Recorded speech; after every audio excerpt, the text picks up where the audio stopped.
Sid might need some help. If I don't come up with something soon. All right, Clive? What do you want? I'm going to visit Sid, and I thought you might like to come with me. Sorry, I'm too busy for all that right now. I've got to get this thermal displacement stack sorted. Thermal... Displacement stack. Here. And this is for... Only the fastest, finest ship the world has ever seen. The Enterprise. Me and my dad designed it together. Where other vessels rely on the fickle winds to drive them through the water, ours is fitted with mithril engines. And those things have got more push than a behemoth in a bad mood, and more heat than all the hells put together. Which is where the stack comes in.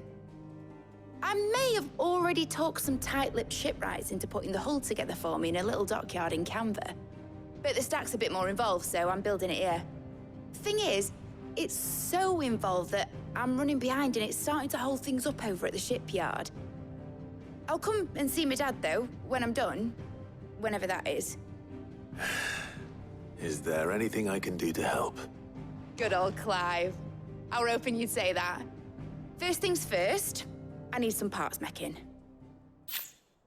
The stack will be made up of 3 major components. There's the plating, here, that channels hot vapors away from the engine. The helm over the top, that disperses all that heat into the air. And the shielding around the sides. That stops the rest of the ship from going up in flames.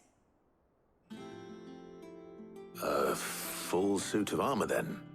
Probably best to take it one piece at a time. Then you'll need to start with the plating. Everything else fits onto it. I've got the designs and the list of materials here. Show these to Blackthorn. He'll know what to do. I can't make head nor tail of them. Luckily, you don't need to.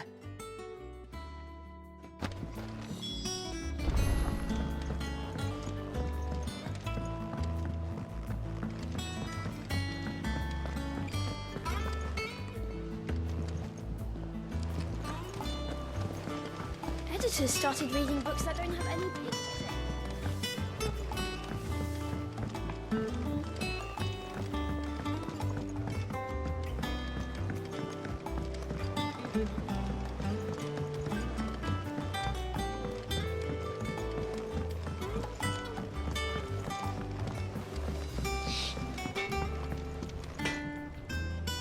Blackthorn, can I ask a favor?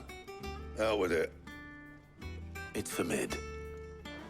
This my last chance to say I'm otherwise engaged. Spare myself the arseache. Go on then. What is it this time? She said you would know. Here.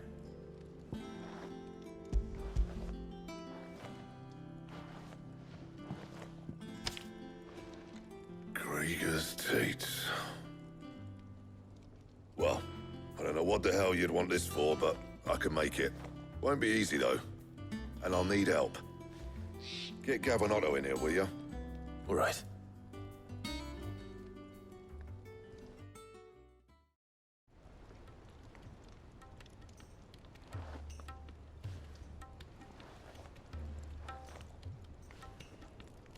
So Mid's roped us all in here again, has she? Typical. Still, if that's what it takes to get her to visit Sid's grave, I'll do what I can. And, what is it we need to do, exactly? Take a look at this. It's this plating. The usual sword-grade steel won't work. We need something that can get very hot, very fast, and still keep its shape. That means an alloy. Something that won't break or buckle at the temperatures she's talking about. Which is where you lot come in. I need materials, and I've got my work cut out already. You'll have to fetch them. Now, there's a special kind of sand I'm after that you can only find out in the Valkyrie. Stardust, they call it. As for the rest of the stuff, my usual supply should have it in stock. It just needs buying and bringing back here. Well, we'll get it done quicker if we split up. One of us should probably give you an hand coat in the sand. And the other can go and get the rest from this supplier. Right then. Well, make your minds up who's going where, we can get this over with.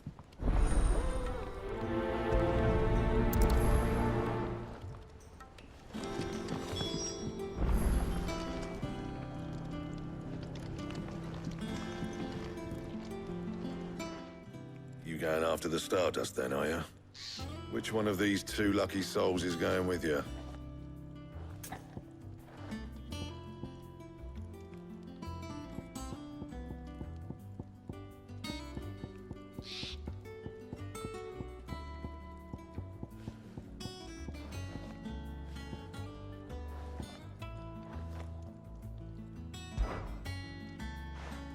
Gav, you're with me.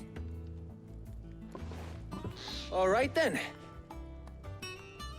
So, where do we find this Stardust stuff?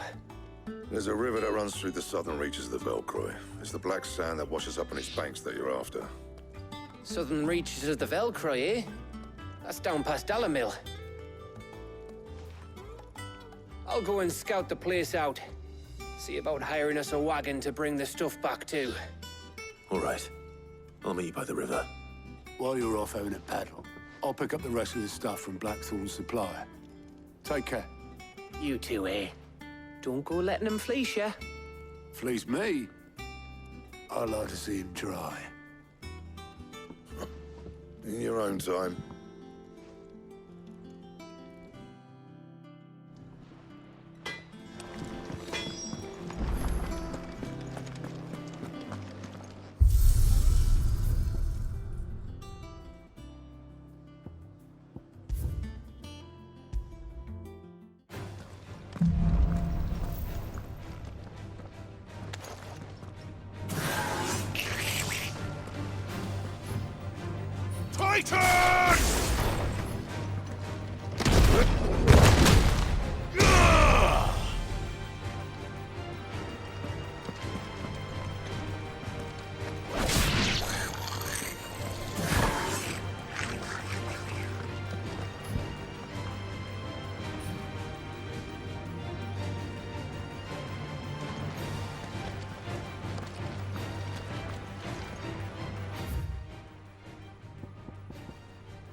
Looks like I found the river.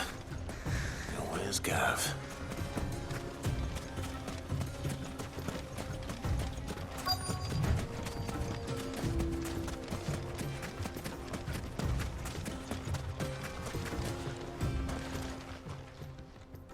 Sorry to keep you, Gav. Better late than never. I've had a quick scout about, and I reckon round here's our best bet if we want to grab as much of this Stardust stuff as we can. Don't know what Blackthorn's planning to do with it, though. I asked over in Dalamil, and they seem to think it was worthless. But if Stardust is what Blackthorn wants, Stardust is what he'll get. There's plenty of this stuff lying about, just begging to be bagged. Then let's get bagging, shall we? We shall. Race ya.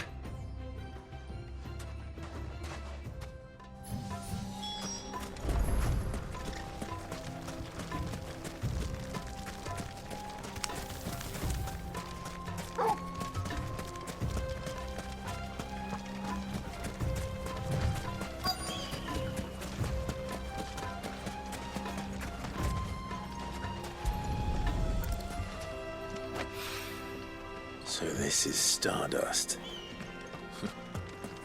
It just looks like black sand to me.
That should be enough for now. Let's see how Gav's getting on.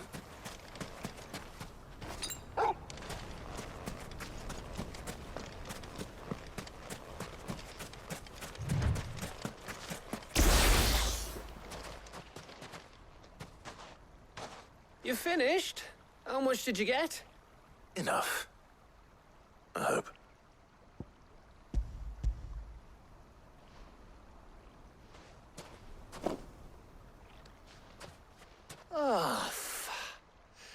You win. That might even be enough for old Blackthorn. Hey, before we go, do you mind if we have a chat?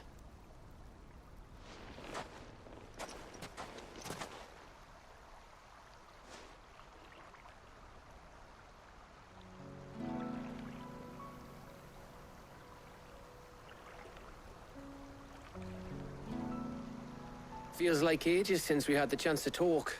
You know, man to man like. It does, doesn't it? Back when you first took Sid's name, we were talking all the time. Working out what to do in that. There was a lot to work out. And there still is. Those shoulders of yours starting to feel the strain. Hardly ever see you around the hideaway nowadays. Always on some errand or other. You can take a day off, you know. Says the man who spends most of his time behind enemy lines. Only 'cause you keep sending me there. I know I can count on you, Gav. Likewise.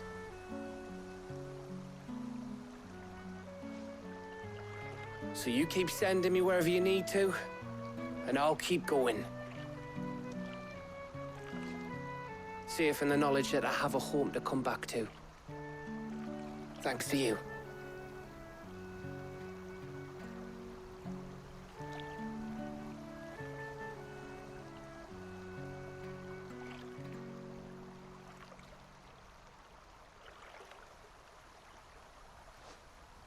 Right. That's enough soppy shite for one day. We'd better get this lot back to Blackthorn before he slings his hammer at someone. You go on ahead. And try to get some rest once you're there. Oh, I plan to. Believe you me. After Blackthorn gets what he needs, of course.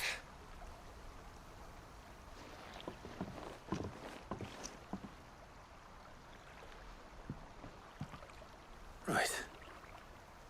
Ready to go home, boy?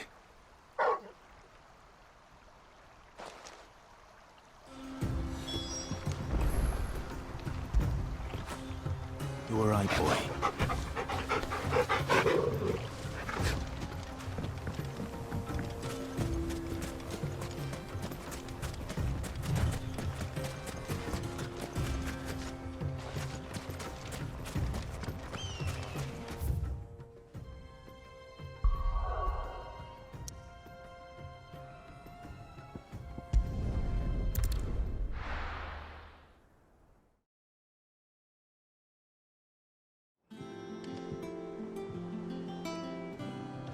Let's hope this is all Blackthorn needs.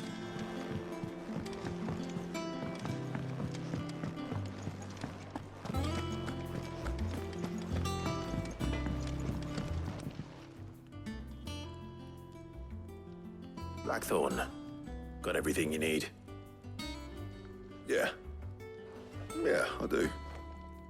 Cheers for the Stardust. Should be enough to be getting on with. We should go out on maneuvers together more often. You know, it beats sneaking around on your Todd all the time. I'll make a start on putting this thermal plating together then.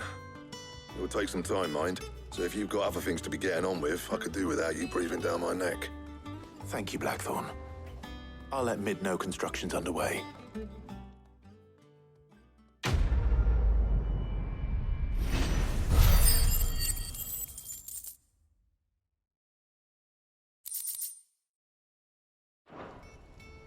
Suppose we'd better be getting back to work too. Give us a shout if you need anything.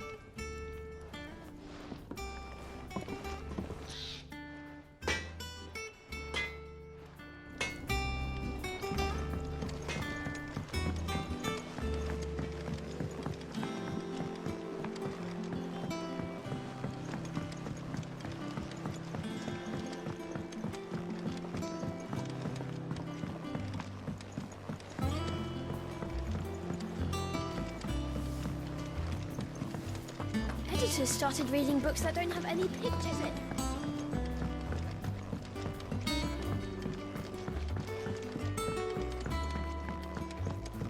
If I don't come up with something soon.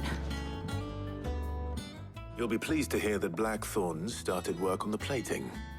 Excellent. 1 down, 2 to go. So, what's next? The helm, of course. For this, we'll be repurposing fallen scrap. Salvage from the ruins? I thought that material was all but impossible to work. Ah, but we don't have to. I'm sorry. Just so happens there's one particular ruin that's broken into exactly the right shape and size pieces for what we need. What's the name back there? I'll give you all the details. What's her name? Right.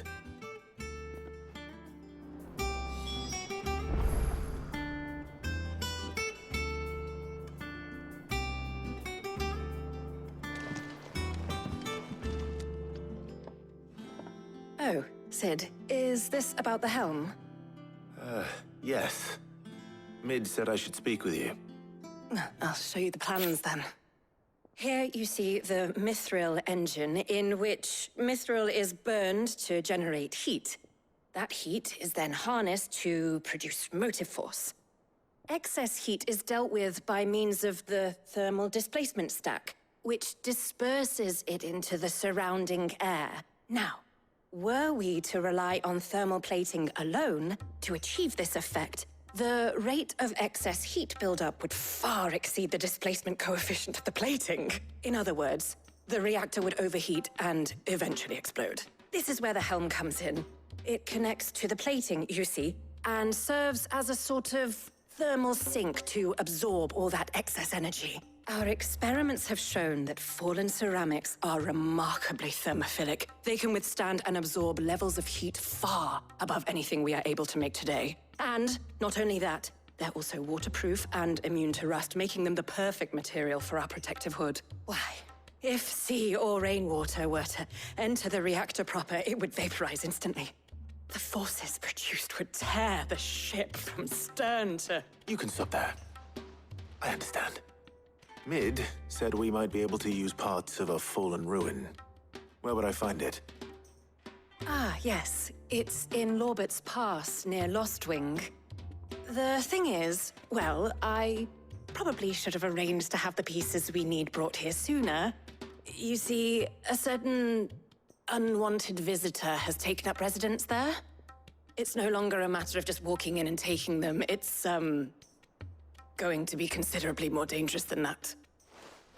I see. Then I suppose I'd better deal with this unwanted visitor for you. Would that help? Oh, very much. Thank you, Sid. I'll gather my team and head there right away. We'll meet you outside the ruins.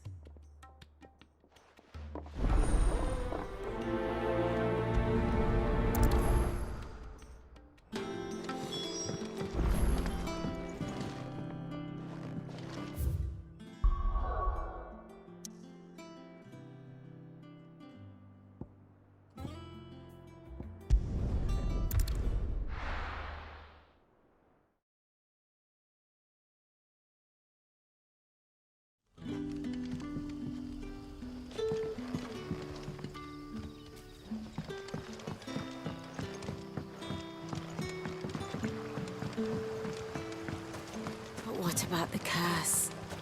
Can't you use a crystal instead? I'll be fine. Besides...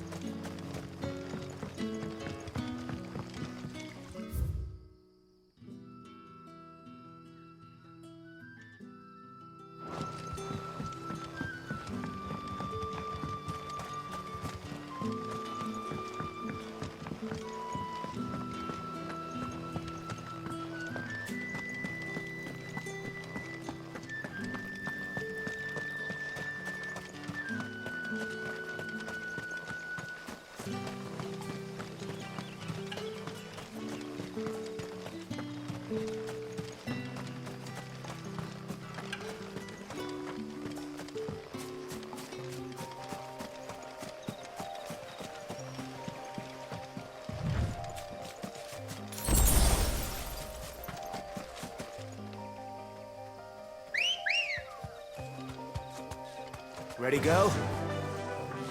Faster!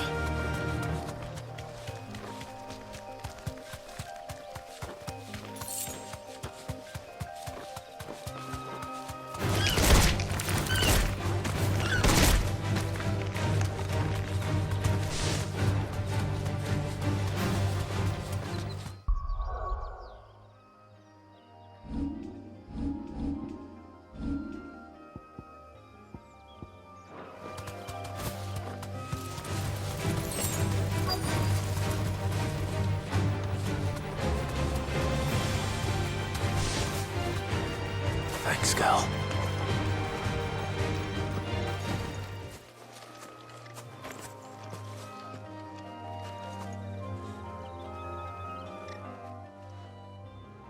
Oh, there you are, Sid. Thanks so much for coming. The, ruins are just over there, as is the creature I told you about, I'd imagine. Would you mind? Of course. I'll be right back.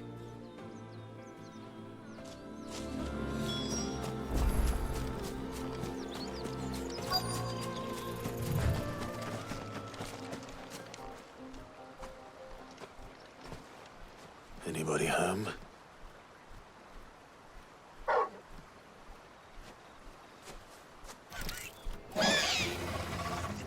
This must be our unwanted visitor. Time to go.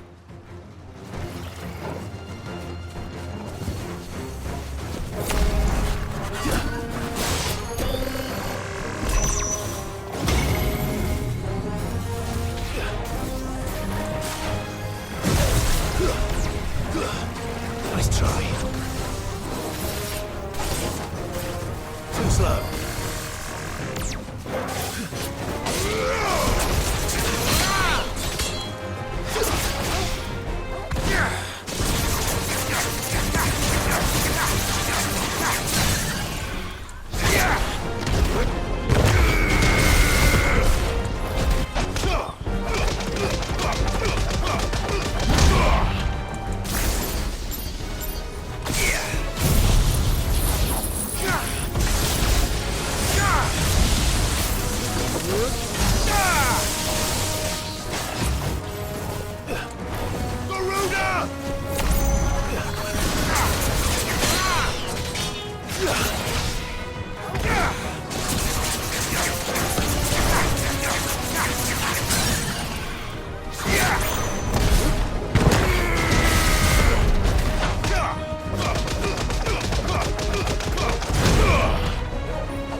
The things I do for you, Mid.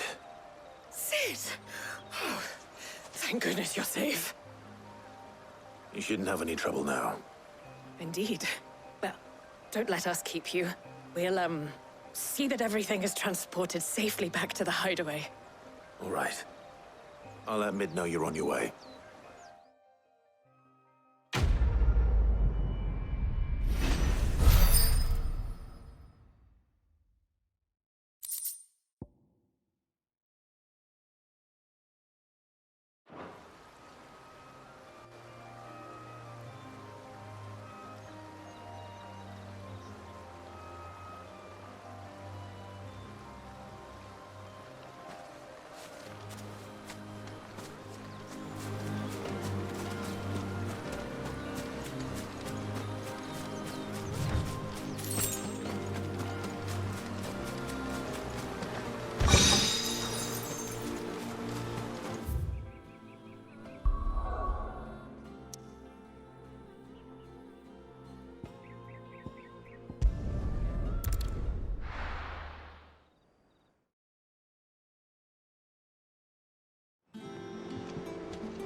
We're seeing troops amassing at every border.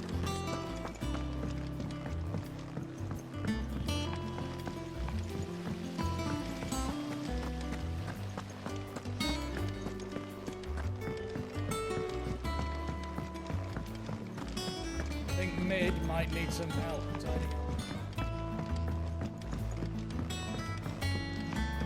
If I don't come up with something soon. Mid. Helena has recovered the material for the helm. She'll be along shortly. Excellent. Another job well done. And just one remaining. Right. Right, the shielding. This one's a bit of a bugger. How so? The plating's enough to stop the engines going pop, but those things will still be spitting out enough fire to set the rest of the ship ablaze. Which is why you need proper shielding. A prison for the dragon's breath that's blazing away inside. I thought a triple thick layer of tempered steel might do it. Or more of the stuff that the Fallen use, but they'd both be too heavy. The helm and the plating are bulky enough as it is. Add any more weight and the whole ship would be at the bottom of the briny before we'd even started. I need something light. But I've racked my brains and I just can't think what would do it. Well, if I were in need of obscure knowledge, I know whose counsel I would seek. Harpocrates. Tomes? Yeah, well, I'd thought of that, obviously. I've got all the details written down here.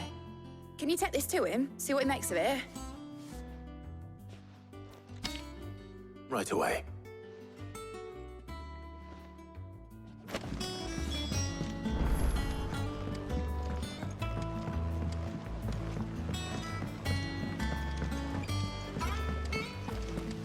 editors started reading books that don't have any pictures in.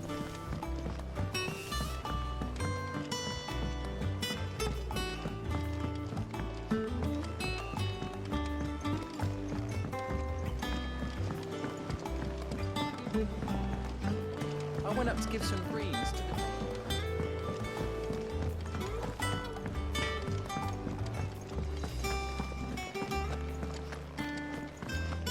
Thanks to Sid, the man.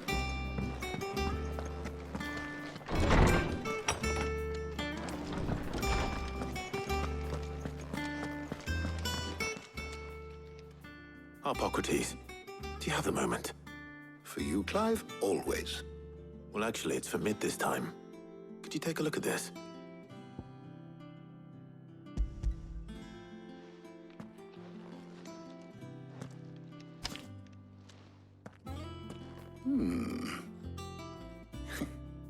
Shielding for a mithril engine. Whatever will that girl think of next? And what are these notes around the edges? She has some specific requirements for the materials. The shielding needs to be able to resist extreme heat on the inside, and yet remain cool enough on the outside not to set the ship alight, while also being light enough not to sink it. As you can imagine, she's struggling to find anything that meets her needs. I see. I wondered if you might know of a solution, or if you might be able to search the records for one. Perhaps it is not a different material she requires, but a different approach. What do you mean? Consider the lake we have made our home. Its blighted waters eat away far more quickly than fresh water or even brine, at timber and steel alike. And yet, we have made a home here from those very materials nonetheless. We have. But Bardolph must varnish every board twice over to keep it from rotting. And Obelus complains that without a constant supply of... pitch. I see. Early Gregorian histories speak of a preparation known as moon dew. It is said to be able to resist even the most ferocious flames. Before the dragoons tamed the worms and wyverns of the realm, nobles would daub their castle walls with it in order to guard against dragonfire. So if we could recreate it... It might be applied to some material or other in order to provide the protection Mid requires. As to how best to apply it and to what material, perhaps Bardolph and Obelus might be of assistance. I shall speak to them and see what wisdom they might have to offer.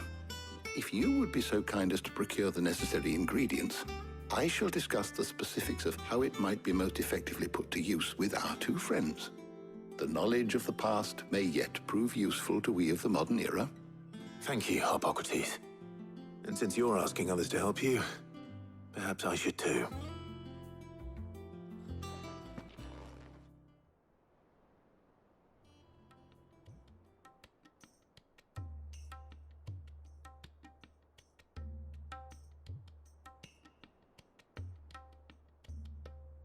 So you need a hand, do you? We do. I'll be heading to market for the ingredients we need. I could do with some help. And some company, too. The other can assist me in researching how best to prepare the shielding itself. Can we count on your aid? Always. Well, if Jill's game. Thank you. I am sure either of these fine young minds would prove indispensable in my research. I leave the decision as to who will go with whom in your capable hands, Clive.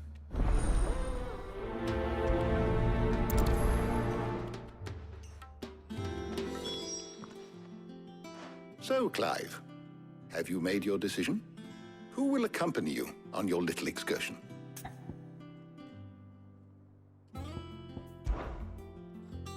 Very well. So then, what do we need to find? I have taken the liberty of preparing a list. Here. White chocobo eggs. Pepio nuts. Are you sure this list is right? Everything on here seems very edible. I would have thought the ingredients would be a little more exotic. Though these items may seem mundane, they have potent effects that are rarely exploited. effects for which they were once highly prized. So much so, in fact, that they were harvested almost to extinction, hence moon dews having fallen from favor. Now, of course, they can be obtained with ease. You should be able to find everything you need at the market in Northreach. Is that so? I've been meaning to visit Northreach anyway. I'll set out now. Join me there when you're ready. I will. Until then. You two enjoy yourselves. You too, Talia.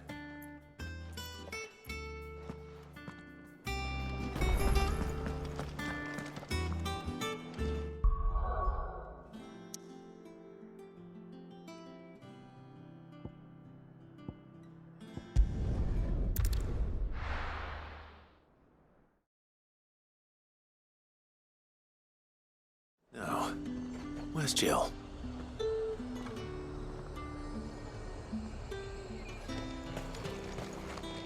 Do you see anything you like?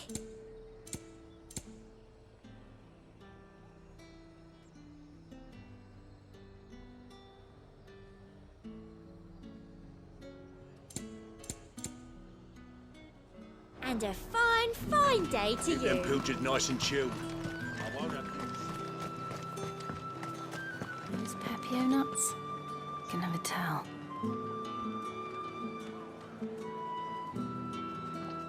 How goes the hunt for ingredients? I've only just started. I'm sure everything we need is somewhere amongst all these stalls, though. Why don't we split up and see? We'll take a couple of ingredients each. All right. What am I looking for? How about you look for the Pepio nuts and some garlic? I'll find the other things we need. We can meet by the gate when we're finished. They sell everything here at the market. Finding garlic and Pepio nuts won't take long. Up! You'll not find a bruised pippin in the... Fresh cuts! Come and get them before they're gone. Any friend of the innkeeper is a friend of mine. I hope it's to your liking. You're always welcome here in Lostwing. How the hell is anyone... Oi, don't touch anything. And? That's everything. Let's see how Jill's getting on.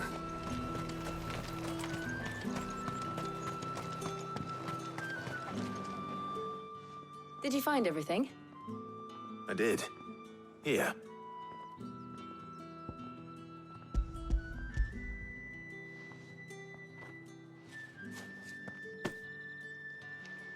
Garlic and Pepio nuts. Perfect. Now, all that remains is for Harpocrates to somehow turn all this into what Mid needs to keep her engine cool.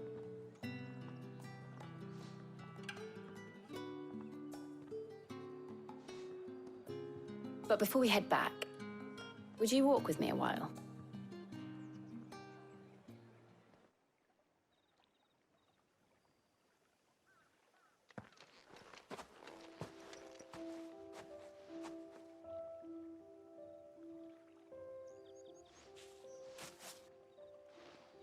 Thank you for asking me to help you today. It makes a nice change. It does. It's good to get away from all the battle and bloodshed for once. Just being here reminds me of when we were children. Do you remember? Walking down Market Street in Rosalith, taking in the sights and smells. How could I forget? What with Torgal's antics. Remember how his nose would prick up at the scent of sausages? He'd go racing away and we'd have to go running after him. We wouldn't catch you now, would we, boy? Was there anything you wanted to buy for yourself while we're here? There was, yes. Well, sort of. Molly in the kitchens told me about a place that sells particularly good pies. Thought you might like to share one with me. I would. Thank you. And I saw some bread.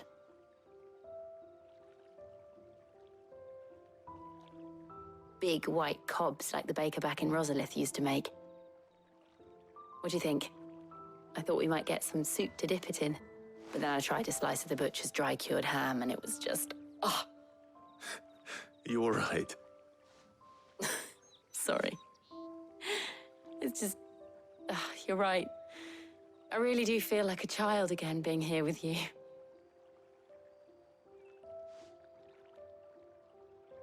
Clive. Is it wrong of me to enjoy this? No, Jill. This is how life should be. And it's how our lives will be when our work is finally done. When we can live on our own terms. I hope so. Thank you, Clive.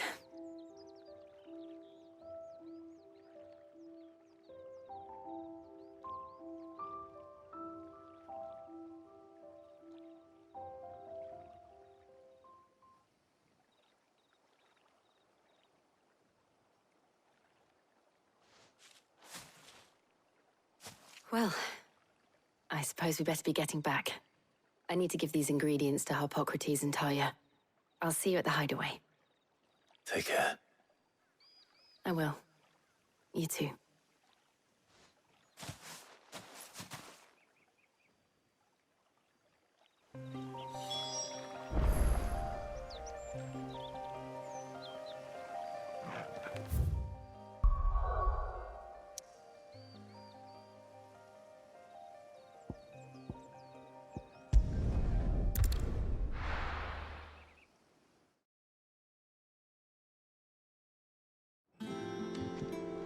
I wonder how Harpocrates is getting on with the moon dew.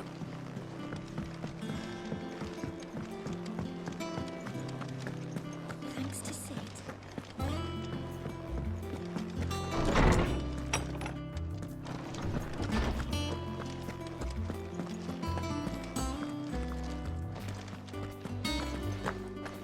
Welcome back.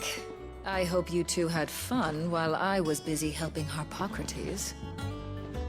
Ah, Clive. Harpocrates has all the ingredients. We were just waiting for you.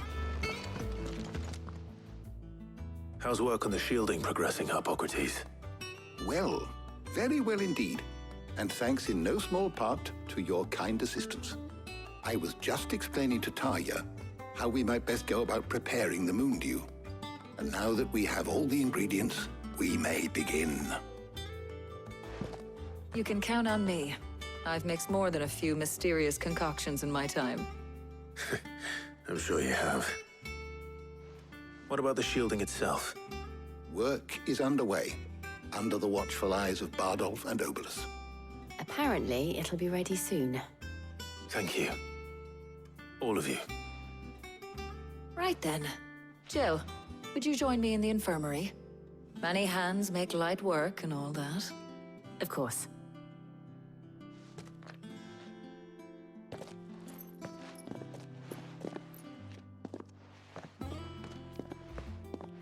Oh, and Clive, thank you. It was nice, just being with you.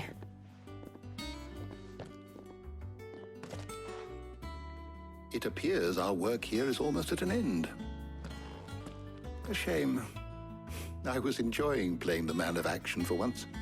When both the shielding and the moon dew are ready, it will merely be a matter of applying the one to the other. Followed by a rigorous process of testing and retesting, of course. Perhaps someone ought to warn young Mid of that. Leave it to me. Thank you, Harpocrates.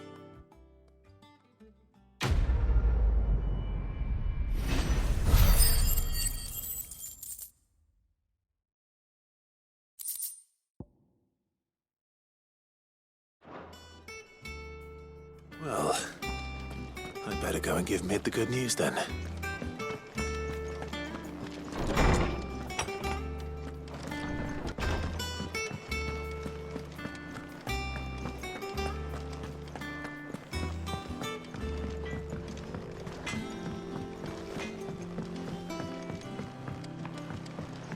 I went up to give some greens to the chocolate.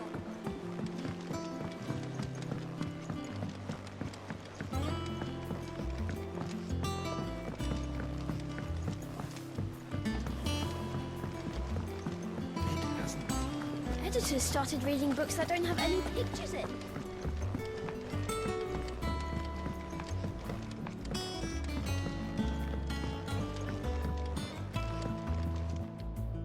Sorry to keep you waiting, Mid. But you'll be pleased to know that work on the shielding is underway. You found something for it?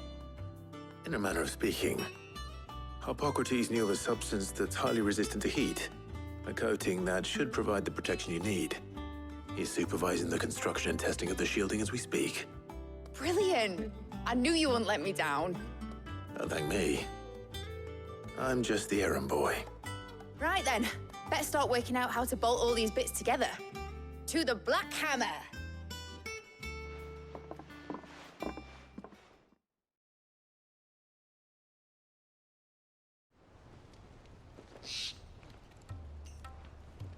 You know, when I got into the smithing game, I thought I'd be making swords and shields, not thermal bleeding didgeridoo-dahs. Displacement stacks. Same difference. Whatever you call it, I ain't putting it together in here. It's cramped enough as it is. Let's take this outside. Mid, you get all the parts lined up on the deck. I'll take care of the rest. On my way! Oh, and bring me the biggest hammer you can find. This is gonna require some precision walloping.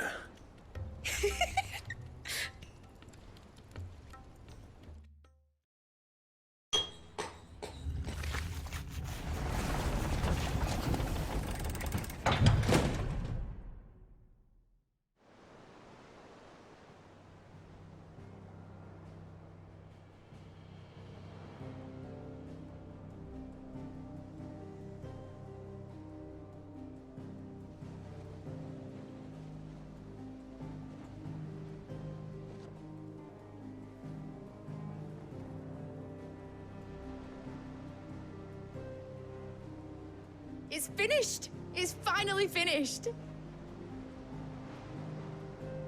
Thank fuck for that. I'll be feeling my hammer arm for weeks. Thank you, Clive, Blackthorn, everyone. That's one down and just 3 more to go. I'm sorry. Oh, didn't I tell you? The Enterprise has 4 mithril engines, and we'll be needing a displacement stack for each. You don't mean... Don't worry. Now they've got a finished one to work off, my gang in Canva can build the rest. Good luck to them, I say. Right, I'm off to get a sling for this elbow. Any other work comes in, keep it to yourselves, eh?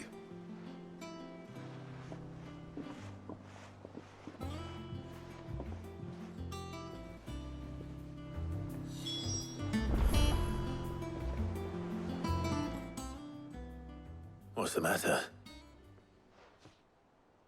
Nothing. Just daydreaming. Thinking about the Enterprise sailing off over the horizon to shores unknown. Searching for a land untouched by the Blight. Just like me and my dad planned. So if the worst came to the worst and every scrap of soil in the Twins turned black, we might still have a chance. That's what she was meant to be. You see, one last chance just in case we needed it. But now she's so close to being finished, I've realized I don't want it to be that. I don't want it to be just a lifeboat for us to cling to if things get desperate. I want people to sail aboard her by choice, not from the lack of it. In a world where we're not just trying to survive, but where we can actually live. I'm working on that. And I'll do everything I can to get you what you want. Don't you always? All right. My mind's made up. As soon as the Enterprise is fit to sail, I'm putting her under your command. Sod our plans, I'm trusting in yours. Are you sure about this? Something tells me it's what my dad would have wanted. He'd be proud of you. You were gonna visit his grave, weren't you? I was. And you can come too now that your little project is finished. Right. There's just one thing I need to finish up first. Won't be a mo. All right. I'll let Otto know you're coming. Meet us in the mess when you're ready. Aye, aye, Captain.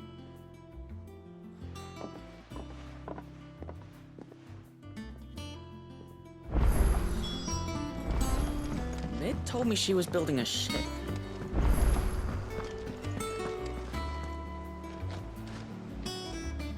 All right, Clive. Asterix. We'd finished sending half the hideaway traipsing across the twins, has she? I swear, that girl'd do anything to put off visiting her old dad's grave. No excuses now, though, eh? Not quite. She said there was one final thing she had to take care of. I'm sure she'll be finished soon enough. She said that? In those words? She did, yes. Clive? Were you born yesterday or something?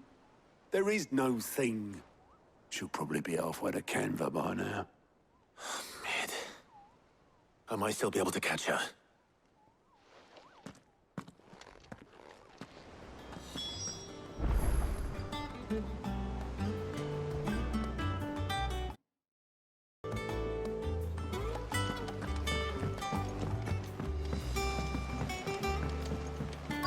Is that the thing Tomes helped with? Obelus, have you seen Mid? Yep. In a boat, going that way. Then I'm too late. You in a hurry and all, are you? Oh, I offered to take her across, but she wouldn't wait. Just paid for a dinghy and rowed off. Oars going like the clappers. Got some life in her, ain't she? But anyway, I was on my way up to see you, as it happens. Got a letter for you. Urgent, by the sound of it. One of your uncle's men said I was to hand it to you in person, post-bleeding haste. And you're here now. Thank you, Obelus. Don't mention it. What tidings, Uncle?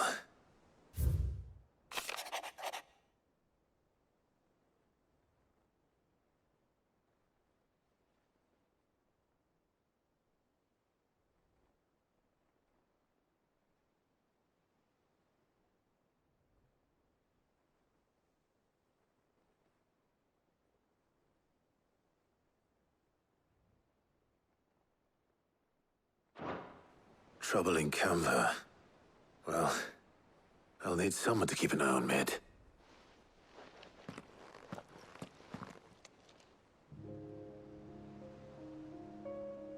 So what? Mid got us to do all the dirty work and then just sailed off into the sunset? It, seems that way. Well, nothing we can do about it now. But next time you plan on visiting Sid, you might want to tie her to something before you suggest it.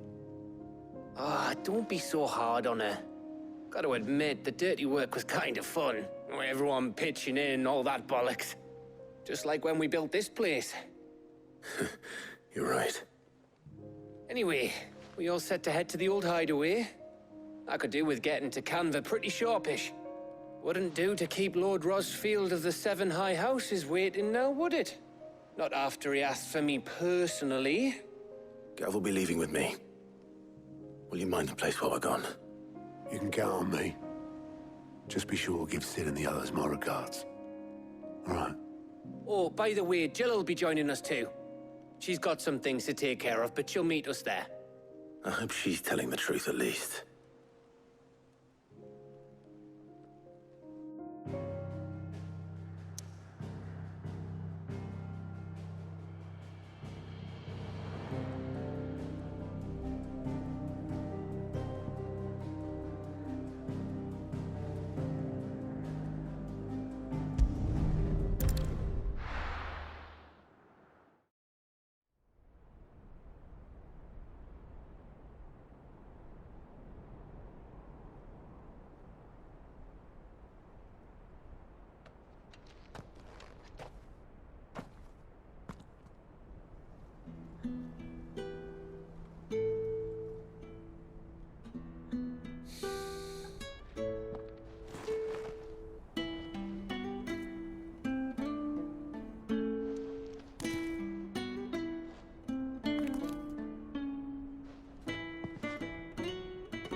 Well, Sid,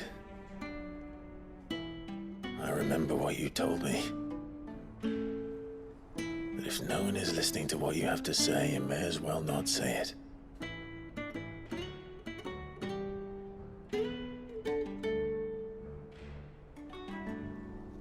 But I will say this, old friend. Hugo Kuka is gone. His shadow looms over us no longer.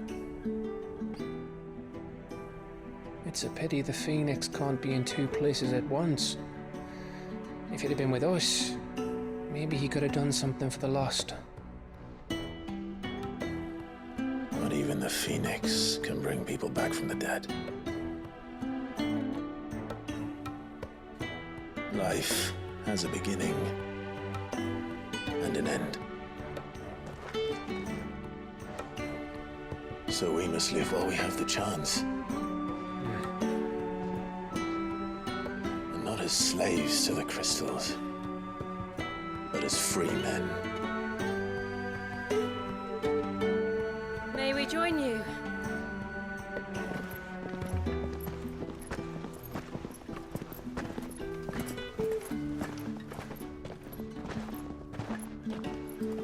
Lady Karen, what a pleasant surprise. I thought I'd drop by and see how you were all doing before heading off to restock my supplies.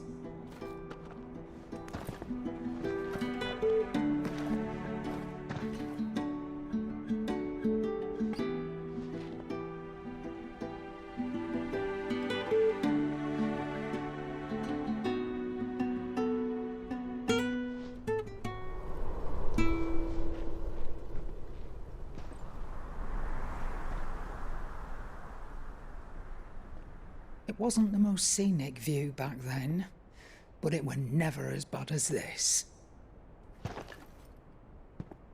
I know. The Blight marches on. And soon, there will be no escaping sights like these.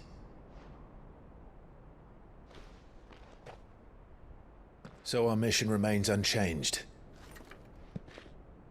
We cannot stop until every Mother Crystal is gone, and their thirst for ether with them. The only one that remains in Storm is Drake's Tail in the Crystalline Dominion. Our next target. We're going to Twinside. It's the capital of the Empire these days. I wouldn't like to think how tightly guarded they've got the place. Not that that'll stop you. But we do well to scout it out before you go charging in. We would indeed. If you're off to the Dominion, you can take this great lump with you. Goods. Oh, I am sorry. Have you forgotten you're the most wanted man in the Twins? I thought you might like to disguise yourselves as the attendants of a travelling trader, assuming you've no better ideas. You wanted to buy yourself some tools, didn't you? Well, now's your chance. You're letting me go? With them? Oh, thanks, Nan! Stop that! You'll break me bones, you great galoot!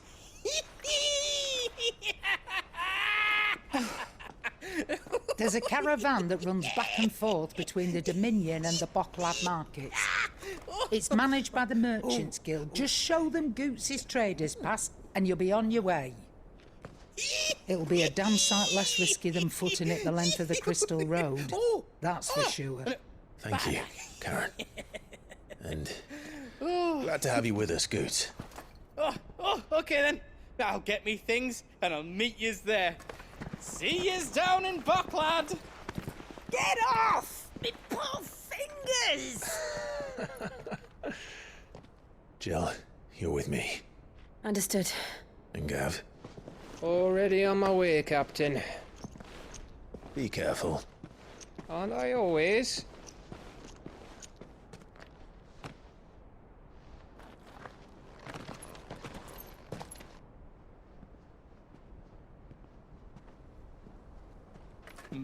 Do you see that, Sid? Your protege's making a proper little outlaw of himself.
How are you feeling? Better. Thanks to Taya. I'm glad to hear it. And Torgal helped too. Didn't you, boy?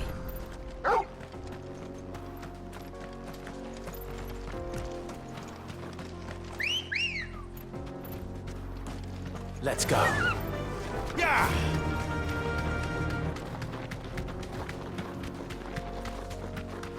This used to be a trade route for merchants crossing the Scars, till the Republic laid a new road wide enough to let wagons pass, and all official traffic moved there. Leaving this one for those living outside the law. Indeed. I doubt we'll be the only outlaws on the trail today.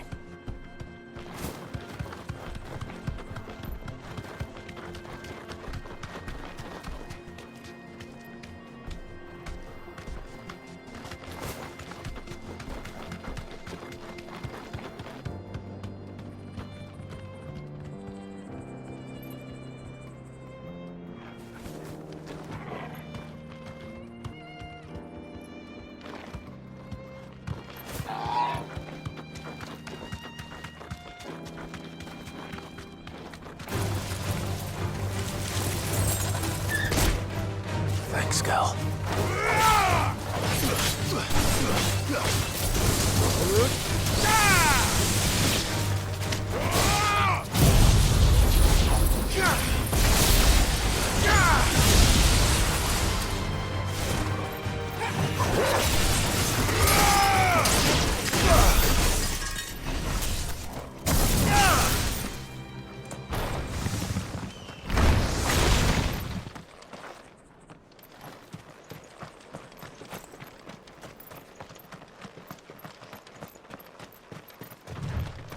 So what do you think? That we'd be lucky to make it out alive.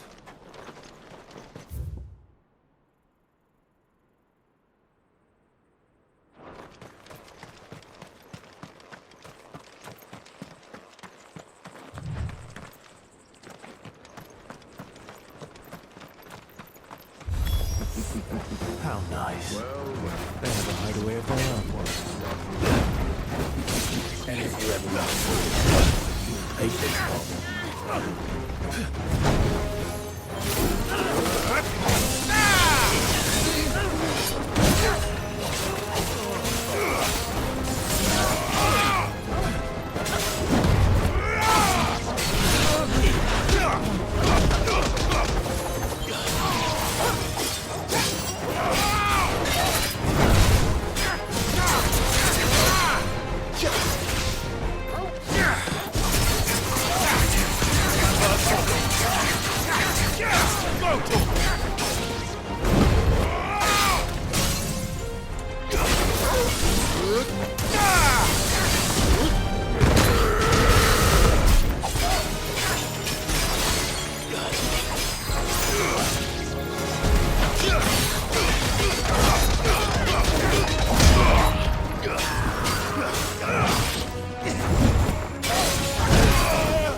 We've done the Republic a service.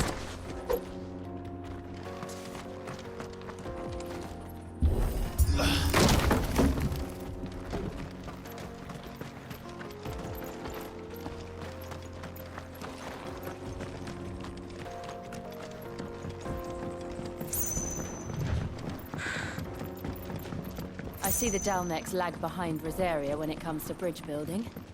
The fallen ruin should hold, at least. The path continues on the other side. Good girl. Run like the wind.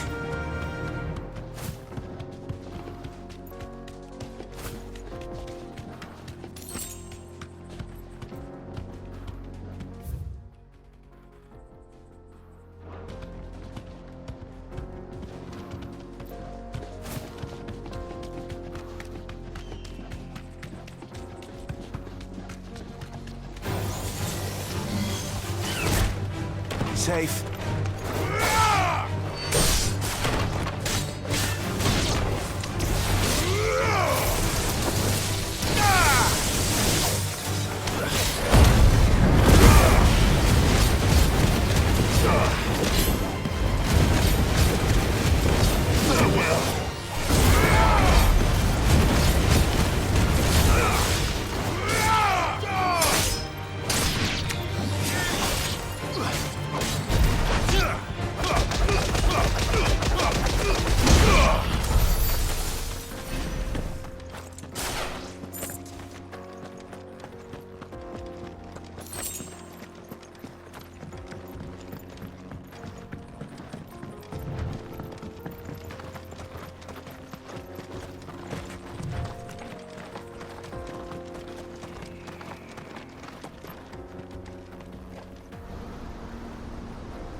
So this is Zemeckis.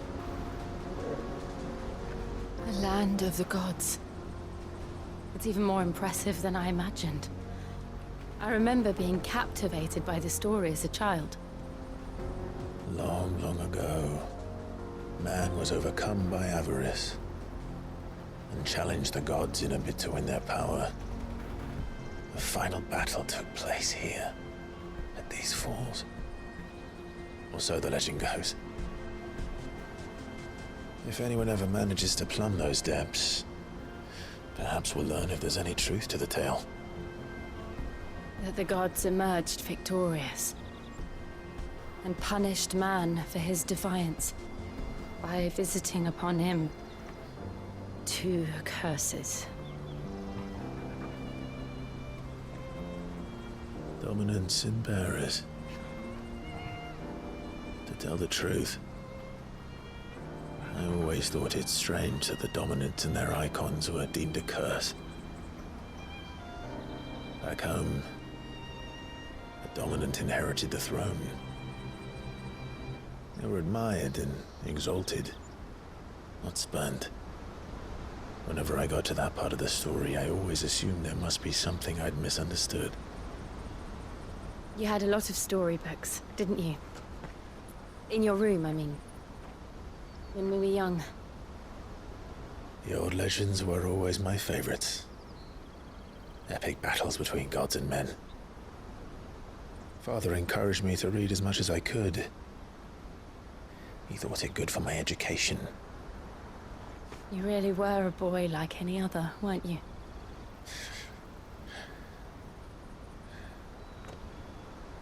Just look at this place. It's enough to make you believe the legends are true. I know.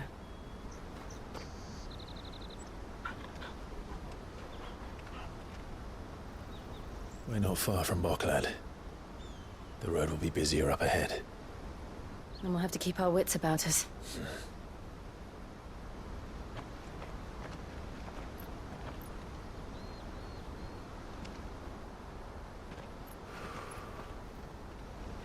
Clive? Something wrong? Nothing. It's nothing.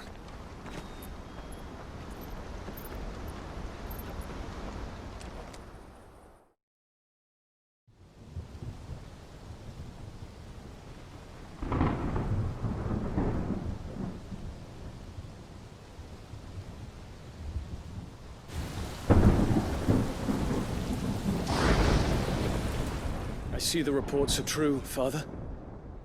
You have surrendered the throne to Olivier. I have. Emperor Olivier shall rebuild the Holy Empire of Sanbreque.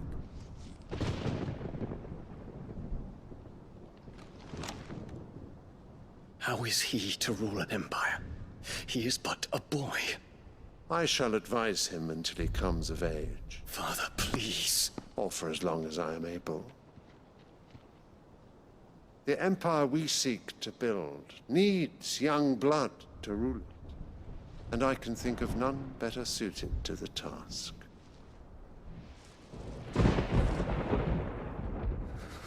There is other news, Dion. Hugo Kupka is dead, and Drake's Fang destroyed. The pillars of the Republic have fallen. Ere long, the Imperial banner shall fly over every city in Storm. And then Valisthea. All shall bow before their Emperor. Father, these are the words of a tyrant. They are the words of a god. The Emperor whom I gladly serve. Great Greeker, made flesh.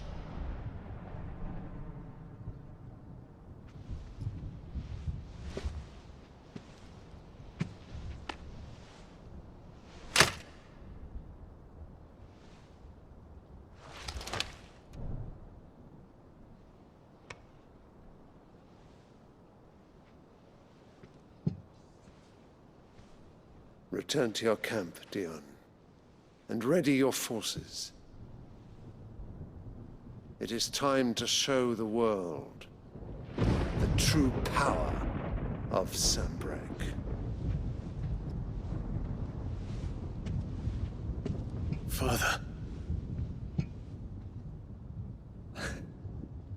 I find you much changed.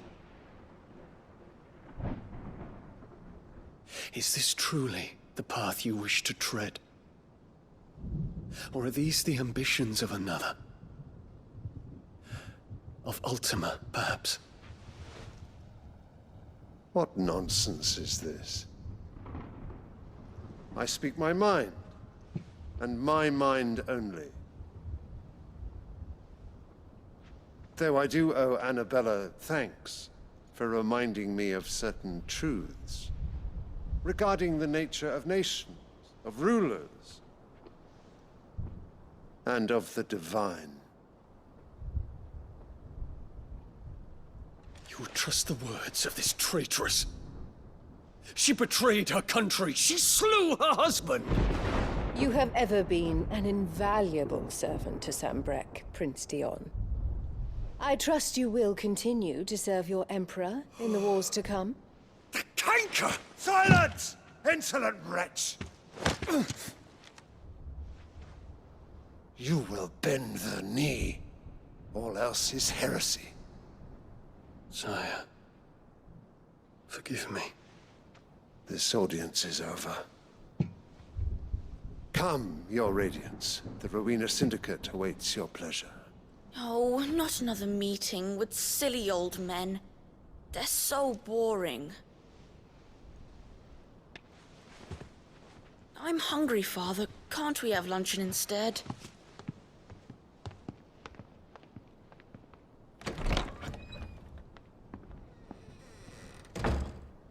Does it pain you that you will not inherit your father's throne? I have suffered worse.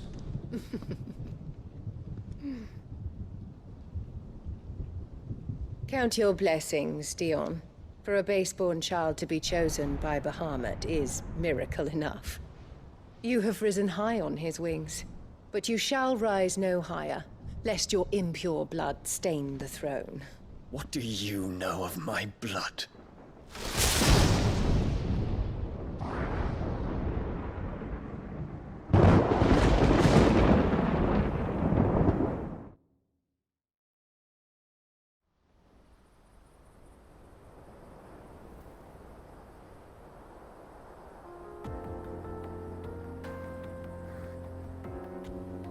The Boklab markets are to the north. We just need to hug the coast.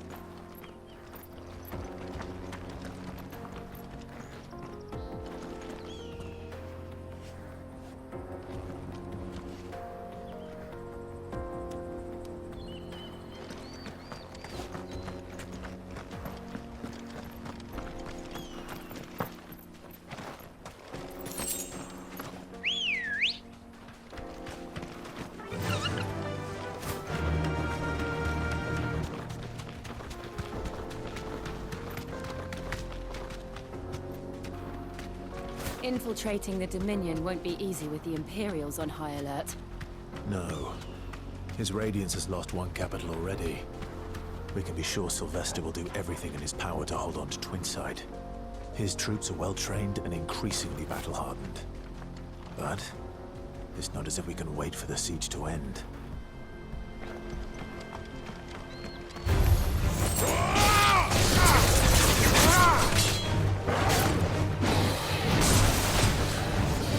Nice try.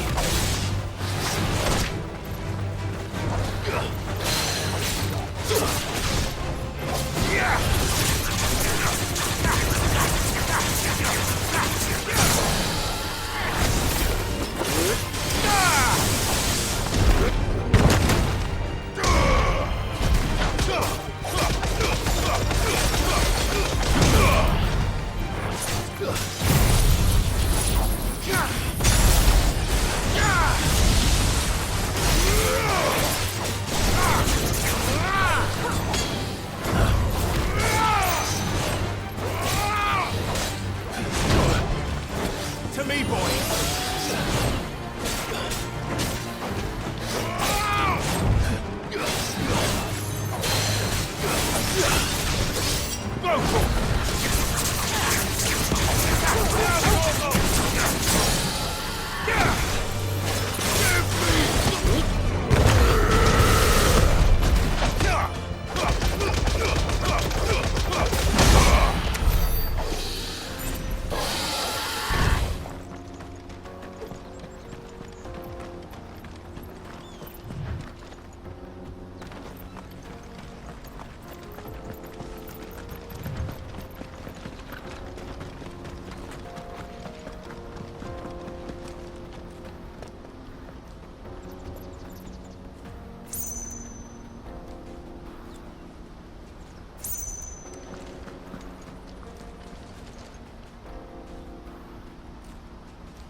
Come on.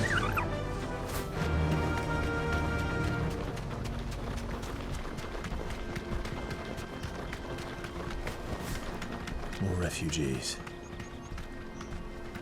And they're all making for the crystalline Dominion. Because they don't know how to live without the crystal's blessing.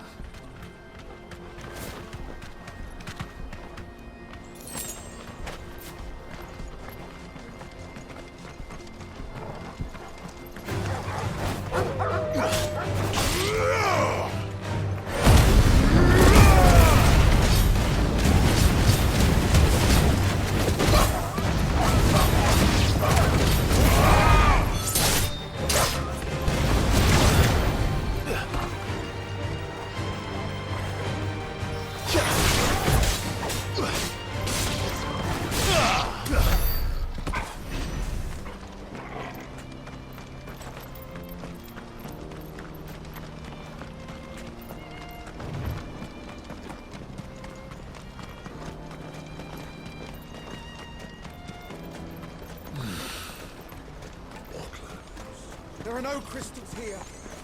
This is where we're supposed to meet Goots, isn't it? That's right. He said he'd wait for us here after replenishing his supplies. I dare say he'll have finished by now.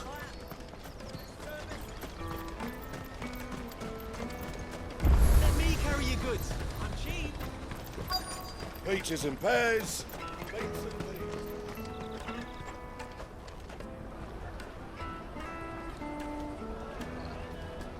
Wonders from across the water. Come one, come all. Feast your eyes. Good sir, can I interest you in...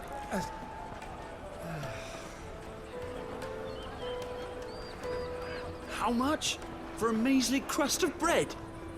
You won't find any cheaper. Not nowadays. But you're more than welcome to look.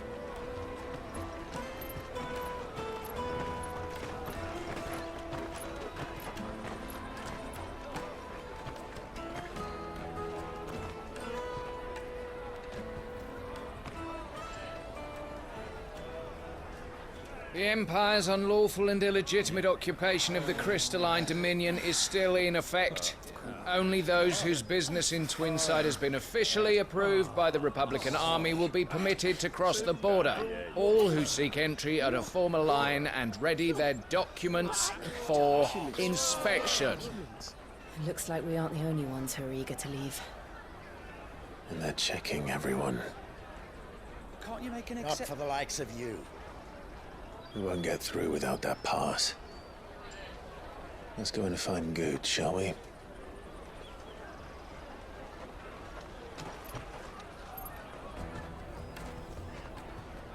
He must be around here somewhere. Come taste my peaches. They're sweet as nectar. I'll take the large one. An excellent choice, my lord.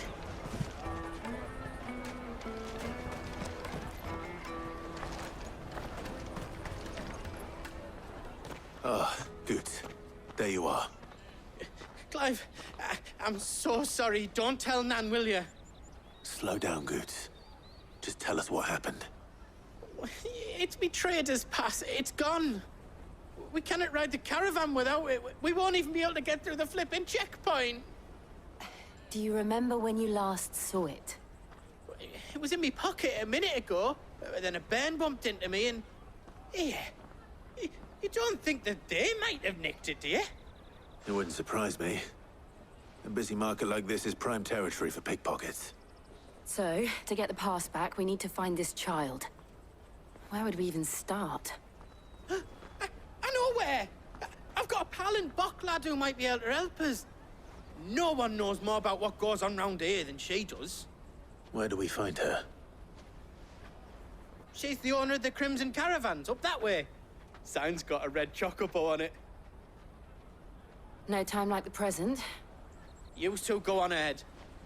I'm gonna check the rest of my stuff, make sure naught else is missing. All right. We'll meet you there.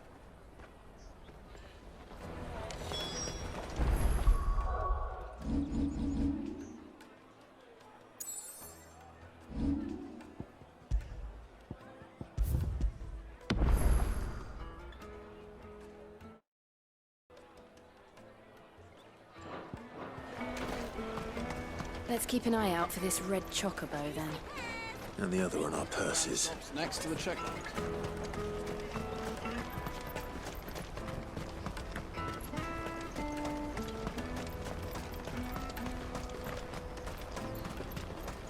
Out of my sight, wretch. I've no use for a brandied who can't even fill my cup.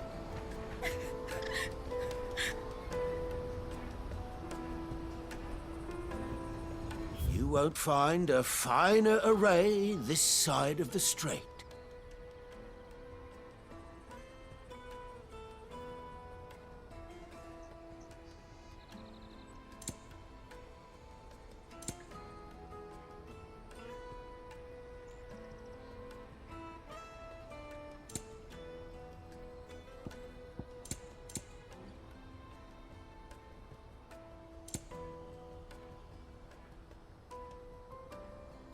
Farewell.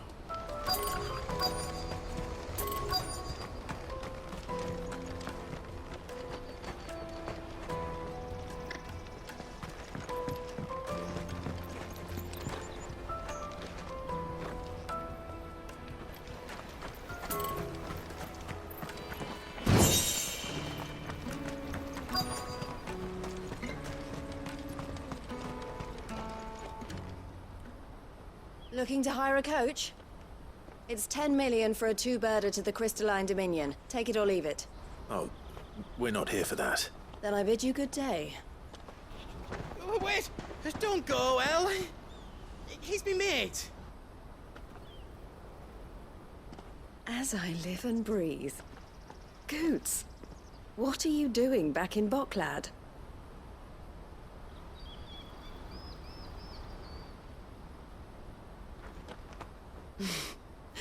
I gather Lady Karen didn't send you.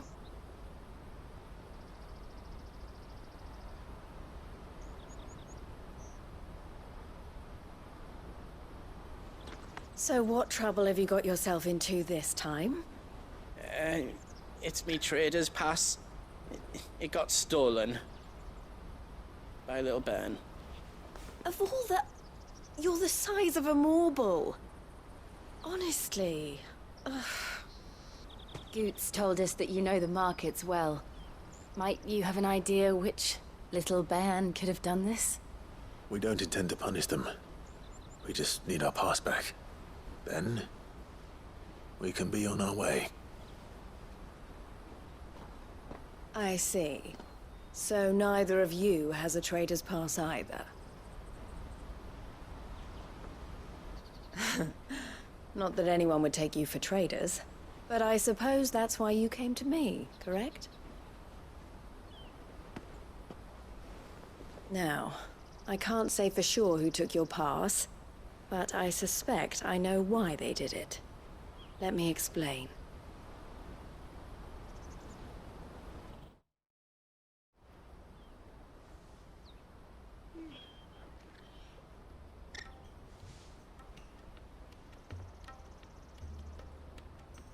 Ever since the Fist marched on the Dominion, the Republic has been clamping down on any commerce that might aid the Empire more than it does us. Which means traders' passes have gone from being merely a way of easing one's progress to being essential if one wishes to cross the border at all. And with demand outstripping supply, they've become a precious commodity, leading some to seek to acquire them by less than legitimate means. So the children are stealing passes to sell on the black market? Yes, and no. Passes are inscribed with the names of their owners, and yet none of the victims' names have appeared on the register of those passing through the checkpoint. Which means? That someone is doctoring the stolen passes. The same someone who is encouraging the children to steal them. And the same someone who has Goots' pass, no doubt. Whoever they are, they're ruining the livelihoods of honest merchants, which is why we've decided to take a stand. Will you stand with us? You want to get your pass back, and we want to ensure that no more are stolen. Catch whoever's behind it all, and two birds shall be slain with a single stone. Is there any other way of getting to the Crystalline Dominion, Goots?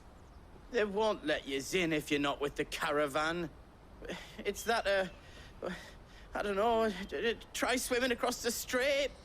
But the guards will definitely spot you if you try and do that. Like, we don't want to get spotted, right? So either we find the people who took the pass, or give up all hope of entering the Dominion. All right. We'll help. Thank you kindly. But I don't know your name. Eloise at your service. Clive. A pleasure doing business with you, Clive.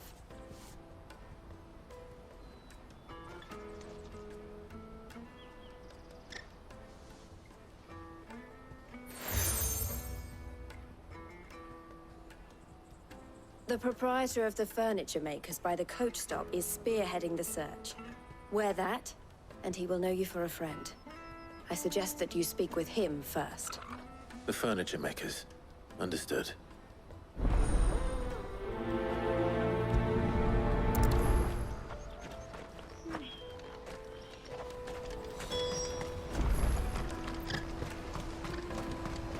Out of my sight, wretch!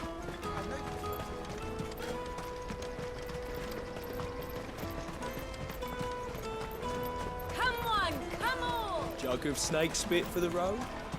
The caravan stops next to the Juicy train. pears! Snake your thirst without a crystal. Are you the furniture maker? Looking for something in particular? Ah, Eloise collared you too, eh? Then I expect you want to know more. She told me you were leading the hunt for the pickpockets. What have you learned? For one, that they're targeting the traders carrying the biggest packs. Harder to watch your back, see? And less chance of the mark giving chase if they're spotted. Not that they'd be likely to catch them. Those imps know every inch of this warren like the backs of their hands.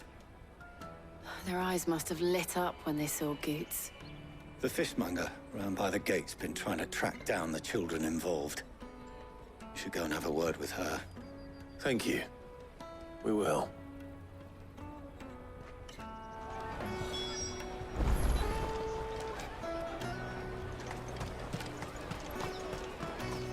You won't find anything of this quality in Twinside.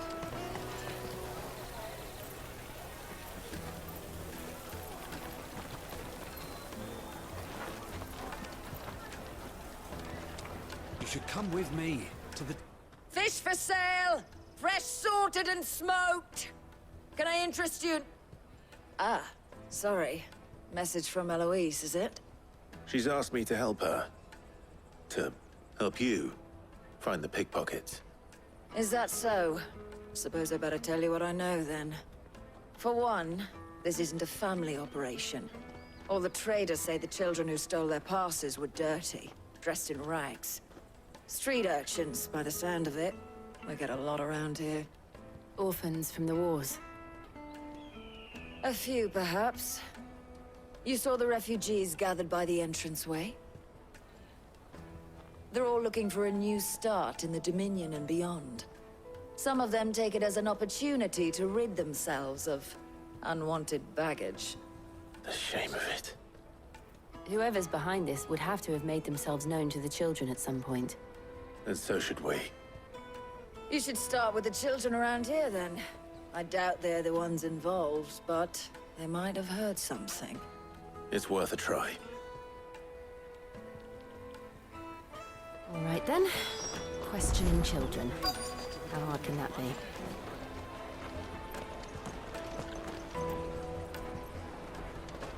Come, taste my peaches! They're sweet as nectar! Excuse me. Do you mind if I ask you something? Can't stop you. I was just wondering if anyone has asked you to do anything out of the ordinary recently. Anything you grown-ups ever ask us to do is shut up and go away. So guess what I'm about to tell you to do? Sorry. I'll leave you alone.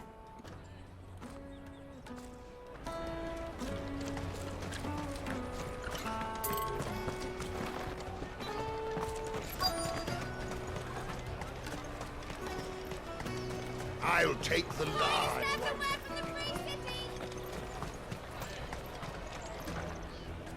Do you have a moment? What do you want? What I want is to know who's asking children like you to pick pockets. I don't know. Nobody's asked me. What's picking pockets? Do you get paid for it? No, you get in trouble for it. So if they come calling, you know what to tell them.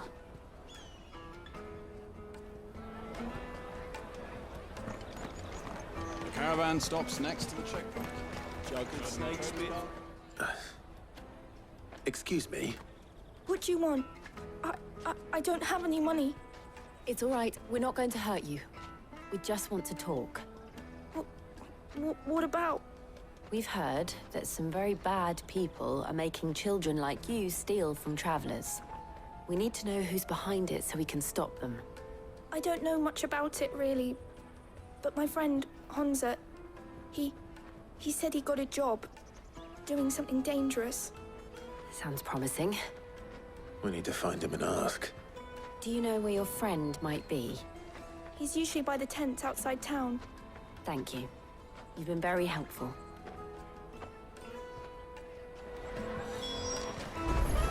He'll probably be by the tents. You won't hurt him, will you? Come on, come on!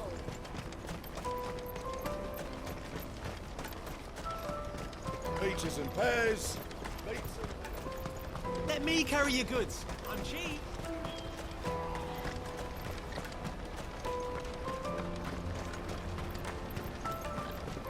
That's that, then. She must have meant the refugee camp. Let's hope he's still nearby. Daddy, I'm hungry. Yeah, and I'm grown. Enough of your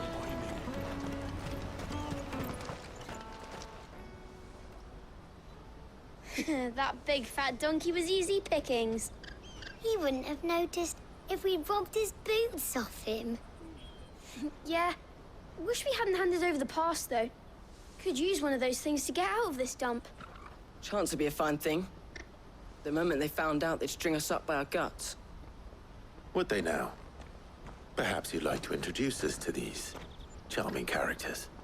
Shit! We're in trouble now! What do we do? You two get caught if you want. I'm off. Hunter, where are you going? So that was Hunter, eh? Jill, you watch these two. I'm going after him. All right.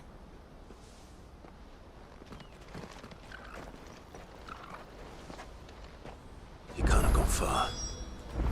I need to find him before his employers do. Do it again. We promise. I'll watch these two. You go after Honza.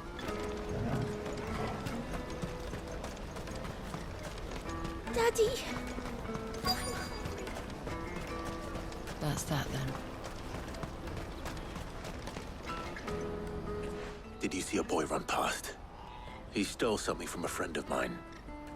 There was a boy ran back there towards the Chocobo pen, but... Thank you.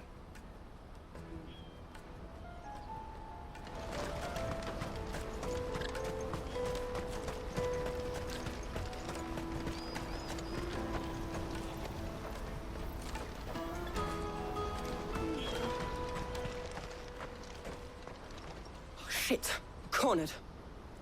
It's all right, Hunter. I'm not going to hurt you. I just want to ask you some questions. Fine. Not like I've got a choice. I'm looking for the people who are making you steal for them. Who are they? Call themselves the Carstones. They said they'd give me good gill if I did what they told me. I knew they were bad, but bread doesn't come for free. Didn't come at all half the time, before I started buzzing for them. You know, if I didn't do it, they'd just pick on someone else. Someone they could push around easier. Hunter. You found him, then? Jill. Where are the other two? Eloise is watching over them. She sent Goots and I to look for you. You're... him! I haven't got your pass anymore, if that's what you're after. I gave it to the Carstones. Whatever you do to me, I can't get it back. Not that I go against them, anyway. If it weren't for their gill, me and my mates would have starved.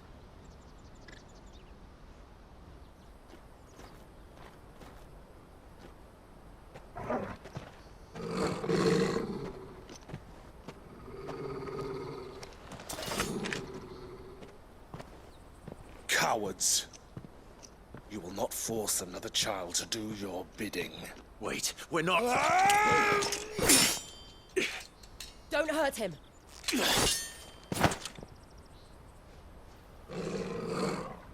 You're making a mistake. We're on the same side. Like hell we are. That brooch. Where did you get it? Master Theo? Goots. What are you doing with these people? Unless you're the ones my sister was talking about. Your sister?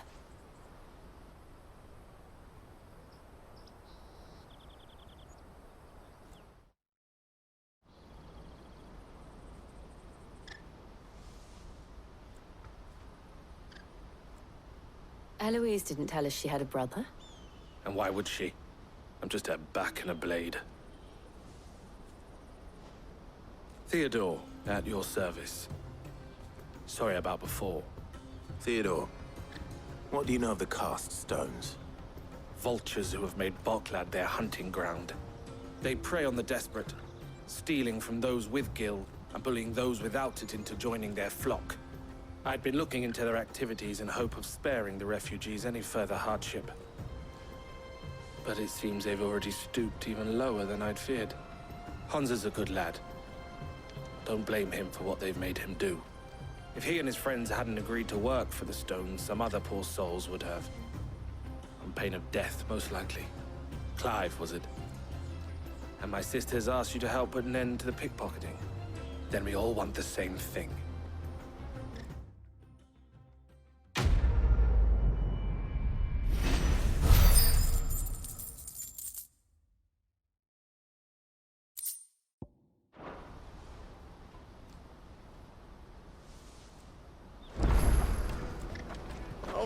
I'm sorry. Where is it? I'm sorry. So, what's the plan? What else? We find the cast stones and we crush them. You get your trader's pass back, and I make Boklad a safe place again. All right then. All right then. Honza, where are they camped? Don't worry. They'll never know you told us. Couldn't if I wanted to. They always come to town to collect the passes. Meet us outside the gate. I tried following them once, but they spotted me halfway down the trail. Said they'd string me up. We'll try it this time. Which way were they going? Back down the road towards Lateney's Cleft. To Lateney's Cleft, then.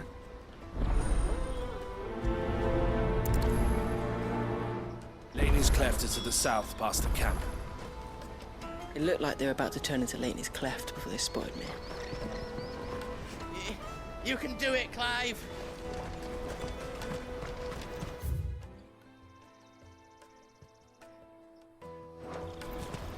No, you better not have scared anyone.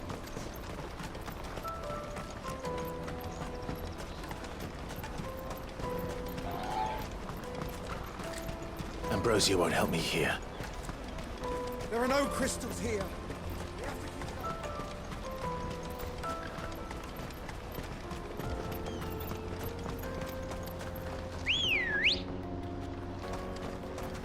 Let's go. Fly, Ambrosia.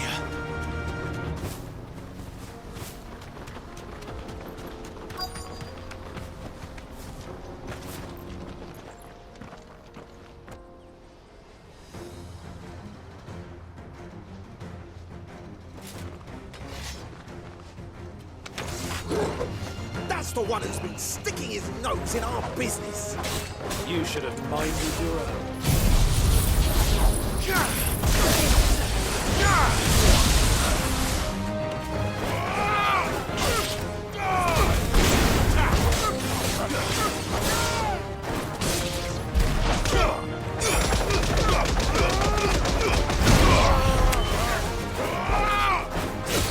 Stay down.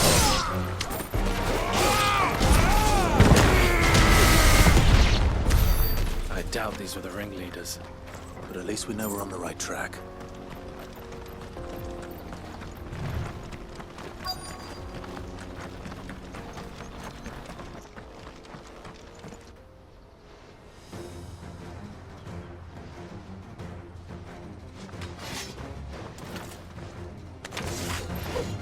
We got company! That's the lot.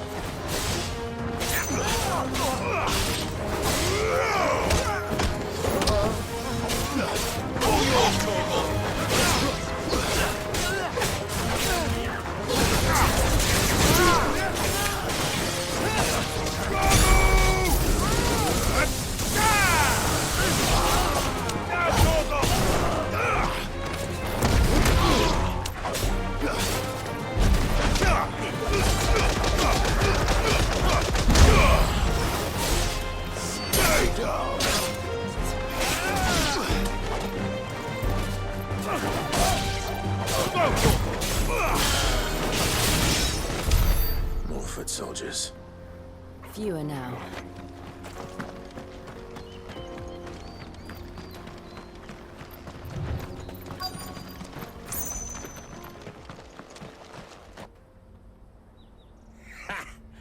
Not a bad haul today, eh? Aye. Some of our new recruits are natural-born ne'er-do-wells. Especially the little ones. That Hans has got nimble fingers, all right. It'll be a shame when they chop them off.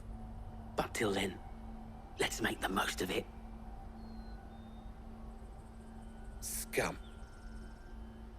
The leaders of the cast stones, I take it. They don't deserve any mercy, Clive. I wasn't planning on showing them any. We're ready when you are, Theodore. Oh, I'm ready.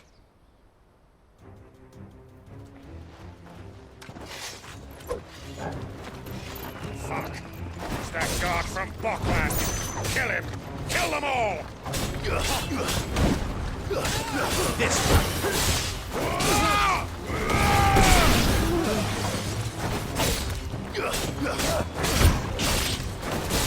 Stay down!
And they say crime doesn't pay. Gold chains, rings, purses. And traders' passes. Dozens of them. Have the names been changed? Not yet. I recognize some of them. No doubt Goots's is somewhere among them.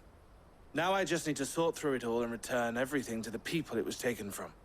We should go and give Eloise the good news. Can we leave things here in your hands, Theodore? Of course. Oh, and, be sure to tell her of the part I played, won't you? We'll be glad to.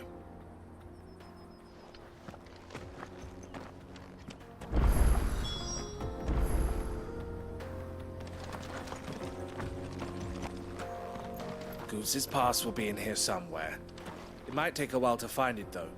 You should go back to Boglad and give my sister the good news.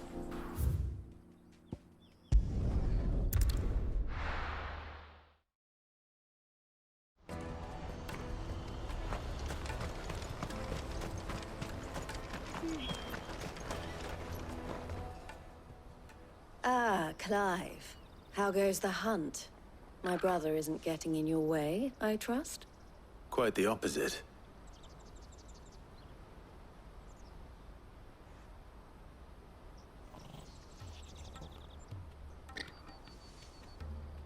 So it was the cast stones who were behind it all. Theo told me he'd been on their trail. And their demise solves 3 problems at a stroke. That of the pickpockets, the bandits pulling their strings, and the passes they were stealing. I only hope yours is among the items you recovered. Only time and Theo's return will tell. Speaking of whom, welcome home, dear brother. You are too kind, Eloise. Here, Clive. Goots's pass. Ask him to keep a closer eye on it from now on, would you? I will. Thank you. El, I've asked our boys to carry the rest of the goods back. Can I count on your help in sorting through it all? Of course. I'll make some space in the storeroom. I expect you'll soon be on your way then. But it wouldn't do to leave without introducing yourself properly. Would it now? Sid. Don't look so shocked. We're on the same side. I don't understand. As you now know all too well, we at the Crimson Caravans are always happy to help those in need. For a small fee, we will move anything that needs moving.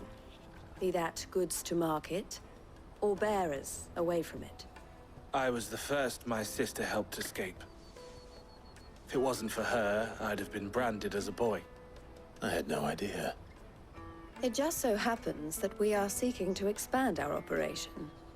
And who better to join forces with than the leader in the field?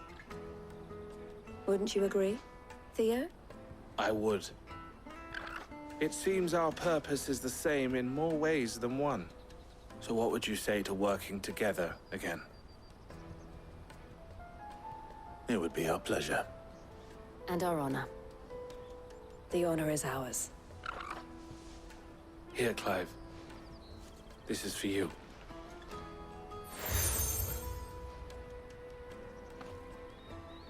What is it? Elle has friends in high places, while I have associates in, lower ones. That mark is proof that you're a friend to us both.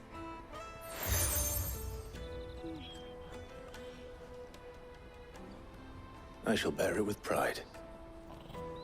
Well, all that remains is to wish you a safe onward journey.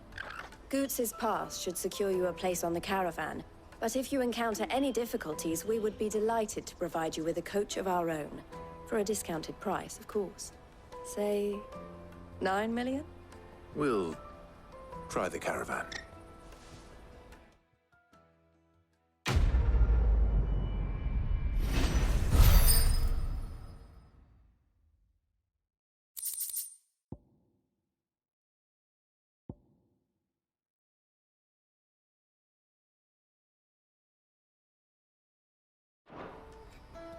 Right then. Let's get this back to Goots. And then it's on to the Dominion.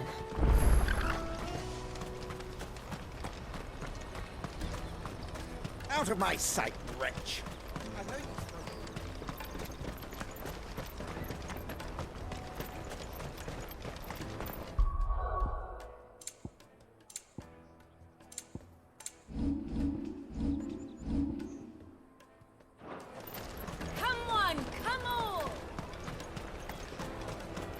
Caravan stops next to Juicy pears! What I really want to be is a blacksmith. You gonna do an apprenticeship or something, then? Here you are, Goots. Try not to lose it again. Me bass! You found it! Oh, thank you so much. Nan would have killed me if I'd come back without it. I'll have to say thanks to Elle and Theo, too. So should you, Hansa. You and your friends don't have to steal anymore. If anyone threatens you again, you know who to turn to. We do. And we already have. Miss Elle's given us a job shifting the chocobo shit out the stables. It's hard work, and the pay isn't half what we got from the stones. But if we stick at it, we'll keep ourselves fit. You stick at it, then. And Goots, I'm sorry for stealing your pass. That's all right. I've got it back now. And all's well that ends well, eh? You said you're trained to be a blacksmith, right? Well, I'm gonna be your first customer. I'm gonna save up all my gil and get you to make me a massive sword. I'll do me best. Till then, eh?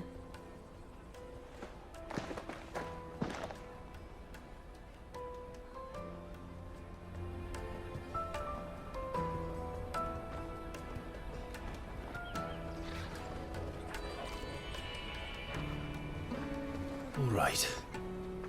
We have a place on the wagon.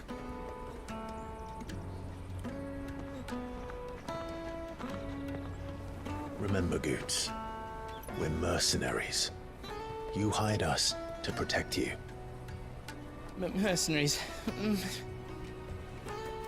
And you remember the plan? You're to ride all the way to Twinside.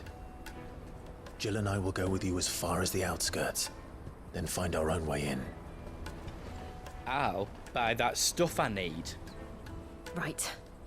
And we'll scout out the Imperial's defenses. There's a square with a big bell tower right in the middle of town.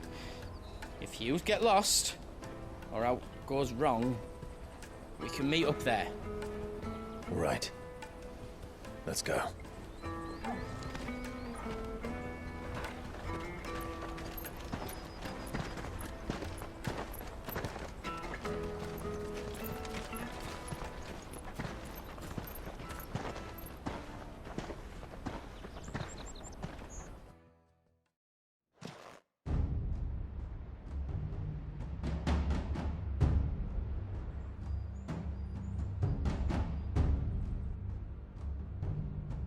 I see.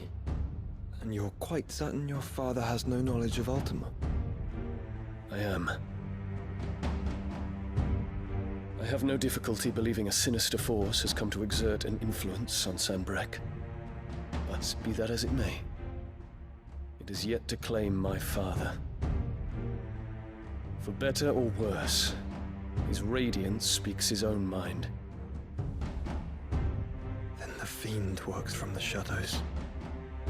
I confess, when first you told me of this Fiend, I had my doubts. And more than a few at that. A beast that labors to plunge Valisthea into turmoil, all in pursuit of your brother. But that wound is proof enough that evil is afoot.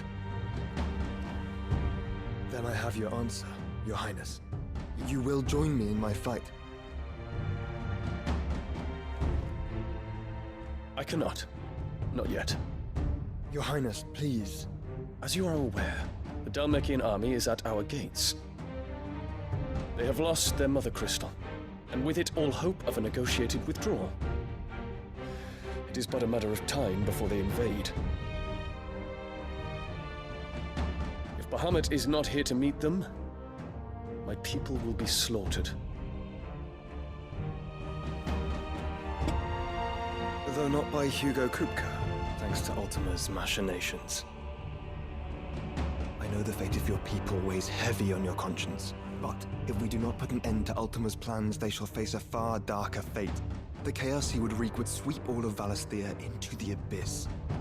The lives of every man, woman, and child in the Twins are at stake. I believe what you say, Phoenix.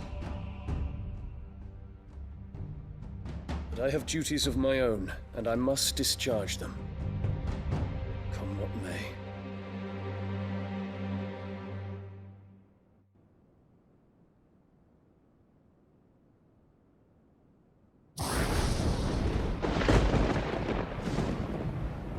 What do you know of my blood?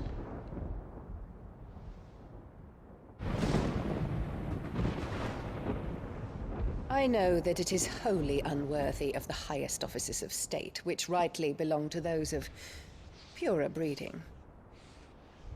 Alas. Your bloodline runs through the Oriflamme gutter, from a whore who weighed her child's worth in gil. Have you threatened my father? Of course not. I merely whispered in his ear that his mongrel son is plotting a rebellion. What? Sylvester listens to the words of his astrologers. And they have ears too. You have been feeding them your lies! Should you remain loyal to Emperor Olivier, his radiance may yet crown your head with laurel, and not with tar. Fork-tongued witch!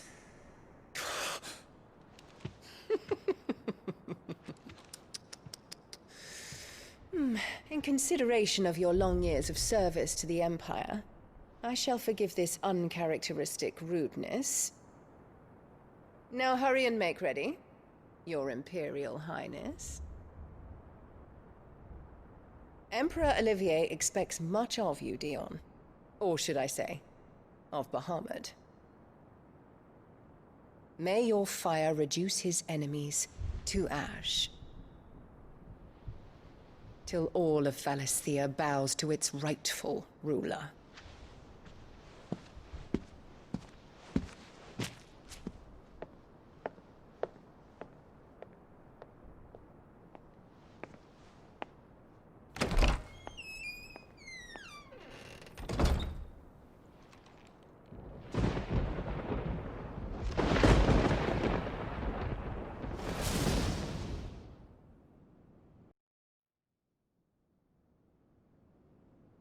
There is another darkness that has taken hold of Sanbreque.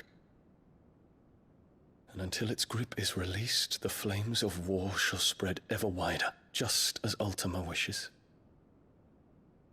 Forgive me. My family has caused you much grief. You are not her keeper, Phoenix. This is a matter for the Imperial household now, and as a member of that household, it falls to me to resolve it. At such time as that is done, what strength I have shall be yours.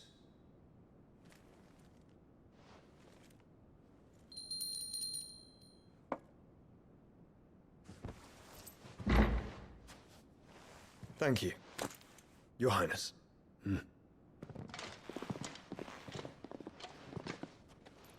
Let us take to the skies together, and bring a new dawn to Valisthea. I should like nothing more.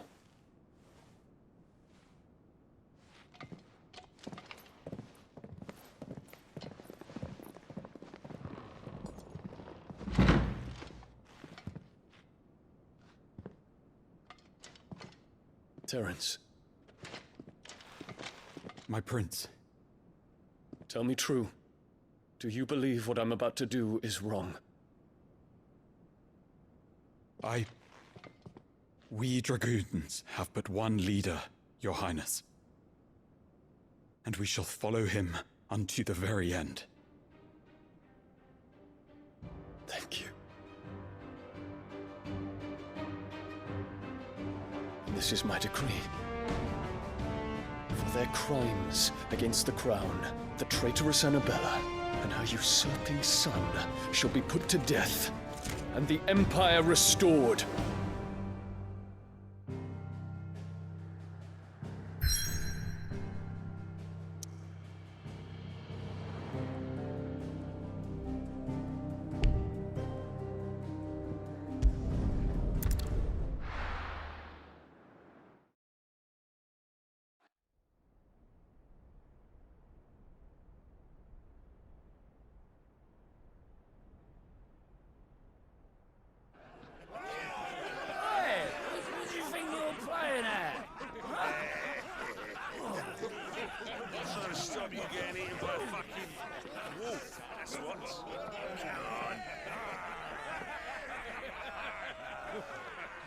One would never guess that these people stood on the brink of war.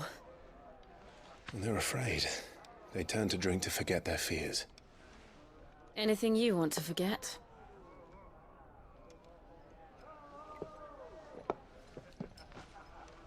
The harbor is empty, and half the market stalls too. The city may seem peaceful on the surface, but it's balanced on a knife edge.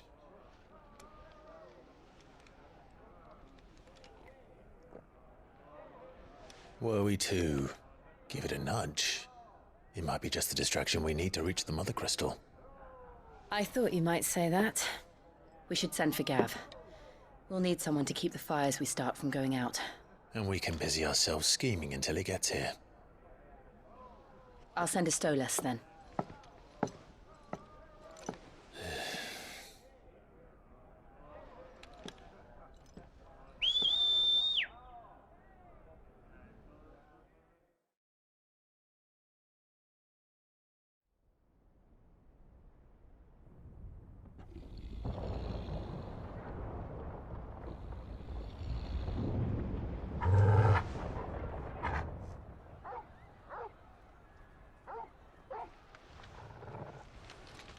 What is it, boy?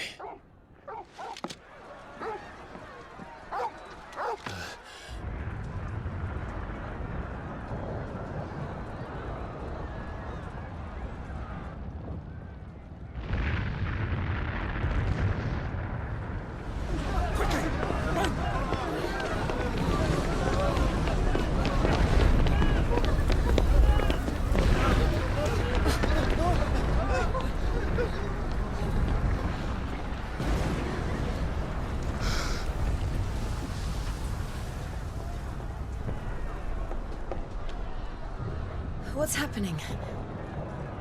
I don't know. Torgal!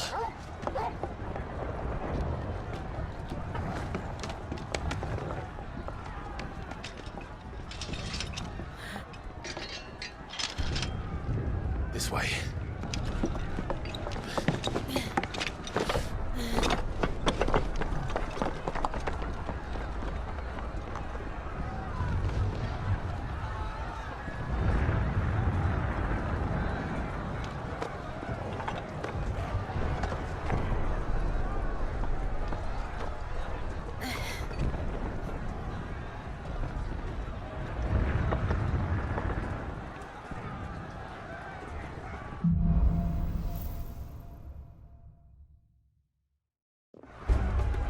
The city's on fire. I'm sure Goots is fine. He'll be making for the square. The one with the bell tower. In the middle of town, right?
Watchman or sentry is to be slain on sight. But spare the citizenry. Those were Imperial Dragoons.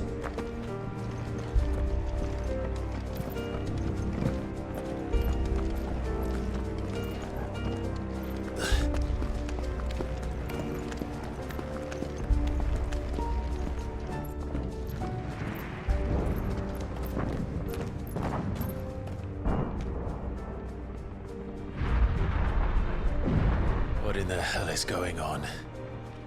Let's go and see. Right.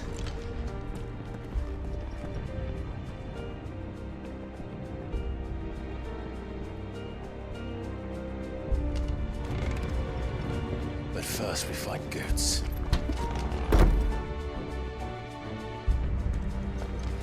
I just hope he's all right. You there! Identify yourself! We have to.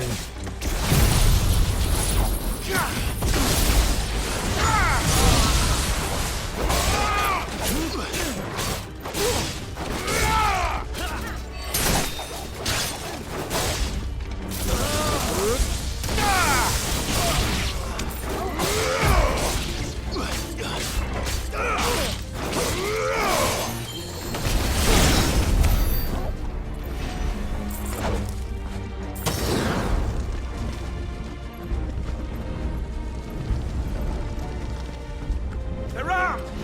Quickly! Gun them down!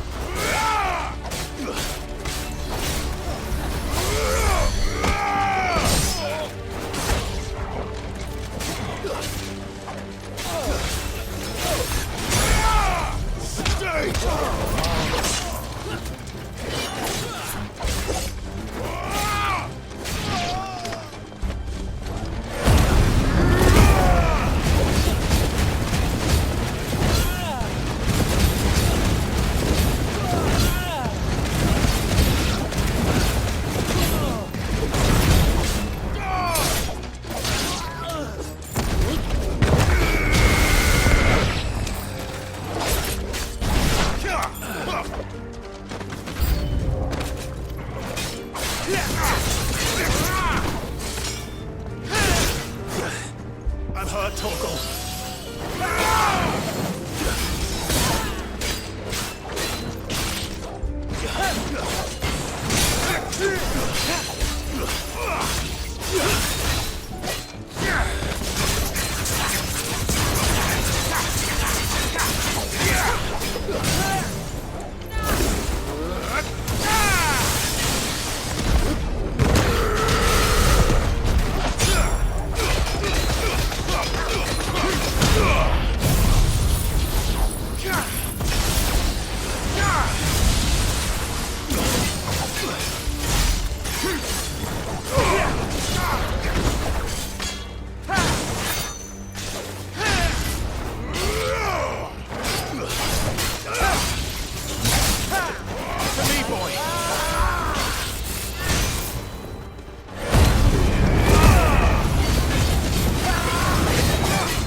There's no doubt about it.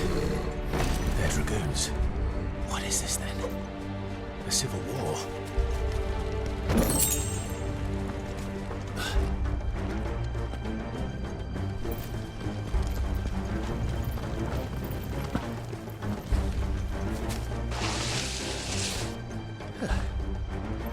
Never thought I'd be glad to fall into a sewer.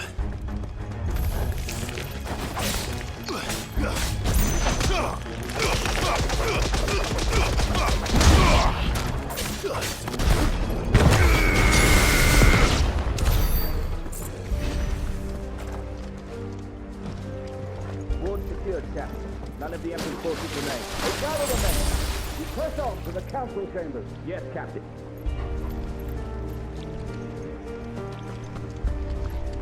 What of the men and women in the market district? The evacuation is complete, Captain. Good.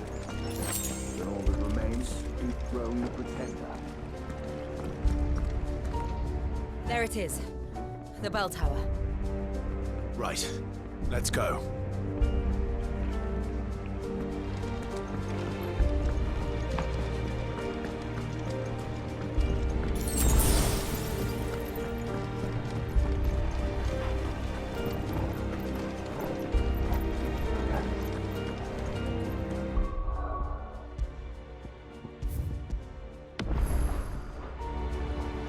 Ah, a goods lift.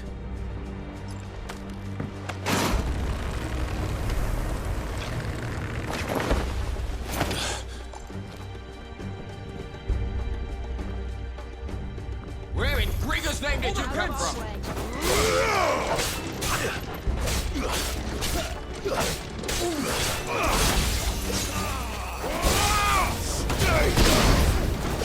Get him! I'll not fall to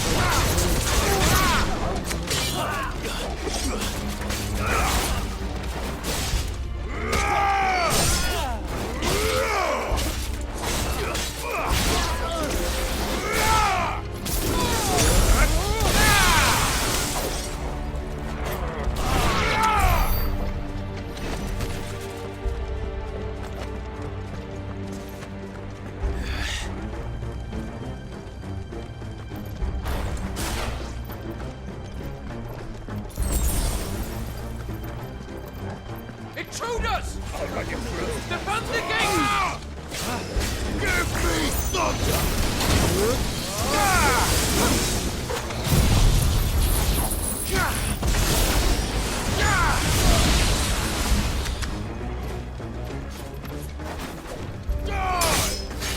It's over!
Hold on, kids. We're coming.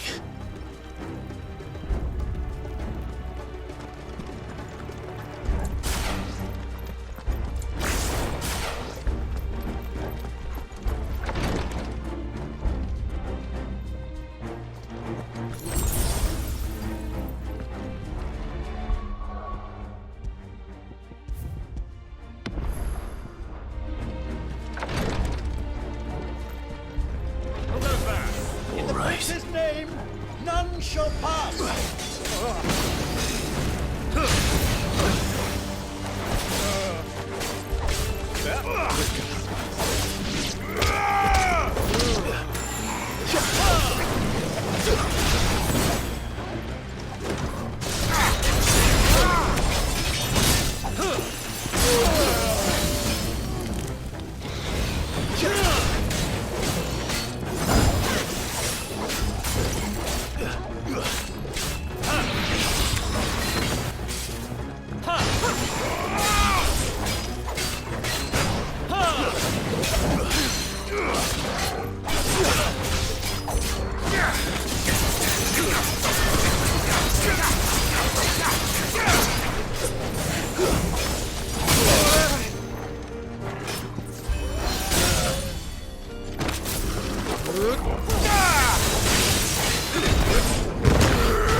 Get him!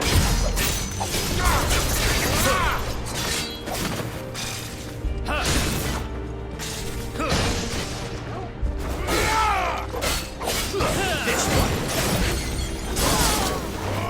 Get him!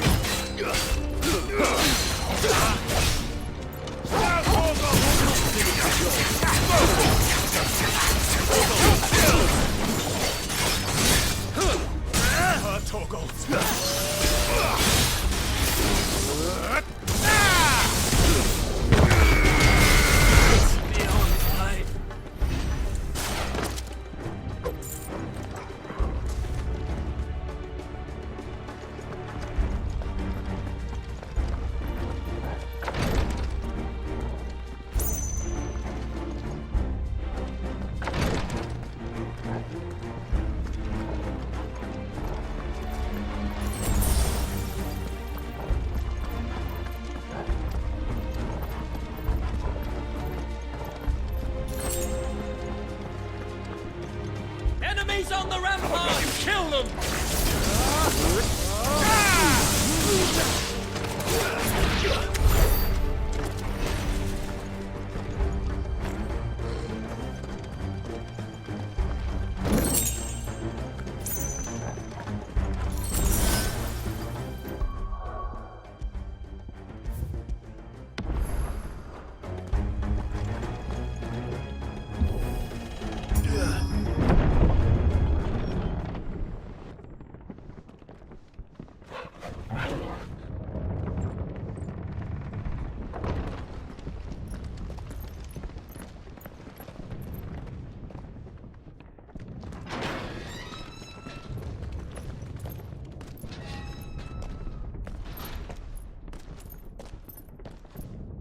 Can you see him anywhere?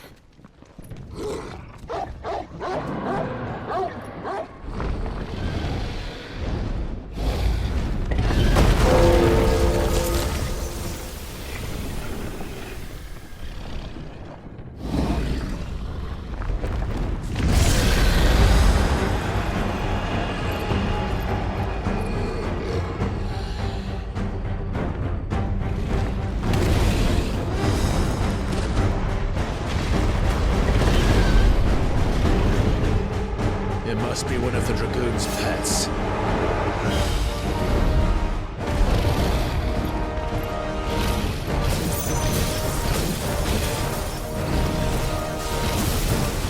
Nice try.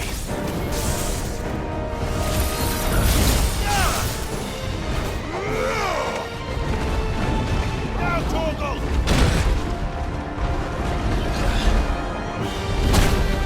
Give it to me, boy!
Get ready to move.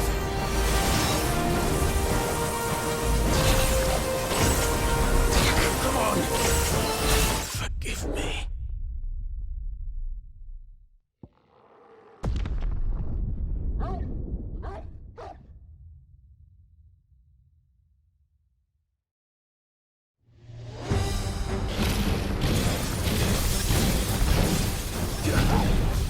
Go forward. Nice try.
something in store for us.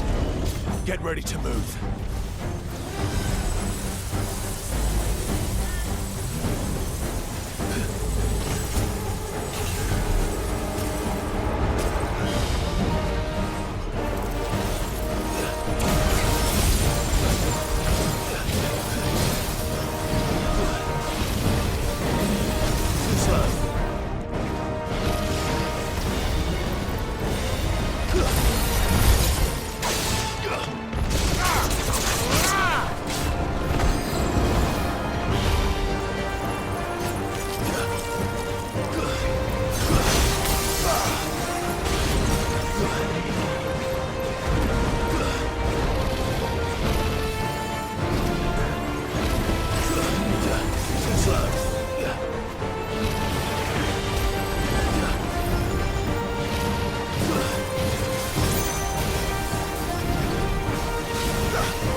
Over here, Clive! Are you alright? Goods, there you are. I didn't know there'd be a dragon. All right, let's get out of here. Oh! What now? Is that Mother Crystal's heart? What the hell is it doing up there?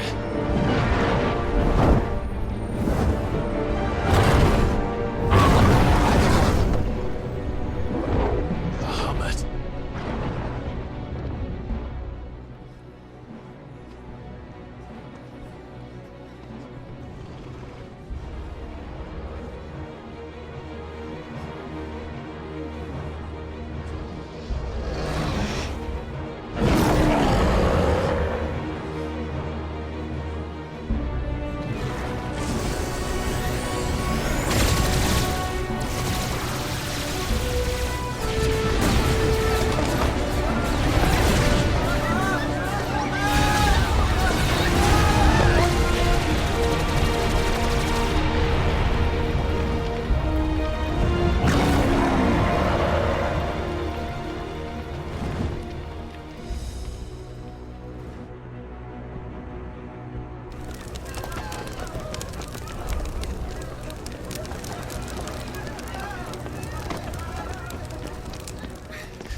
Your Highness, don't do this!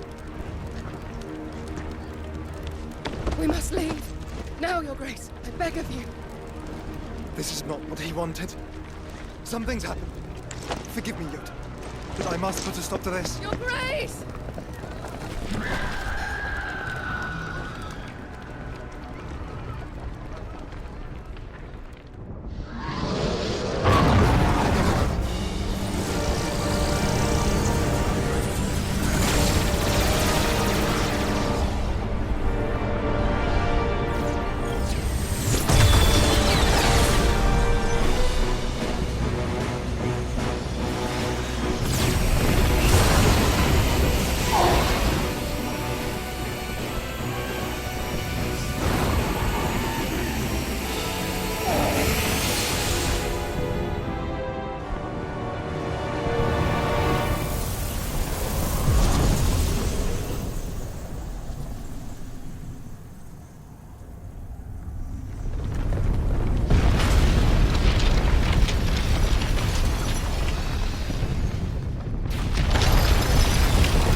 So, what do we do now then?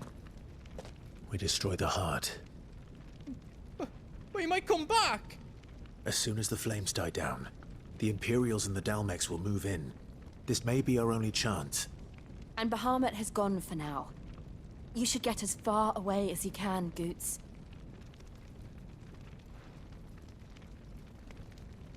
What? And leave you lot in the lurch? I can't do that. If you're staying, then so am I. I packed everything up before I made a run for it, so if there's out yous need, just ask. But I won't be giving it away for free. Nana'd never forgive us if I did. Thank you, Goots.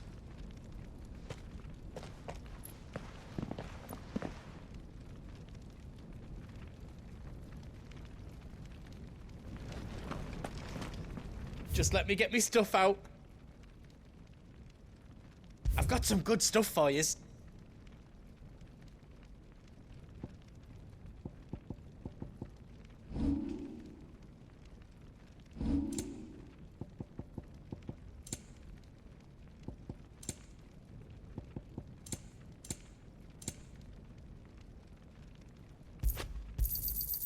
What else you need? You've got everything you need then.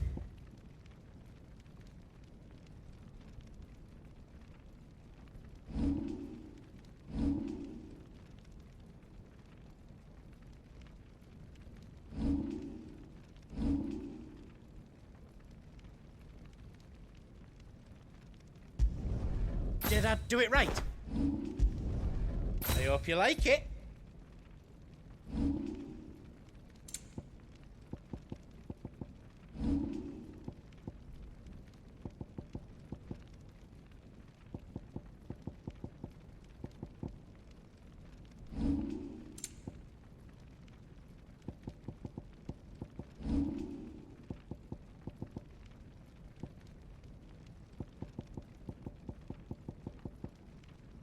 You don't want me to make yours out else? Are you all set then?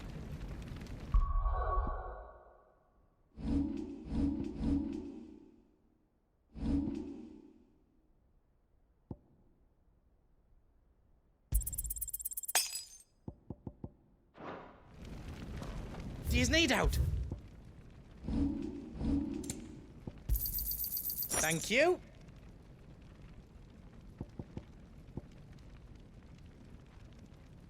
All done then? You be brave now, boy.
Drake's tail is right there, Clive. It's time to free Storm from the Crystal's curse. Oh, it's past time. But remember, Bahamut is still out there. And I dare say we'll be seeing him again before the night is done.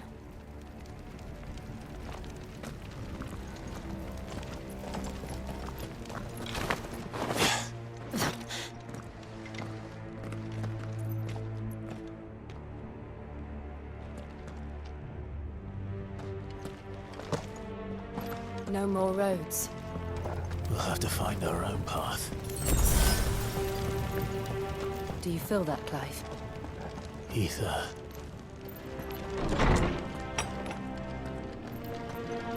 Just what we need. Another flood. It's already turned them. And there's no reason to hold back.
Climb up.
dangerous.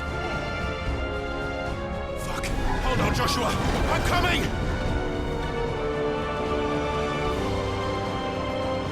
We have to save him.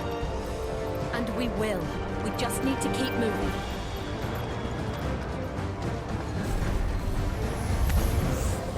Them again! Not now!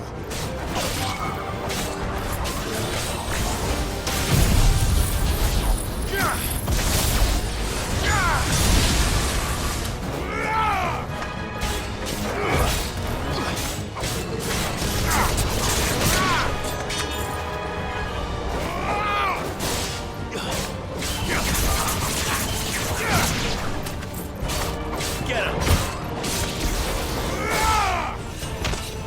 Farewell!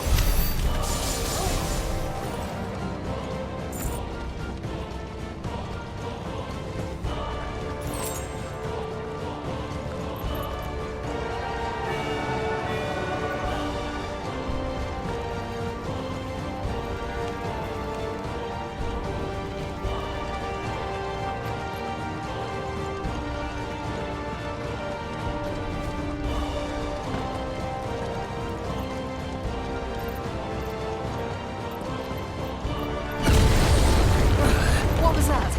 Ahmed, he'll kill us all.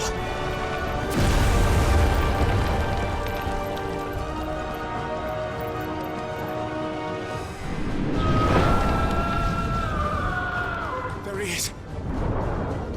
Joshua! I'm here, brother! Drive. He can't hear you. Joshua! They're heading for the heart. And so should we.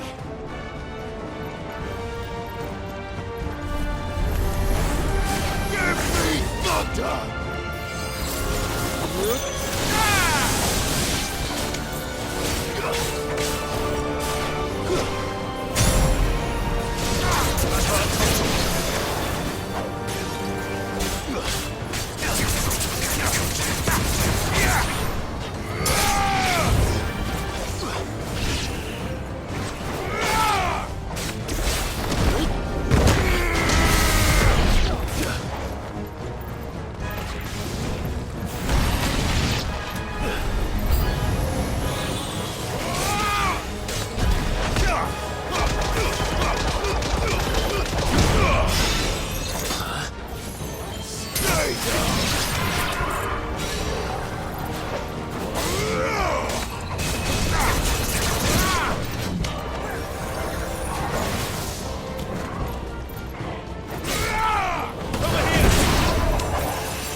Are those the council chambers? How are they still standing? I don't know.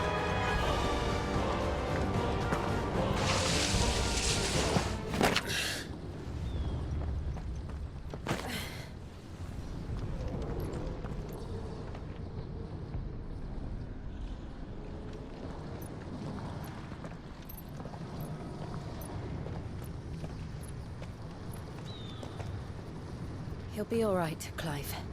He's a survivor. We're getting close.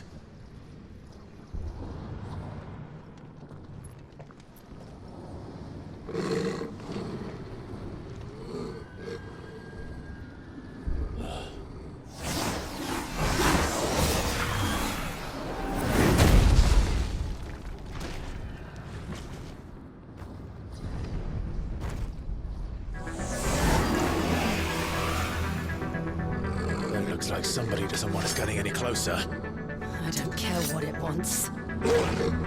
Neither do I.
want to know what that is? We have to end this right now. To me, boy!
These beasts, they're getting stronger. We can think about them later. Right now, there's only one thing we need to focus on. The heart.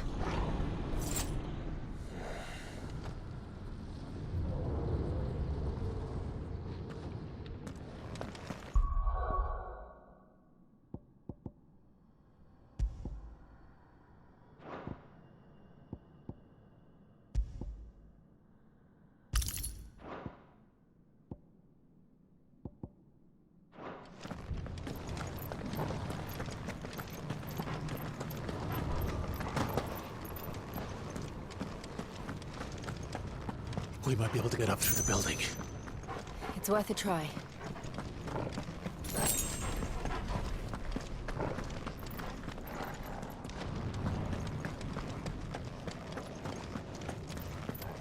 Quiet.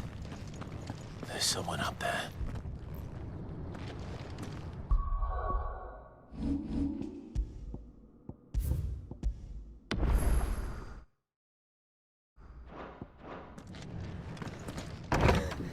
Is someone there? Mother. It's you. What happened here?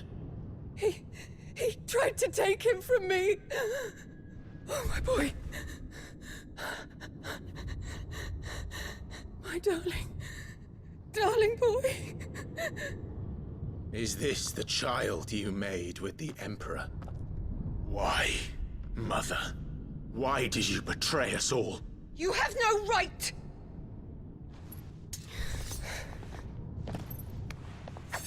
Answer him. We took you in, savage. Show some respect for those who raised you.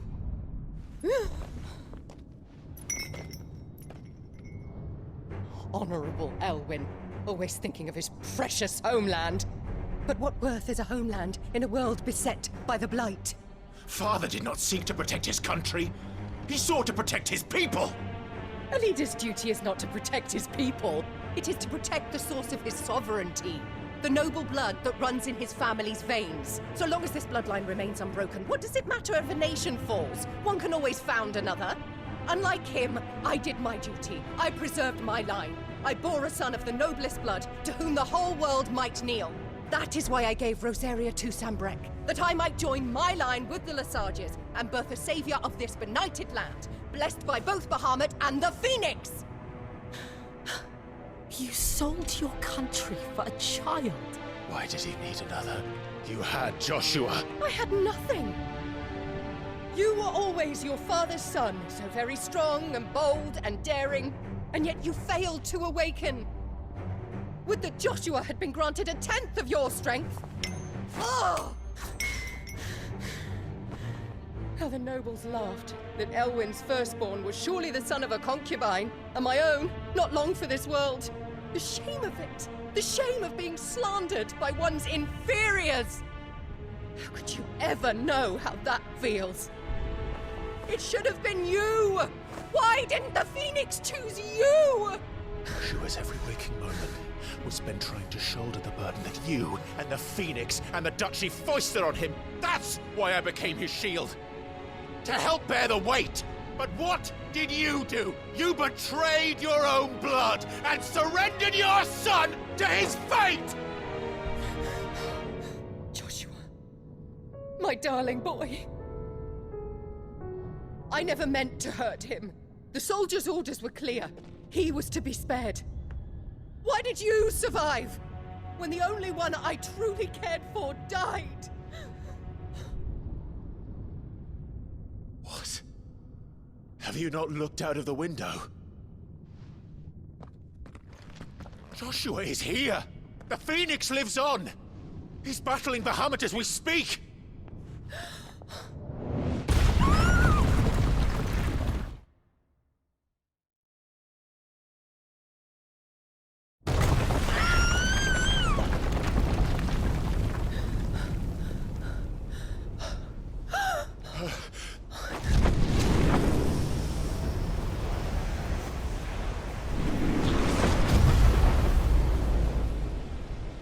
Joshua! Wake up!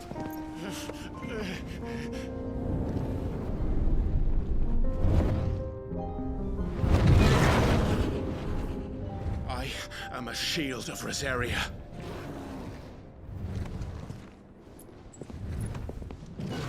And I will do my duty.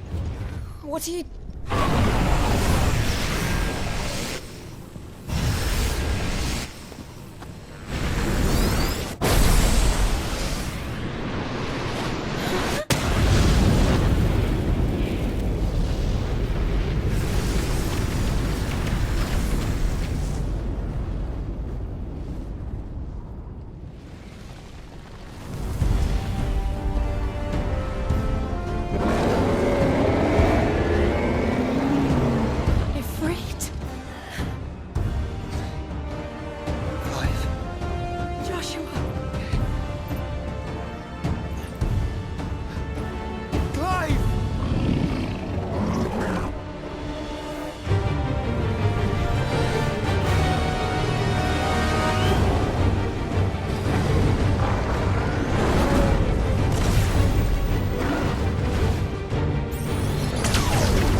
I'll come back for you.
Joshua!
What now?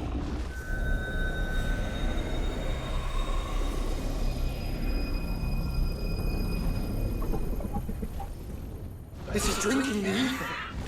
We have to stop him.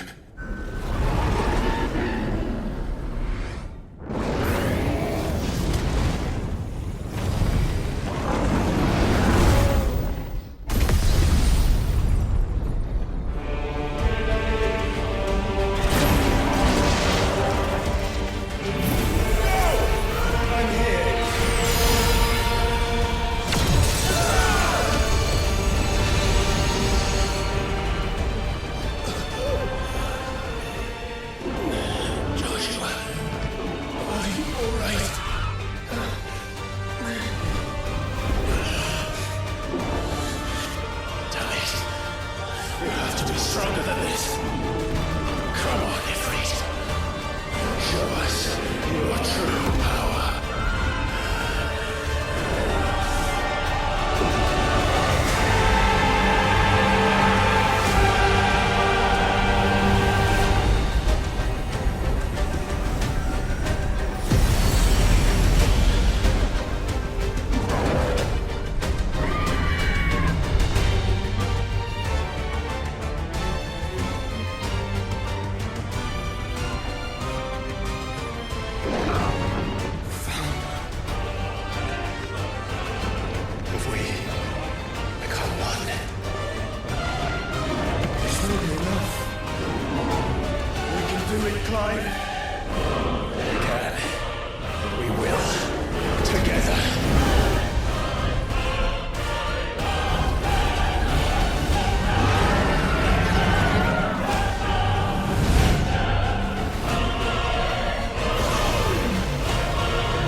Are you ready? Ready!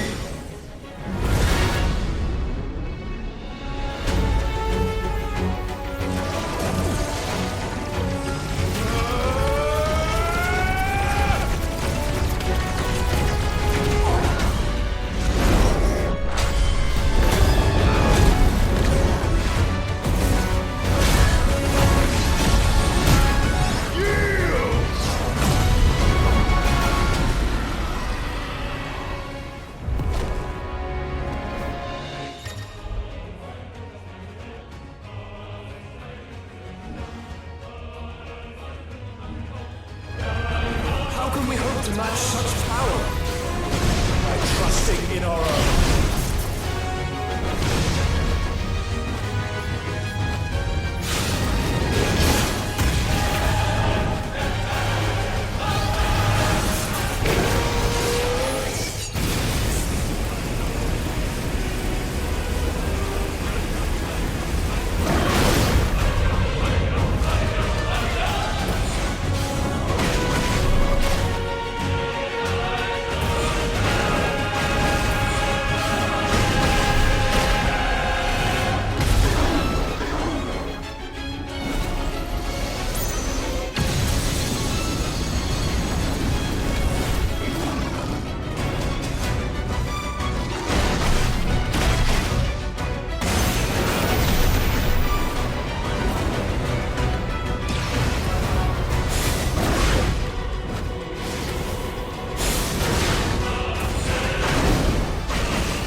burn the world.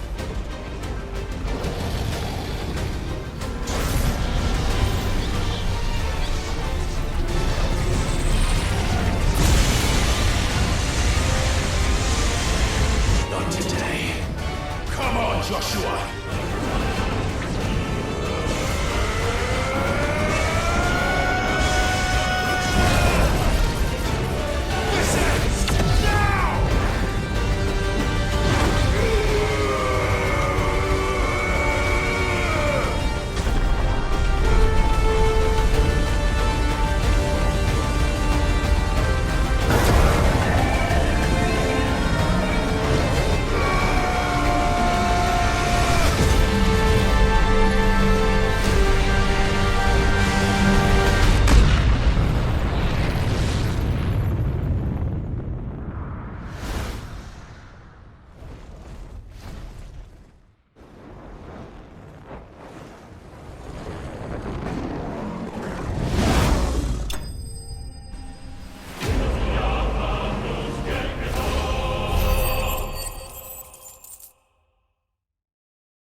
Dion!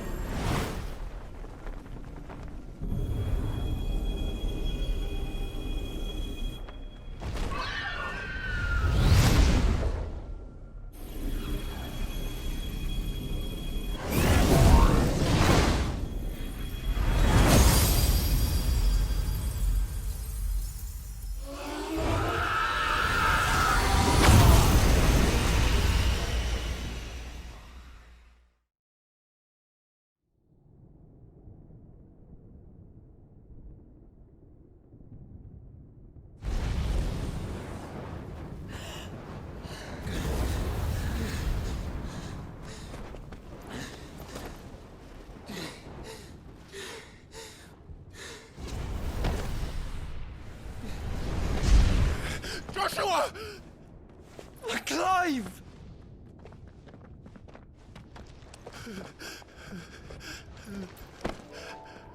My brother. I'm sorry. I'm so sorry. You're alive.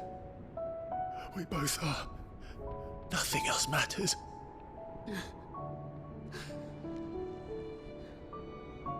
I never dared hope that I would see this day.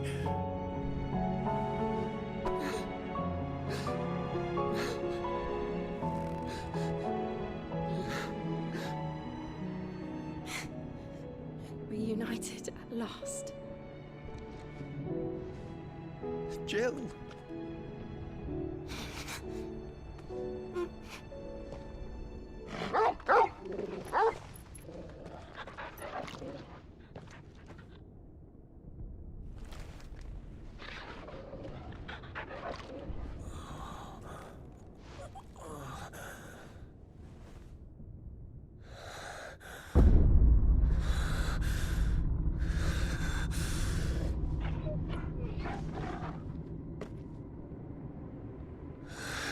This is for my father!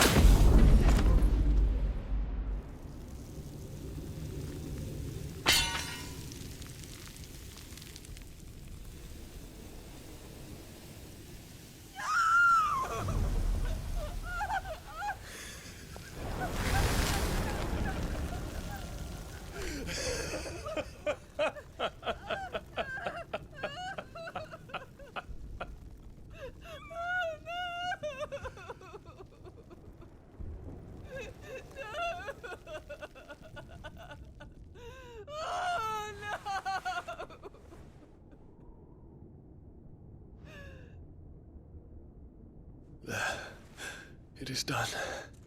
The demon that would tear our house apart is no more.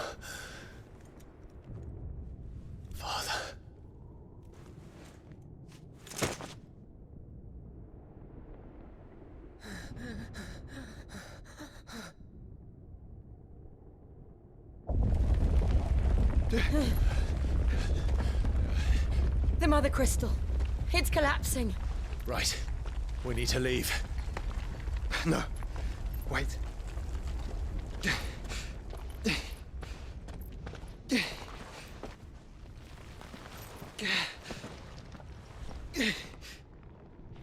I owe him a debt.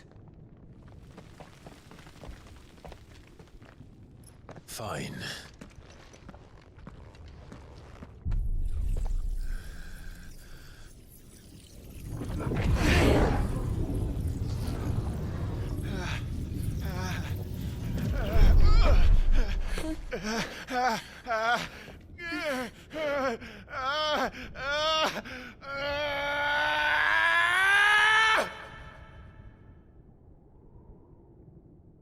You there. One section. Don't reinforce the walls. This is our situation. Report, Captain. The fires have spread. Can nothing be done to call them off? I regret not, Your Radiance. The Dragoons answer to none but His Imperial Highness. The Council is powerless to intervene. We're hearing reports of rebel Madness is this, Dion. throughout the neighboring districts. Focus all efforts on extinguishing the fires around the capital. The city can wait. Don't dally, man, go! Your Radiance. And I want you to find out Make sure the doors are locked. next move. By the light! Dion, have you taken leave of your senses? Call off the Dragoons at once! Fear not. The populace will come to no harm at their hands.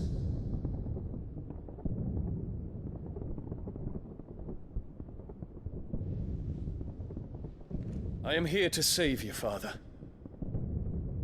Save me? A creeping darkness hides in the heart of Senbrek. It stems from your wife, the traitorous Annabella.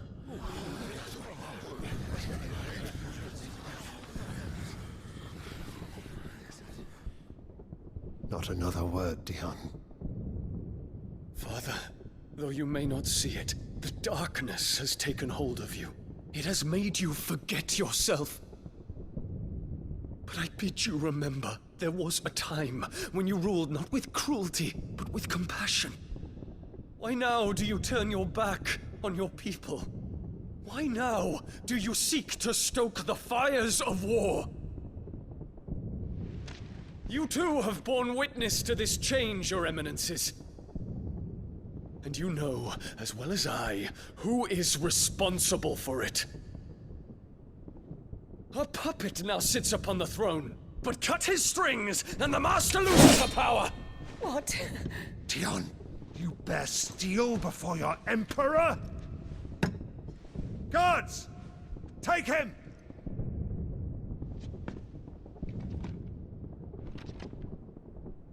For every citizen who falls, another can be bred. For every home that burns, another can be built. Those were your words.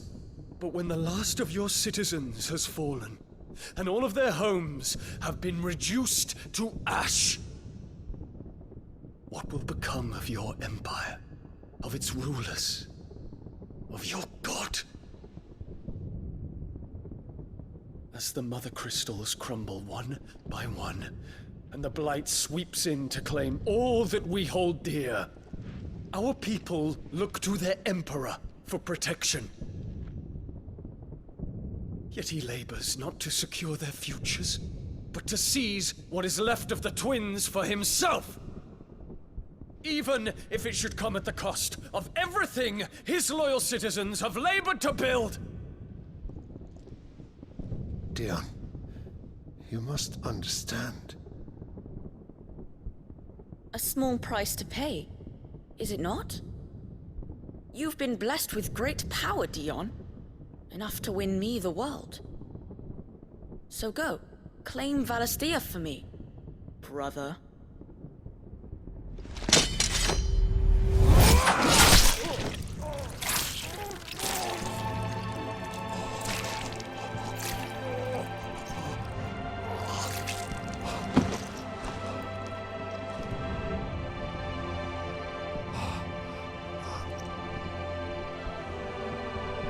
Dion.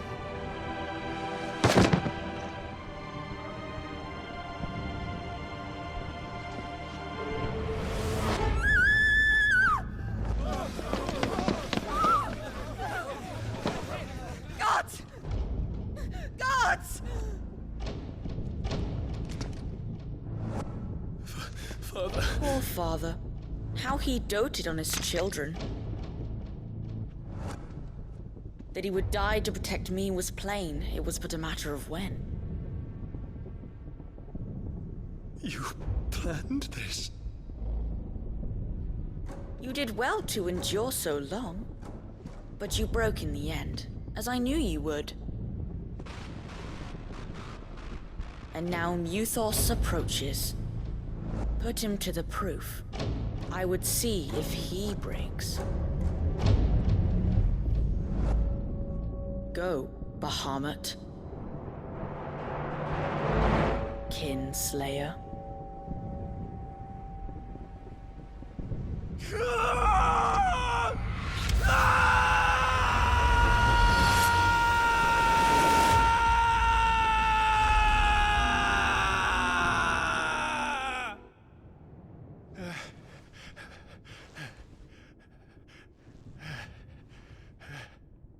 Not again. Brother? It's a long story.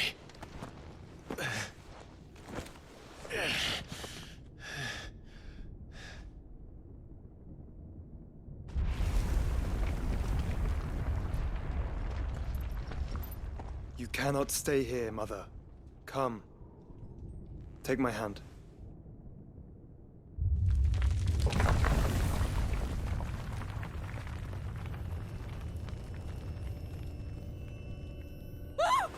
Get away from me! This is all just a dream, just a bad dream! You will not take me, Shadow! You will not take me!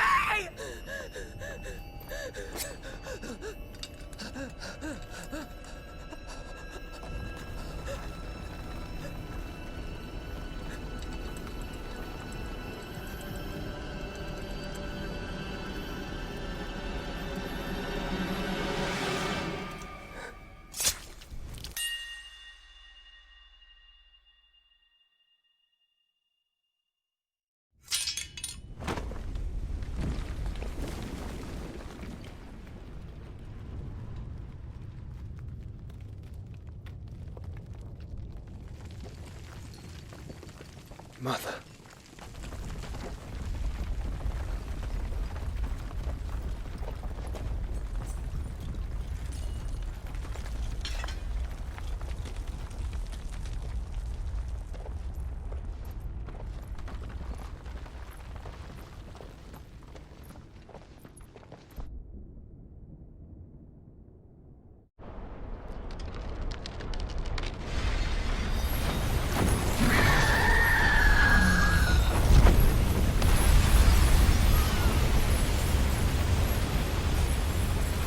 If it is consciousness that weaves your wills together, consciousness that blurs the boundary between your own will and that of others, then we shall set you apart once more. The ties that bind you shall be severed, and humanity return to its proper place.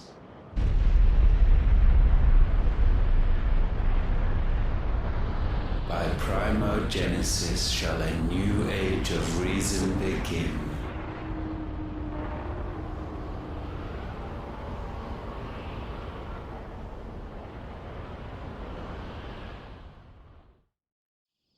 Relax, Your Majesty.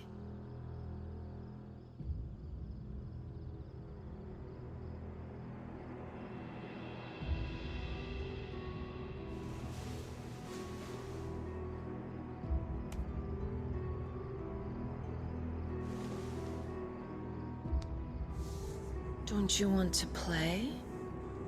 It's been a long time. If that is your wish. Men, you are as meek as all the others.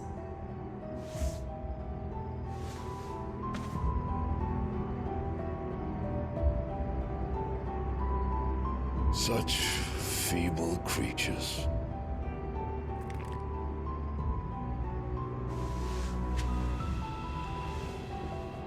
Gifted the power of icons, yet slaves to fickle emotions which usher you to your doom. And so you bind your fragile wills with strands of consciousness. The wretched handiwork of a wretched people. The Sons of Fire were united at last, and for but a moment, their flame burned bright.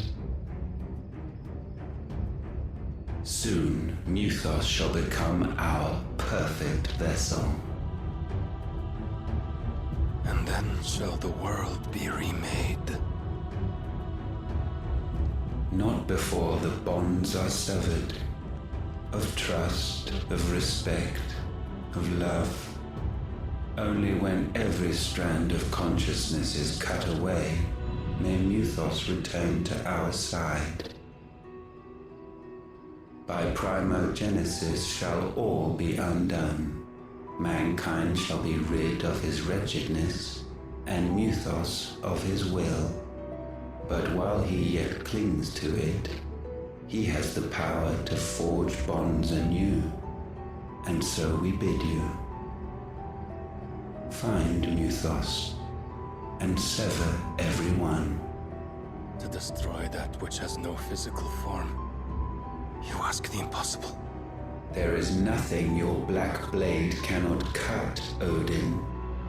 We shall unite with Muthos, and bring forth a new world. So long as our vessel remains unclaimed by humanity. It shall be done, Master. My will is yours.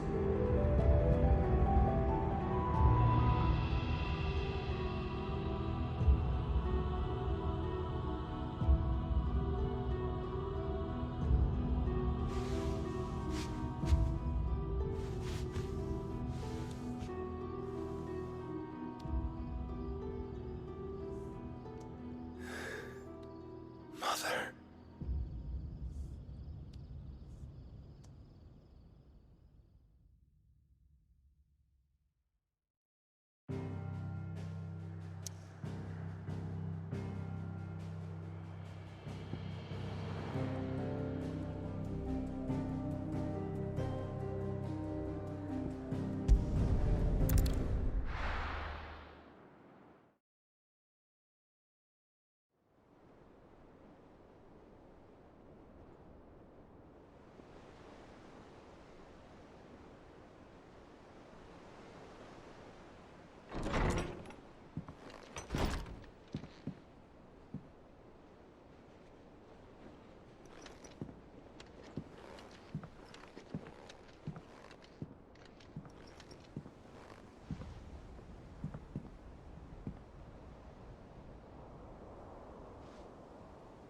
How is your brother?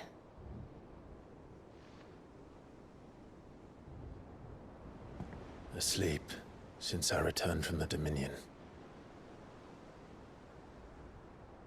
Taya says he should be back on his feet soon enough. For a while, at least. She discovered something on his chest. A swelling, circled in stone. The curse.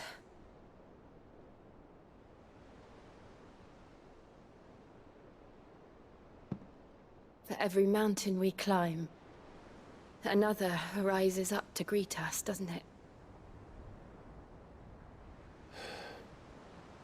It's never ending.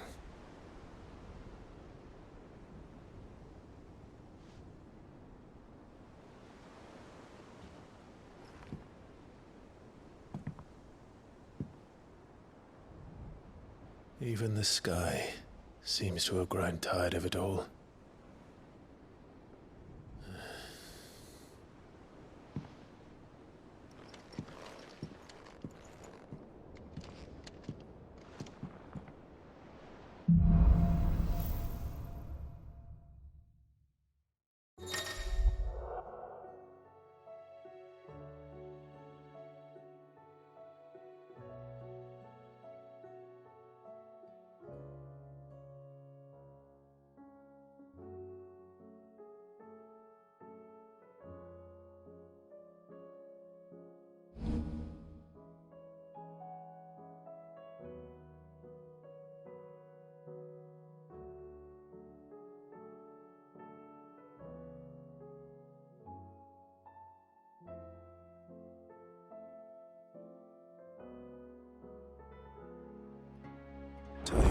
if I disturb Joshua.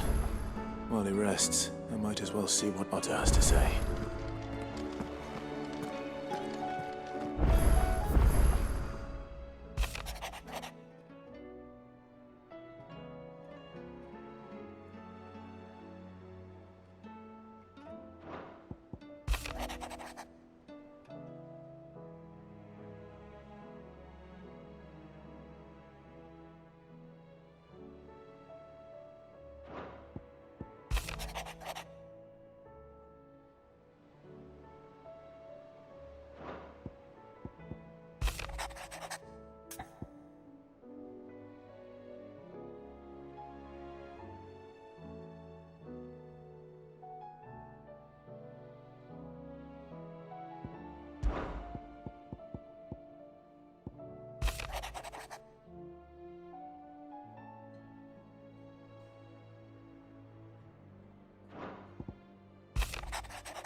Did you see the pair that got hauled into tires?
Fancy silk stained red.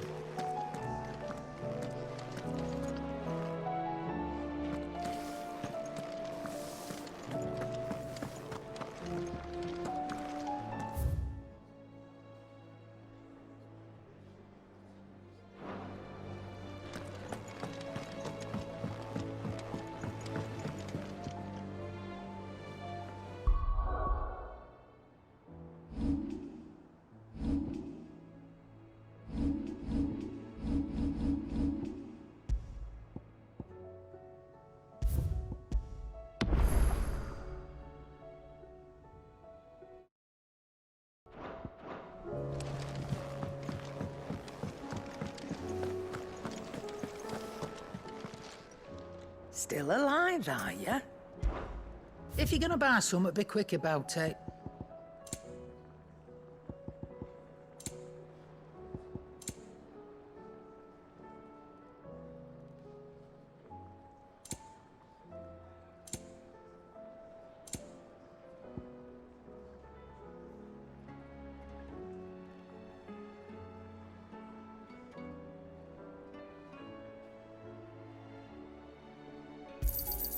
It'd better all be here.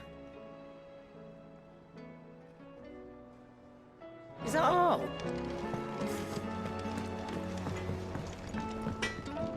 Trouble with your gear, or... What do you want?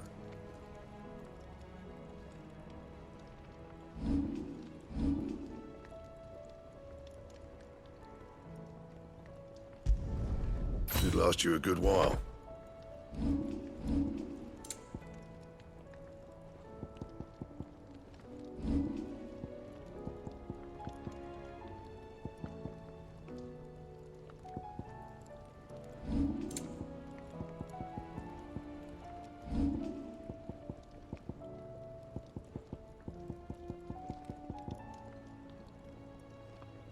Anything else?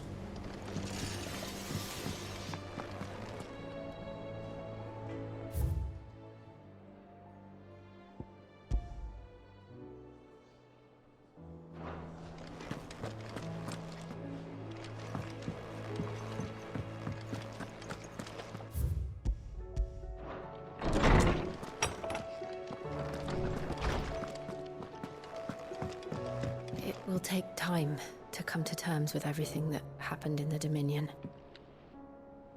But time is the one thing we always seem to lack.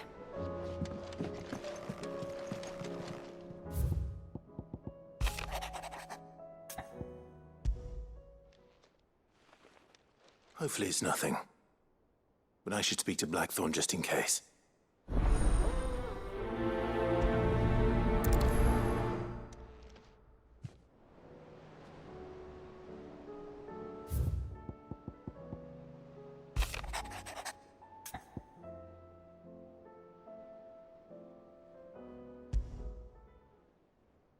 What could be wrong with Torgor? He seemed well enough when I last saw him.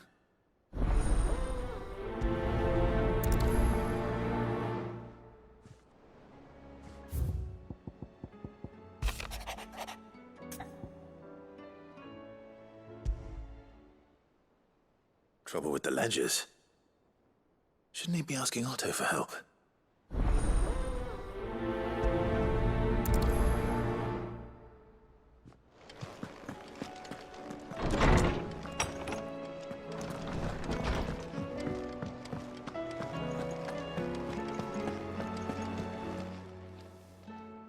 I got your note. You think something's wrong with Torgal? So you can read. Congratulations. But I didn't say how we're wrong with him. I said something weren't right. He's not been eating me treats. He used to love cracking the bones from Molly's boiled brown, but now he won't so much as look at him. Didn't like him. Which is why I'm of a mind that his mind's on something else. You've not been working him too hard, have you? No harder than usual. Is that it, boy? Do you need a rest? What was it you said he was? A frost wolf? That's what the lawsman seems to think. Then maybe this all has something to do with whatever it is that's woken inside him. I suppose things have been different since Rosalith. Perhaps Hippocrates knows something. Instead of everything, you mean? Perhaps.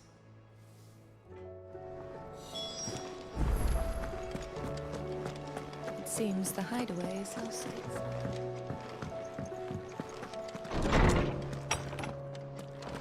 Is a storm coming soon?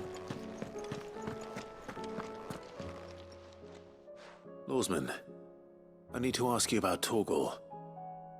Something's not right with him. He isn't ill, is he? I don't think so.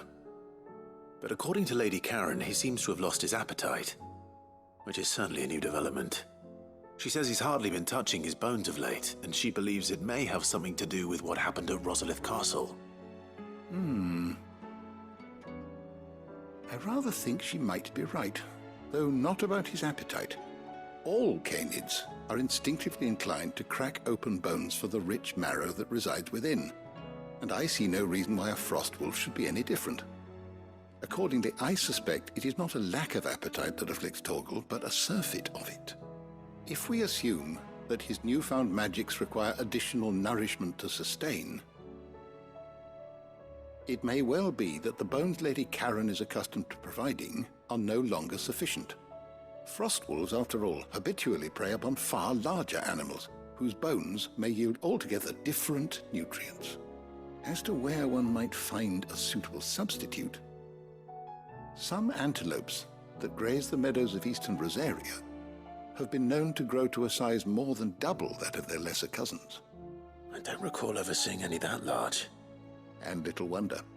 The oldest and largest such creatures rarely leave the safety of the highlands for fear of predators. The last elder antelope sighting I recall hearing about took place near Cressida, and that was long before the village was abandoned.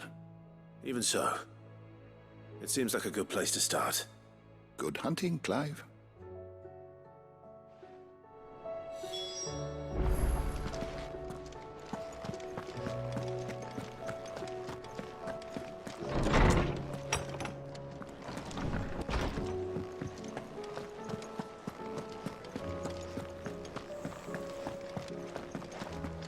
For not leaving me in the Dominion. If you hadn't come back, I might still be stuck there. I told Nan we flew back on the Phoenix, but she walloped me for telling fibs.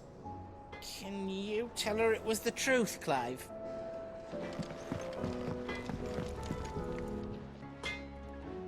Blackthorn, do you have a moment? Not really, no. This won't take long. I just wanted to ask how you're getting on. August was worried about you, that you might still be doubting your craft, even after learning the trick of that cuirass. Is there something else weighing on your mind? Perhaps sharing your thoughts might help. That bastard's like a dog with a bone. Still, you've got a keen eye, I'll give him that. He's just, well, Karen showed me something.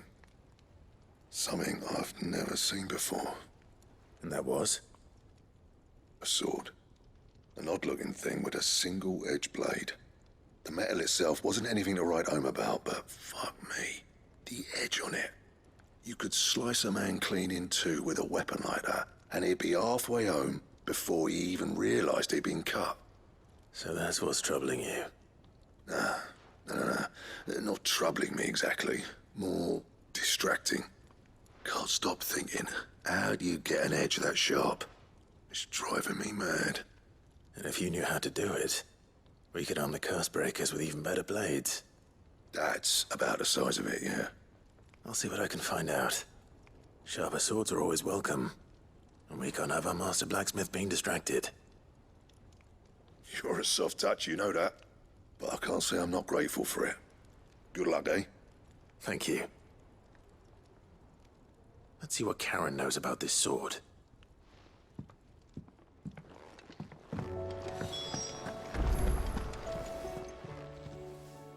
You're looking well, Karen. What do you want? Out with it. I want to know about the sword you showed Blackthorn. Single-edged and extremely sharp. Running around after him again, are you? I suppose I am, yes. But I need to help him find out how to work an edge like that. It's driving him to distraction. Little wonder, I suppose. There's not many like that make it as far as the twins, and those that do go straight into private collections. Which made it nice and easy finding a buyer. Can you tell me who bought it? Where is it now? You think I tell people who my clients are? Suppose you're not likely to go nicking him off me, are you now? Fine. If you stop mooning at me like that. Lord Ignac's the man you want. Dalmekian bloke. Collects weapons and the like. And he's got more money than sense, which is why he's one of my favourite clients. Reckon he'll still be at the inn in Dalamil, where I left him. Thank you, Karen. Oh, and he's a touch eccentric, if you take my meaning. I appreciate the warning.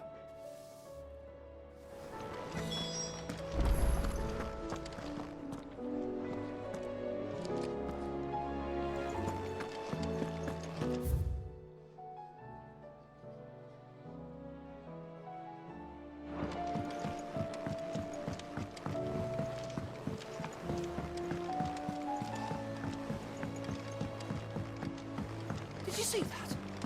Tell me you saw it. There's talk of these skies driving me. I pity those in the villages. Clive, did you get my letter? That's why I'm here. Shh. Otto won't be listening. Is this better? A little. Listen. I've some bad news.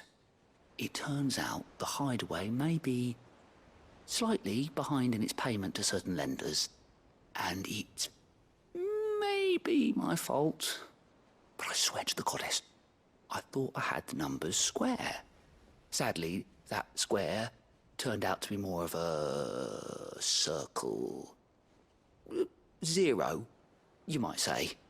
I can straighten it out, I swear, but it's gonna take some time, and I'm gonna need help keeping it from Otto. Bit late for that, I'd say. There you are! What a surprise! So let me get this straight. You forget to pay our lenders what they're due, and instead of coming straight to me, you get Clive to come to you. And I hope he'll dig you out of the hole you've dug for yourself. Clive, the man in charge of the place you've been cheerfully trying to bankrupt. And you thought this was a cunning plan. Why? Well, who needs paying? Oh, just Martha. And the dame. And, well, Lady Karen. But only 500 talents. We owe 3 of our most trusted friends 5 million gil. Each. 5 million each. They lent us the bulk of the money we used to rebuild the Hideaway, you see, and, well, I must have made some sort of oversight. Those ledgers were my responsibility, and it was my decision to entrust them to you. This is my fault. Do we have that much to hand? I can always ask my uncle. No, we don't. And no, you won't. We've lightened Lord Rosfield's purse enough. After the king's ransom we had off him, he deserves better than to see our begging bowl. Besides, we'll need to learn to stand on our own if we're gonna make this work. All right. But that doesn't mean you have to shoulder the burden yourself. Is there anything I can do to help? There might be. How'd you fancy taking these to Martha and the dame? Rocks. Rocks, he says.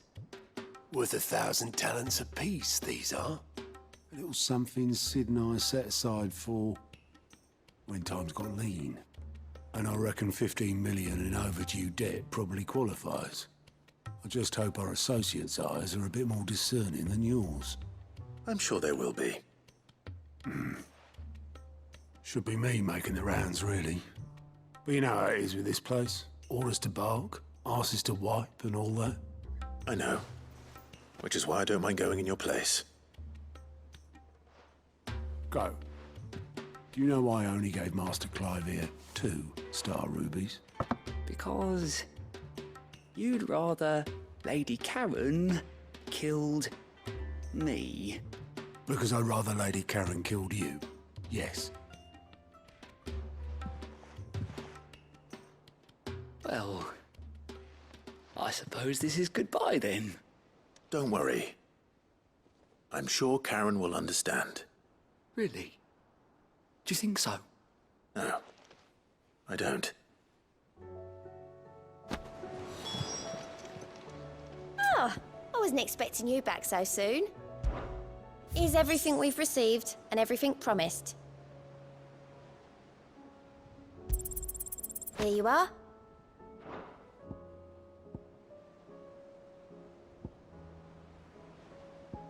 Come again. I may have more for you.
I can hardly lift my arms. The curses. Oh, Steve. The injuries suffered by both your brother and the prince were bad enough. But that wound above Joshua's heart is unlike anything I've ever seen. Were he not a dominant, I fear he would have succumbed to it long ago.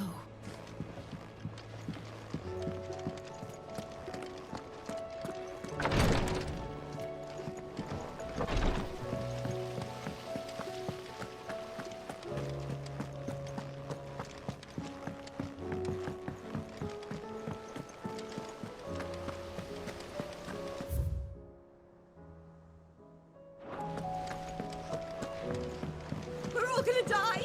You hear me? The Akashic are coming and they won't stop until they've slaughtered every single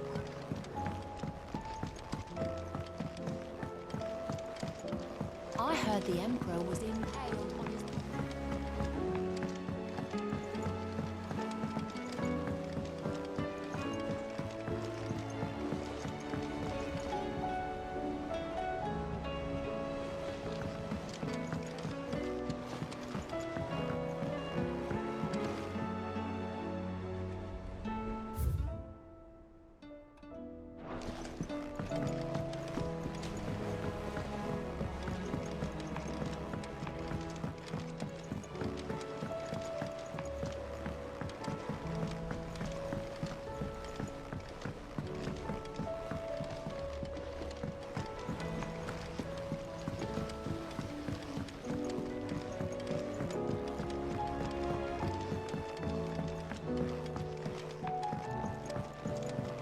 this fuss over a few dark clouds.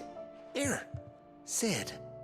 Reckon you might be just the man to help me out of a bit of bother, if you've a mind to.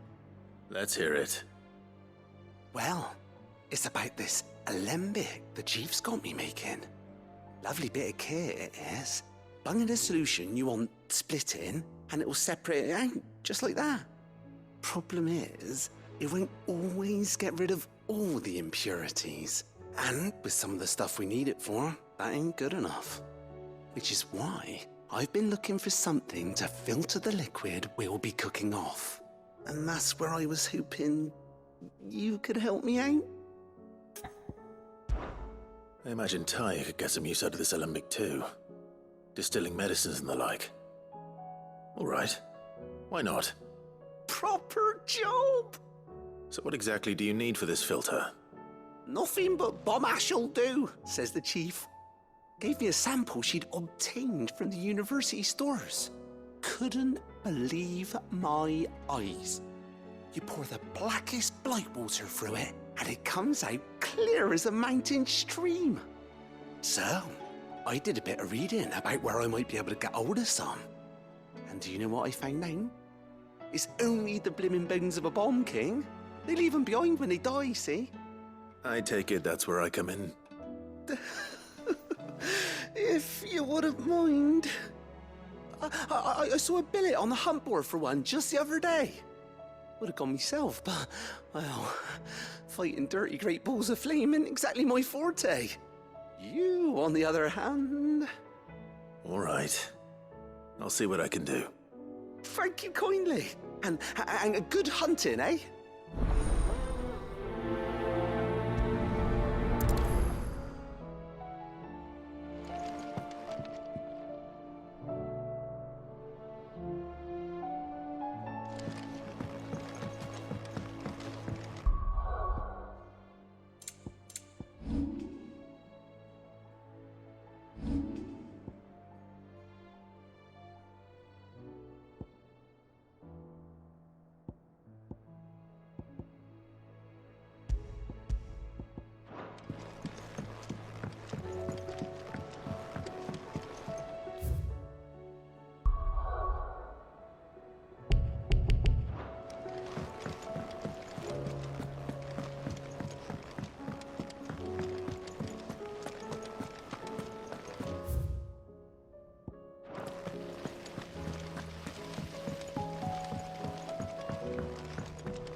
Otto, how fares the realm? The realm? Oh, she's just fine. As long as you look past the fat storms out mother crystals and her skies are a roiling cesspit. And Gav? He's with your uncle in the Free Cities, helping Mid with her project. Sent an owl their way the moment the winds turned foul.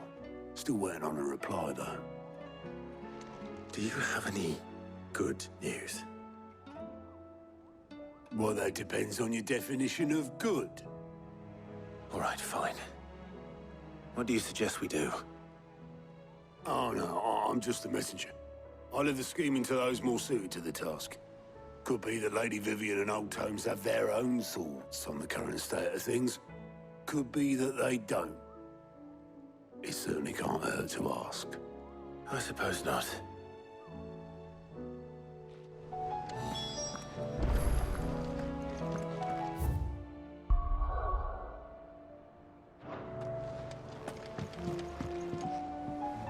How is it that every one of your little excursions presages some inexplicable catastrophe? Not that you are to blame for the Dominion's fate. No one could have predicted the actions of the Crown Prince. I'm sorry I couldn't save your home. My countrymen are stronger than you think. A few toppled clock towers won't break their spirits. They'll be back on their feet in no time. I hope so. Look at us. Bluer than a pair of bog crabs.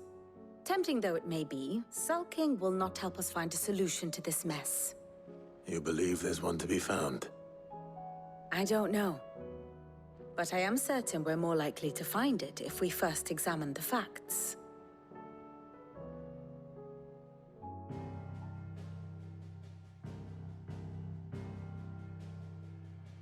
Beneath these darkened skies, fear and confusion reign over Valisthea. Oh, the lands around the fallen Mother Crystals had already begun to wilt for want of ether.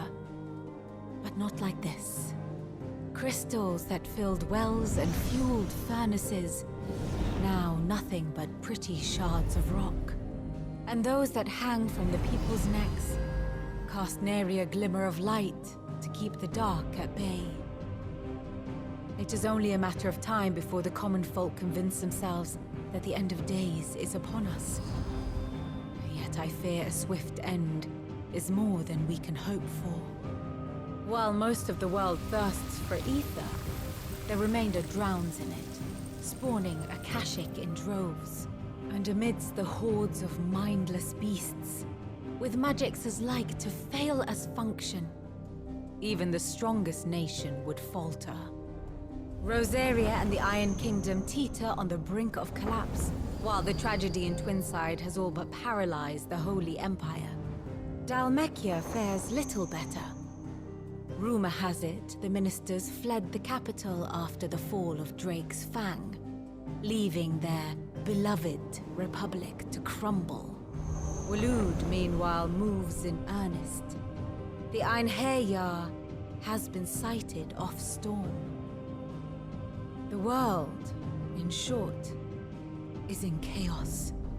It would seem our civilization was nothing but a castle of sand, to be washed away at the whim of the waves.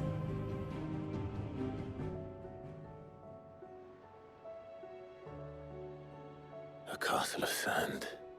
Not my best flourish, but it seemed fitting. The reports I've received are considerably more blunt in their appraisal. Without the protection of their nations, it will fall to the people to defend themselves against those who would take what is theirs. Which is only ever going to end one way. Defending a farmhouse against a band of chocobo thieves is one thing, but pitchforks and palisades will do little to stall an army's advance. Should the King of Waloed deign to invade, there would be none to stop him. None but us.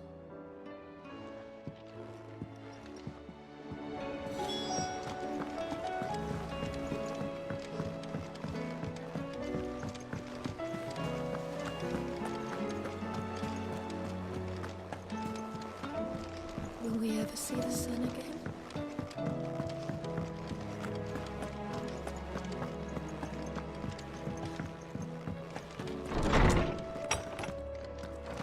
Is a storm coming, Sid? Let me guess. You're here about the skies. Is there anything you don't know, Lawsman? It doesn't take a court astrologer to augur the obvious. As for what has disturbed the heavens, that, I believe, is a question the Fallen might be better placed to answer than I. And on the 6th day did the gods tear the sun from the firmament, visiting darkness upon their prideful sons and daughters. But I dare say you remember your childhood lessons on the sins of Zemeckis only too well. You think they're connected? That Ultima was one of the gods responsible? Well, he has certainly exhibited powers that we mortals would associate with the divine. There is nothing divine about him. But he wouldn't be the first god of whom that could be said, now would he? Yet for all the fairy tales that tell of the sins, there is almost nothing in the way of actual historical accounts. Had I the Journal of Moss the Chronicler, I may have been able to tell you more, but alas, I fear all remaining copies have been lost to time. You will forgive me, I hope? Certainly not. Because there is nothing to forgive. Even without this journal, you've provided us ample wisdom. And we will always be grateful for it. Perhaps Otto will be more inclined to share his thoughts when he hears what the others had to say.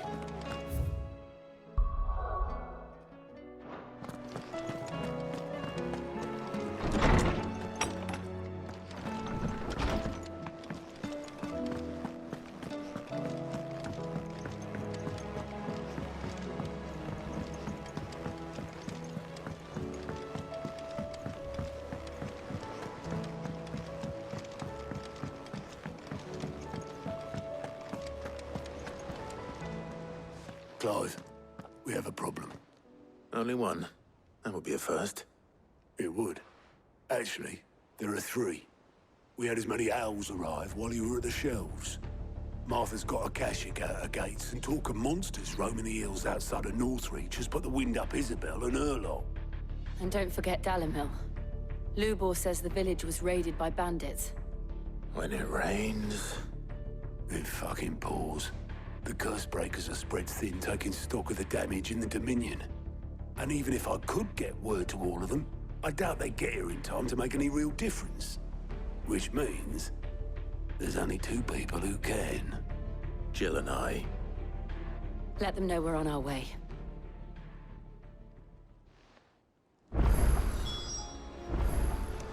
I'm ready when you are, Clive. The messages from Martha, Isabel and Lubor weren't long. But what they lacked in detail, they more than made up for in urgency. Our friends need your help.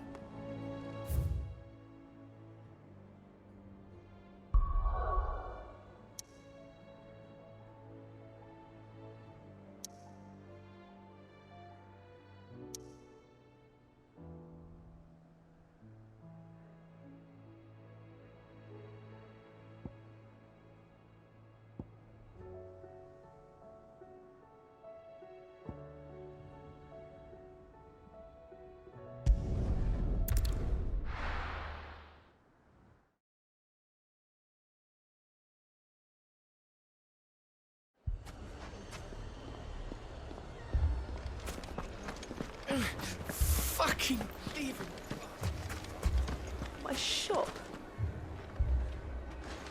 Why would anyone do such a thing?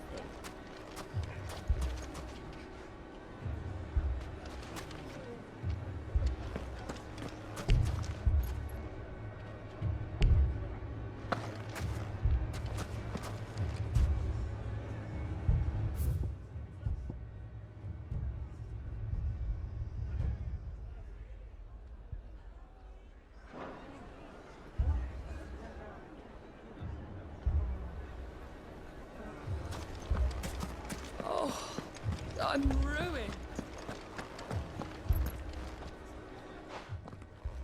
Sid. Your new companion appears much more formidable than your uncle. Should I be worried? You haven't been introduced. Jill. Clive has told me much about you. All lies, I'm sure. Your Stolas said that Dalimil has a bandit problem. Indeed. Although, you're a little late. They left with our food and guild days ago. Any idea where they went? The desert's a big place. Your guess is as good as mine. But the fact is, I have more immediate concerns. What did you say to me? What did you say? Ah, as if by magic. Let's just say we've yet to reach a consensus about how to solve Dalimil's little problem. And at this rate, it won't be the actions of the bandits which prove to be our undoing. It will be our own. I've tried reasoning with the dissenting parties, but even the Desert Hare has limits. Perhaps we could talk to them. What makes you think they'll listen to us? What makes you think they won't? She makes a fair point, Sid. And you won't have wasted much of your precious time if you fail. They're just across the courtyard.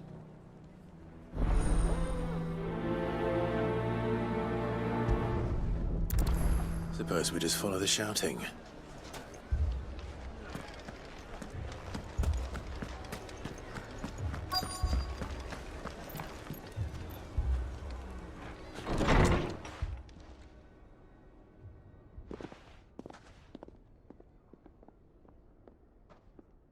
You wouldn't talk like that if it had been your men whose throats were slit.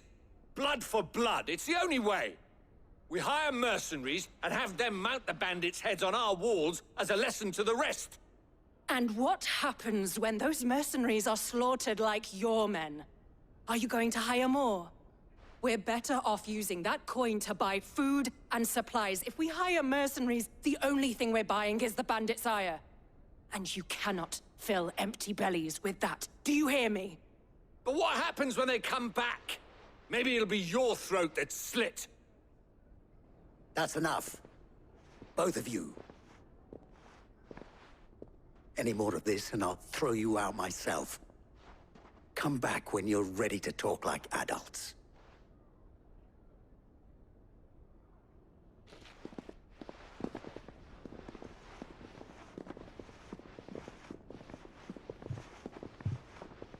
Victor. What's he doing here? Sid. And Lady Jill. What brings you here? I was about to ask you the same thing. Costness is in chaos, and the markets have all but ceased to operate. The Briar's Kiss here in Dalimil is the only place I can reliably obtain supplies. I was here to do just that when Master Lubor told me of his troubles. He thought I might be able to talk some sense into these fools. But if you're here, I suppose his patience must be waning. Who are those people? Those were the thorns in Lubor's side. And the reason this place might be headed the same way as Costness. It's these accursed skies. The darkness is enough to drive a man to madness. Or an entire city, for that matter. We're still working on the skies. But in the meantime, perhaps we can find a solution to Dalimil's problems. I hope so. For all our sakes.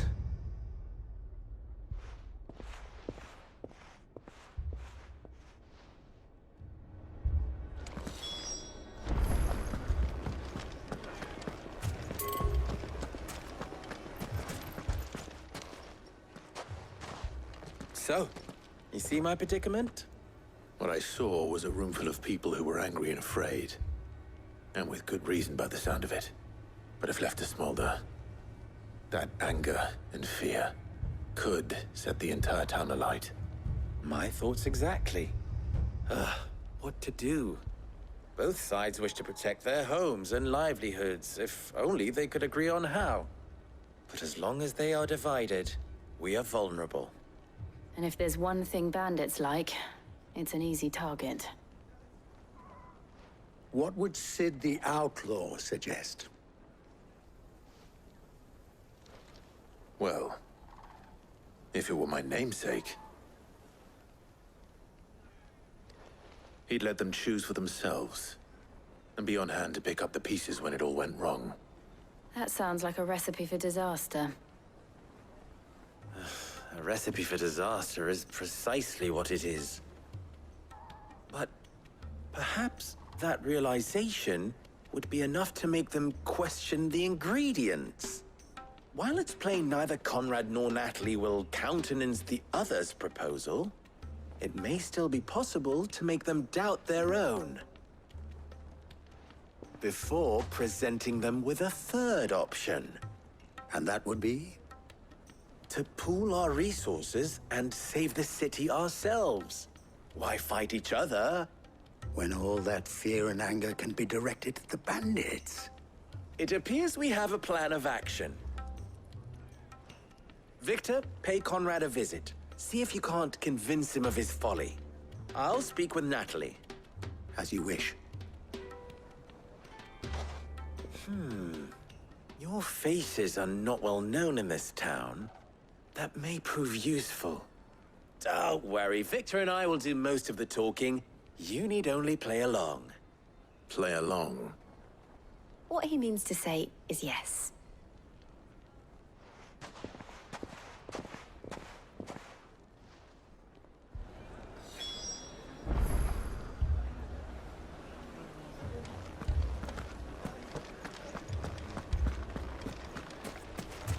Picture it, Conrad. Your own city guard.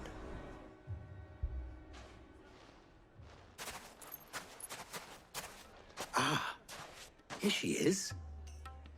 The Lady of the Spear herself. Conrad, may I introduce you to Jane, commander of the Red Wings, the oldest mercenary guild in the Free Cities. A pleasure, my lady. The pleasure is all mine. As I told you, I summoned the commander here from Canberra to inquire about a contract. Victor says you told him no. That there aren't any men left to hire. Is that true? True as the crystals cracked. Nobles came and claimed every last one worth his salt. And not just from us Red Wings. You know of the 7 high houses. There must be 2 swords assigned each one. Granted, we have a few boys left. If it's boys you're looking for. Well, Conrad, are you saying that Dalamil's finest cannot defend this town better than a gaggle of unblooded striplings? That a band of beardless youths could better avenge the deaths of your brave men than you yourselves? Absolutely not. We'll show those bastards who they're dealing with.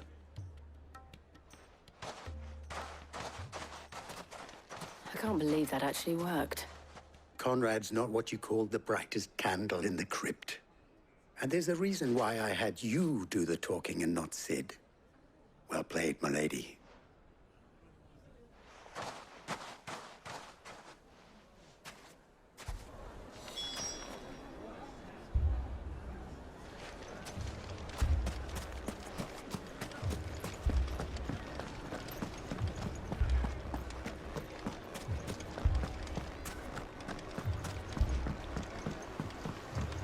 If I had my pickaxe, I would... I mean, it may still be possible to buy something. Ah, here he is now. Natalie, allow me to introduce Lord Underhill of Randalar's prestigious League of Merchants. Lord Underhill. At your service. Underhill? I was just telling the good lady of our conversation, my lord, and how you were lamenting the state of the capital's stores. Lubor says that not only are the granaries almost empty, but that war and the Blight mean this season's harvest won't be enough to fill them for winter. Indeed, certainly that is the case. The nobles in the capital are buying up the city's stocks of barley and wine, driving the prices higher than most commoners can afford. It is only a matter of time before the peasants revolt. It is worse than I thought. If what Lord Underhill says is true, I fear we have little hope of supplementing our stores, meager though they regrettably are. And while I applaud your endeavors to dissuade our more bellicose citizens from seeking vengeance, I sense Conrad is not wrong in his assessment of the bandits' likely return. Which means that now, more than ever, we will need to secure what little we still have. Food, weapons, herbs, everything. If our humble town is to endure not only this hardship, but those that are certain to follow, we must stand united. All right. If it will help to protect my home, I'll do it. But you needn't have gone through this charade.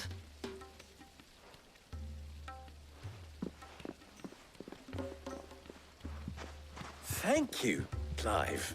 Your performance was nothing if not workmanlike. She saw right through it. I didn't say it was good, merely that it produced the desired effect. Now, my scouts should be returning shortly. Meet me back at the Briar's Kiss, and we shall see what we face.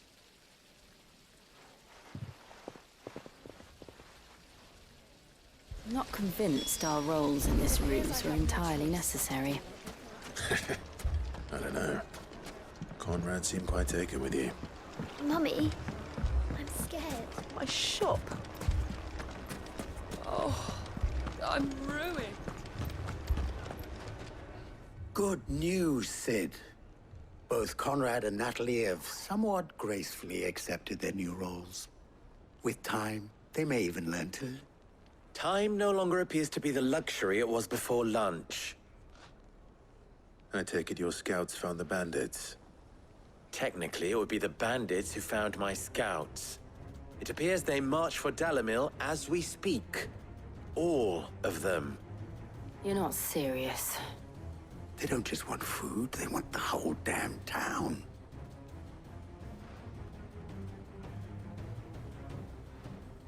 I have a favor to ask. I'm told the bandits march in two groups, one from the south and one from the desert, in a move doubtless intended to stretch our already gossamer-thin defenses. Very well.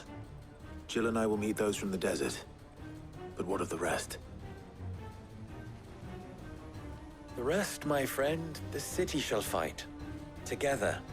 The stakes, I concede, are high. But if this does not unite Dalimil, nothing will. That is a lot of faith to put into those who had their hands around each other's throats but a moment ago. Then it will be for us to see that their hands are kept occupied. And I do mean us. I thought you might say that. We'll hold them off for as long as we can. And we will do the same.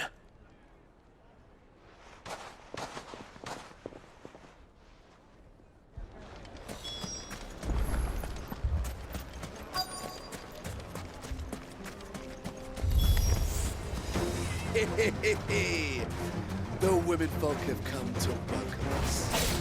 I'll take that one. She's all yours.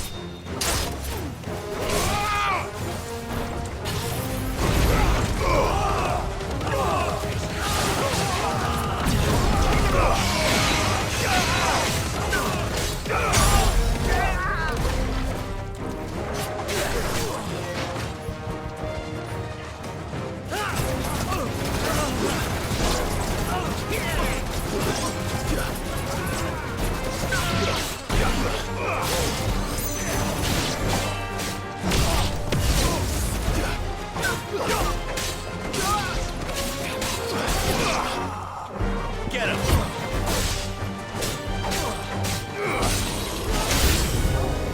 They mean to overwhelm us.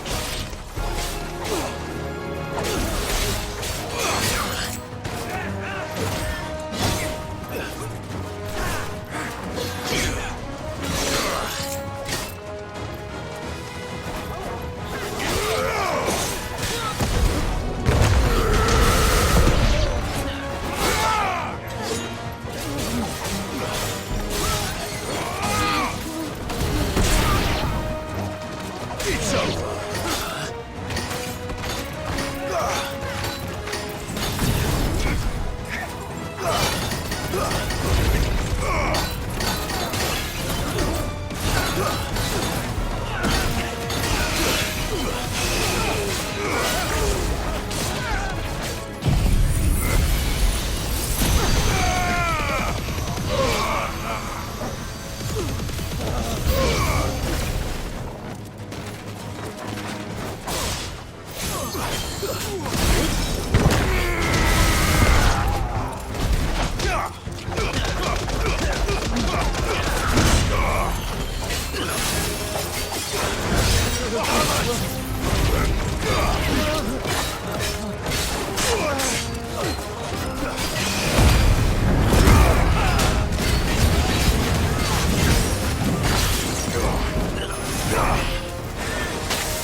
The townspeople.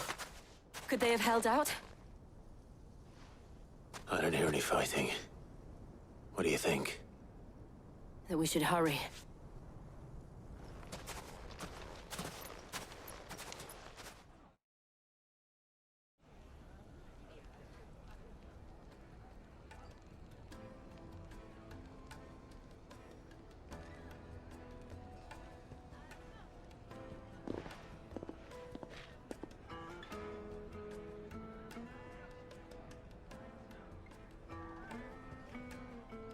Natalie, I owe you an apology.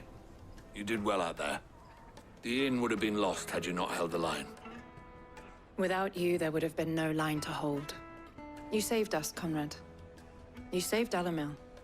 We all saved Dalimil.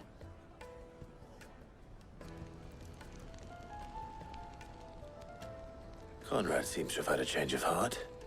I'd say they both have. I take it from your presence that our visitors from the desert won't be joining us either. Pity. The plan worked, Sid. Granted, it only took an army of bloodthirsty bandits at our gate. Calm now, Victor. Why quibble over the details? We are united, and that is all that matters. As for you, Sid, you fight considerably better than you act. I'll take that as a compliment.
So, where did you learn to...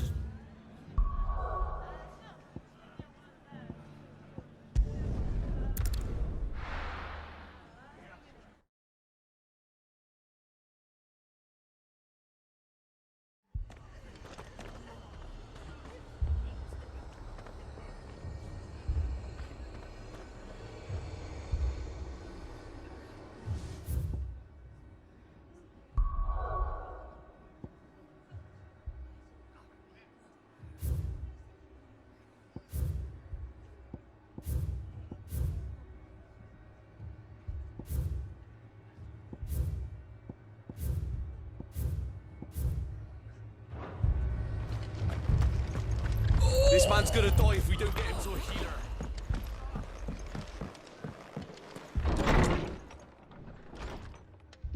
Martha, it's good to see you. And you, Clive. Jill? Otto said he'd been attacked by a Akashic. What exactly happened here? Those skies are what happened.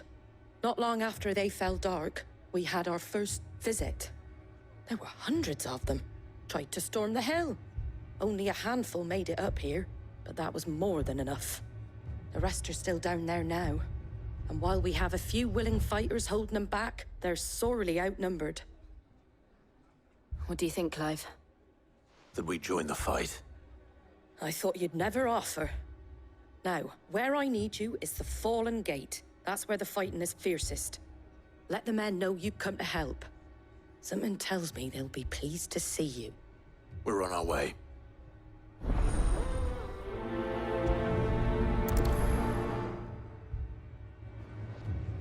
Do you think there are as many as Martha says? More.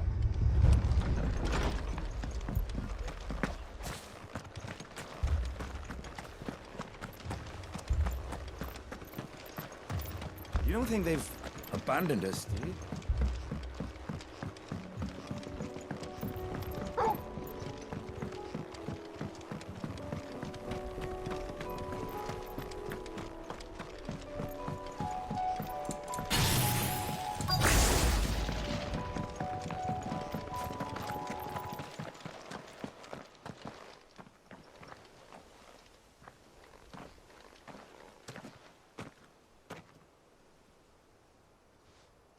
Clive, wounded.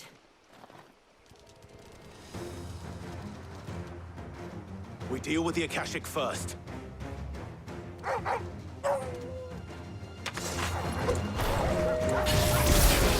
Give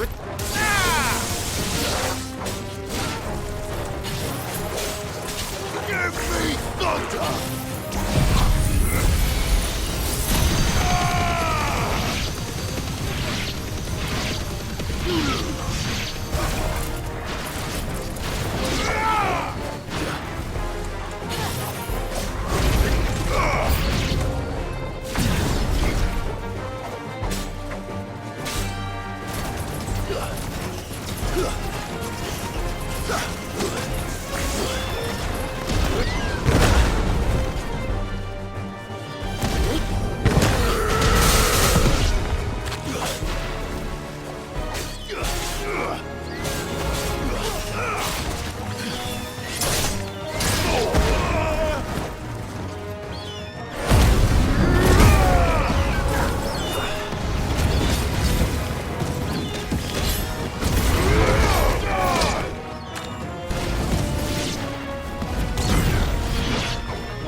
These men don't have the look of hired swords.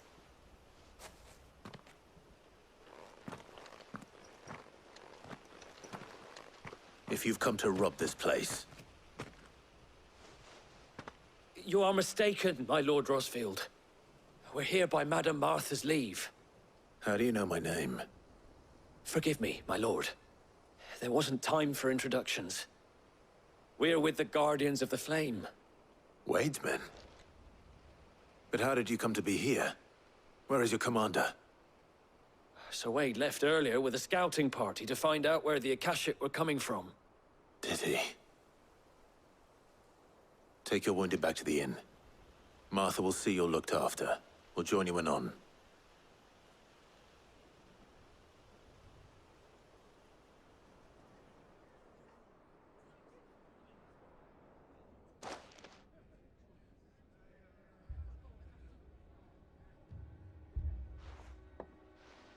And to think you took them for thieves. A fine reward for holding off the horde, that is. When did Wade and his men arrive? Not long after Rosalith fell. The Guardians asked me to shelter some of them that had lost their homes. They were making ready to leave just as the skies turned, and we agreed it was best we stuck together. Martha! Trouble! The scouting party's almost at the lift, but they got a pack of Akashic snapping at their heels! And they got wounded with them! They're not gonna make it! Damn it all. We'll worry about them, Martha. You look after everyone here. If any can still fight, send them to the lift. I will. You two be safe now.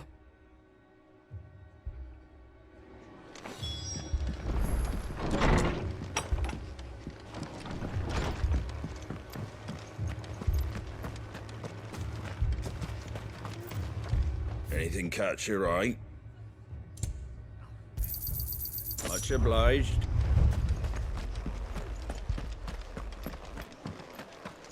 Mad dogs.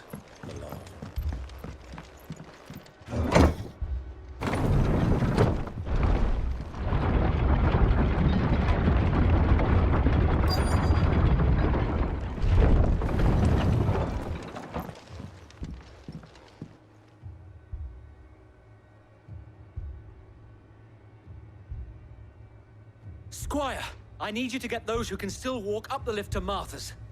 But what about... I didn't ask, Oscar. Sir. Sir Wade. Lord Rosfield. If you aren't a sight for sore eyes. Martha seemed to think you might need some help. And by the looks of it... We thought we could sneak by them. But we didn't know there would be so many. How could we have? Behind you!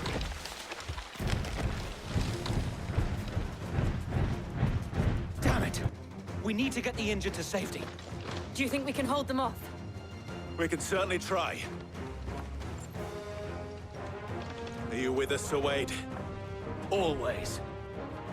Then let's do our duty.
Is anyone hurt?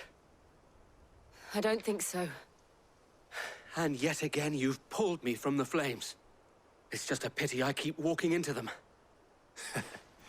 You've never been one to shy away from danger, Sir Wade. Like any shield worthy of the name. I see you're all in one piece. Martha! Is something wrong? The lookout saw smoke coming from down Eastpool way. Too thick to be a hearth. A second horde. Feel like finishing the job? Always. Jill and I will make for Eastpool. You'll need to move the injured without us. Don't you worry about them. The moment my men are safe, I'll follow. Good luck.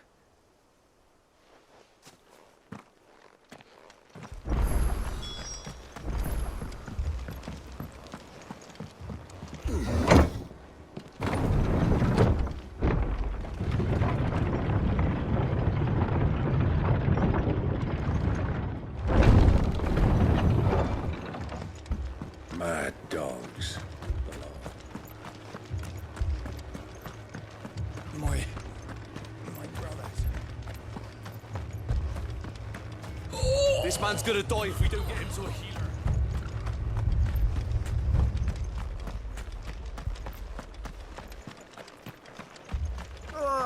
Just patch me up as quick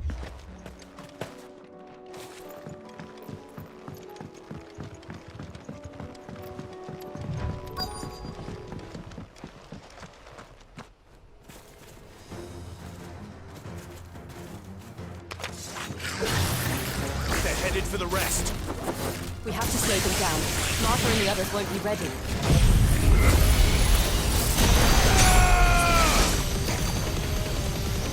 Enough!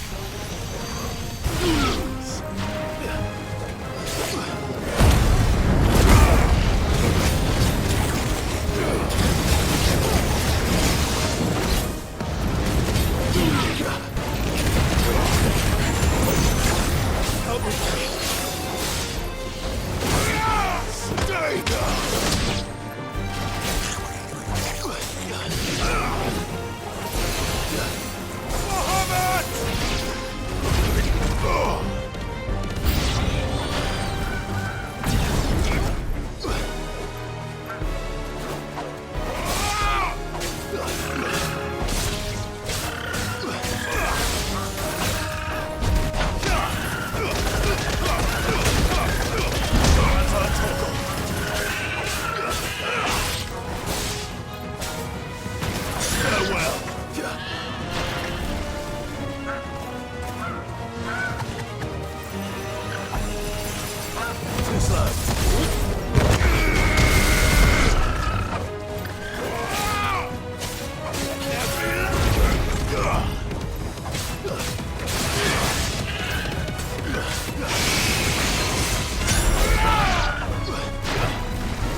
Something's coming. Apologies, my lord. Did I miss anything? Only the first round, Sir Wade. Shall we?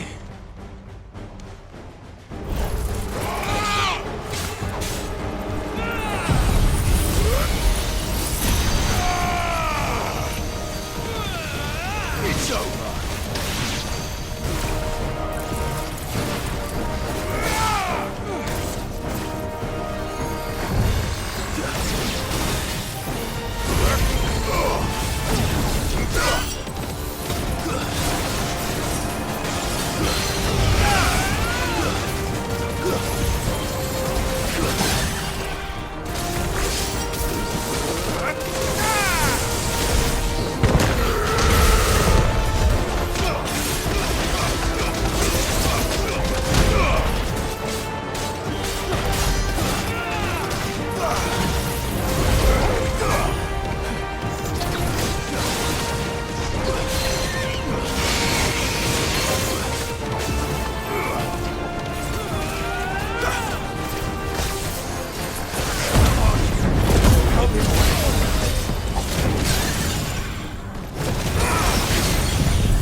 well.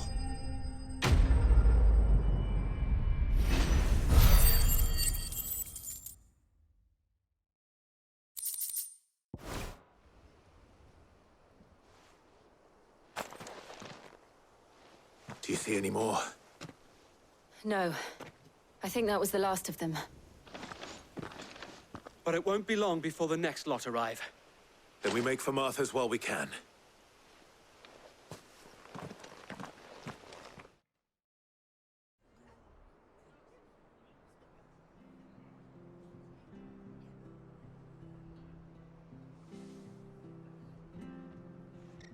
What did you find out there? The same as Sir Wade. Scores of Akashic.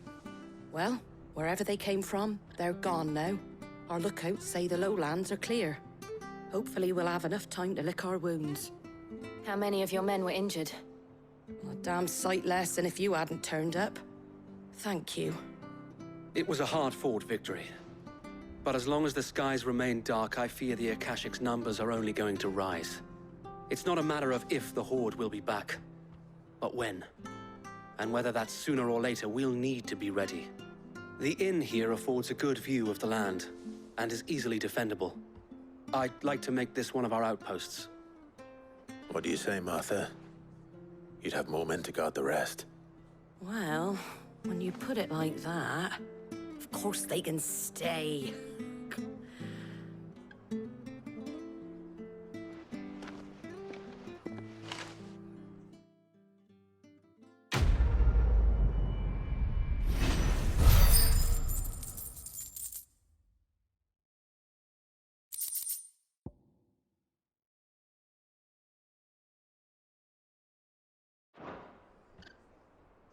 My lord, there's someone I'd like you to meet.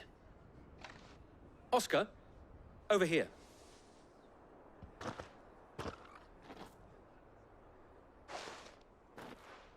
It is an honor to make your acquaintance, Lord Rossfield. I am Oscar. Oscar of House Murdoch. Murdoch? I wasn't aware the Lord Commander had children. Oh, he didn't. But his brother, my father, did. I am Sir Rodney's nephew.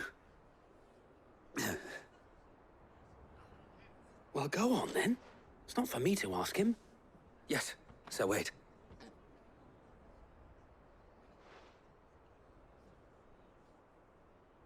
If it please you, my Lord Marquis, might you take me as your squire? I would learn the duties of a shield from the finest.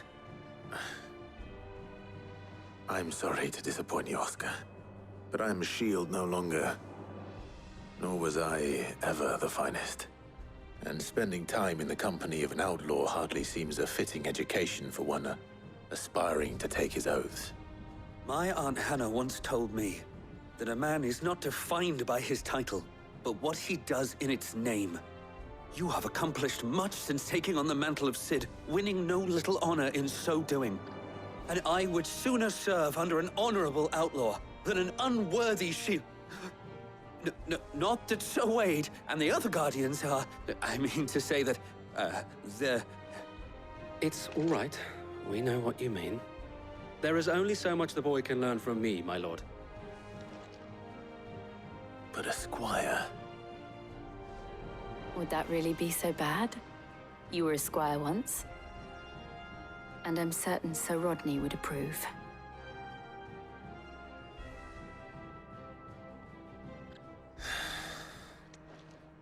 Know that I'll show you as much leniency as your uncle showed me. I would not have it any other way.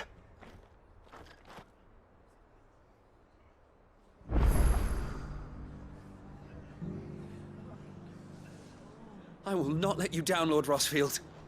You, or my uncle. We shall be staying here for the time being, and not just for the ale. I'll have one of my men escort Oscar to Benimir once he's said his farewells.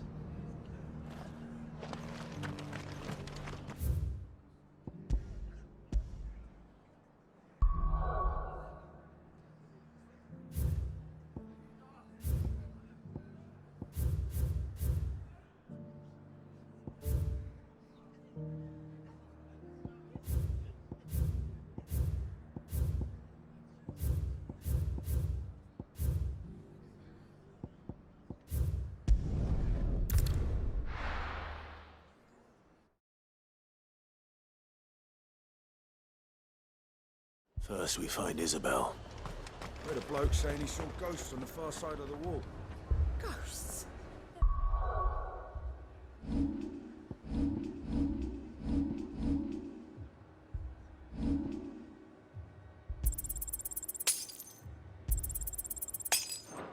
wall won't stop them. Welcome, welcome.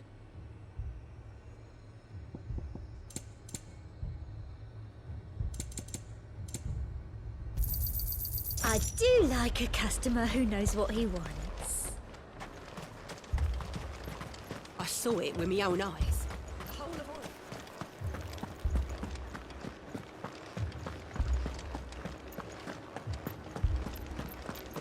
Four left for more on the captain's orders.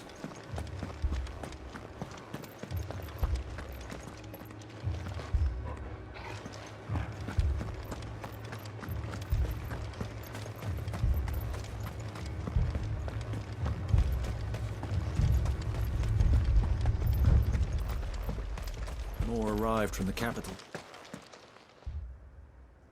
My lord. My lady. We received the dame's message. There have been sightings of strange creatures, I understand. With the blue eyes. Yes. Like a Kashik, but different. They've taken so many. I've lost count. Akashic, but different. Ultimus thralls. And what of your mistress? Is she here? Oh, no. She went to the garrison to ask what they were planning on doing about all this. Then we'll look for her there.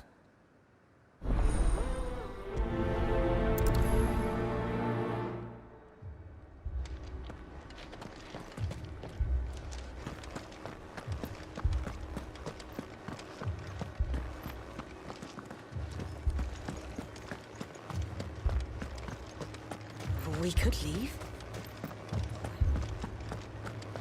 The two soldiers were carrying...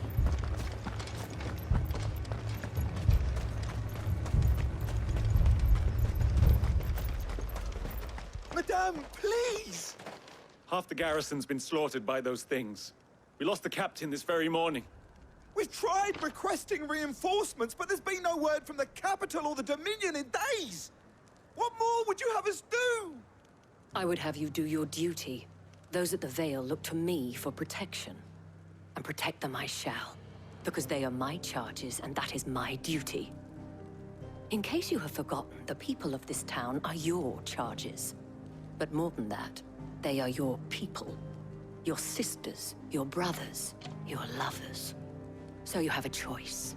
Lay down your sword and watch as they are slaughtered, or take it up and do what is right. She speaks the truth, you know. This here, it's all we have. It's all that's left. What we have left is our lives! Do you really want us to lose them as well? Not if we don't have to. Look, there's a cask under the captain's bunk. Let's talk about this over a drink, eh? I'm listening. I'll have a word with him.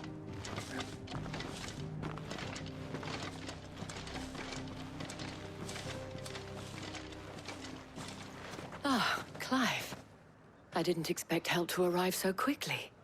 And sought to take matters into my own hands. It was a noble effort. But I thought you might still need some support. I'd like you to consider my needs. What we need to consider is where the creatures came from. The way the survivors speak of them, one would think they appeared out of thin air. And perhaps they did. It's hard to know what to believe these days. We'll talk to the survivors.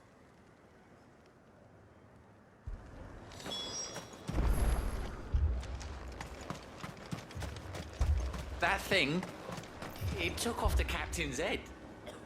Before we could even draw his steel.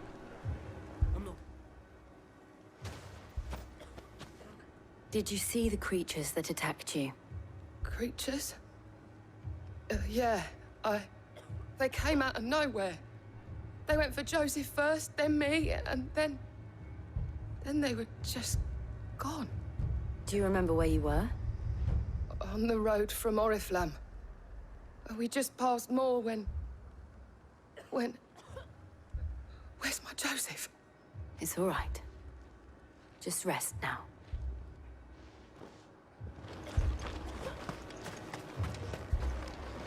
It's all right. My family. They're still in the cap. You're a pikeman, yes? What happened? I've got family in Moor. I heard the flood was spreading, so I went to see if they were all right. And a pack of them glowing things found me in the meadow. I ran for my life. I never did get to the village. Leave that to us. At least we have an idea of where the thralls might be now. We should head for more. You're safe now.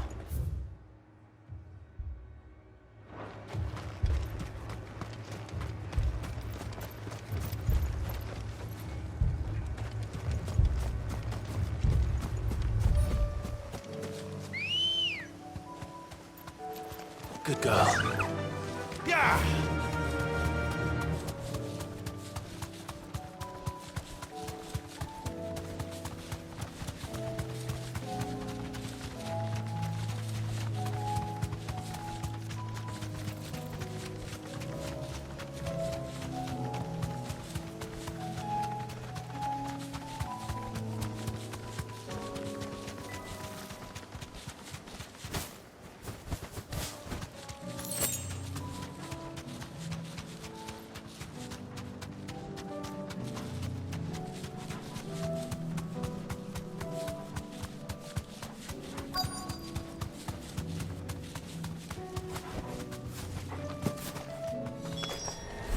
Clive, look! I see them. With me! Give me!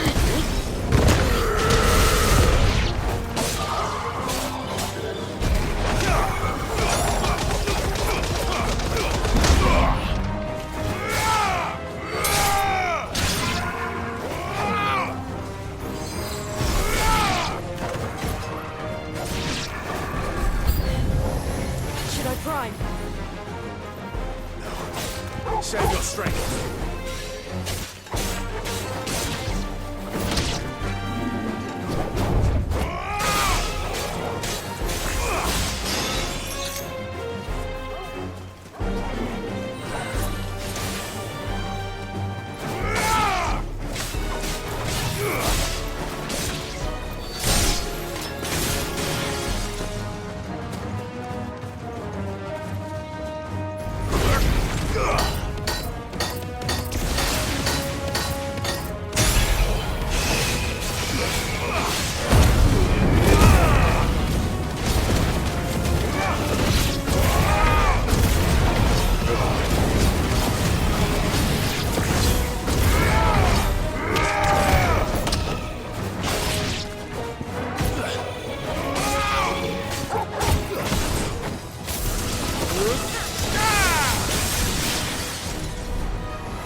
Do you think there are more?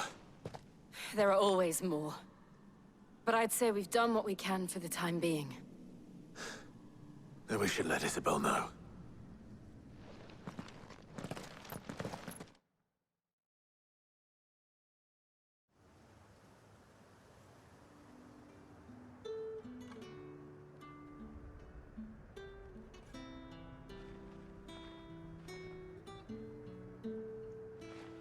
You have the town's thanks. Don't thank us yet. There will be more. Many more. And you'll need to be ready for them. Oh, we shall. Isn't that right, Captain? Yes, milady. The garrison will be ready. Philippe here has convinced most of the men to remain at their posts. For now, at least.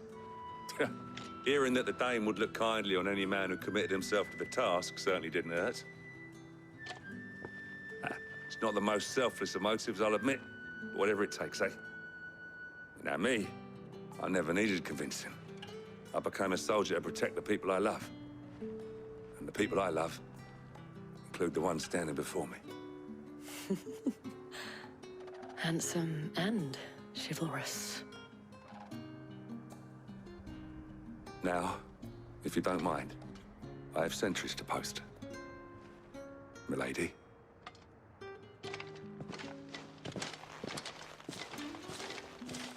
Lest you wonder, I'm not foolish enough to believe that this has solved all of my problems. But it has solved one, and that's one fewer than I had this morning. Thank you again, Clive.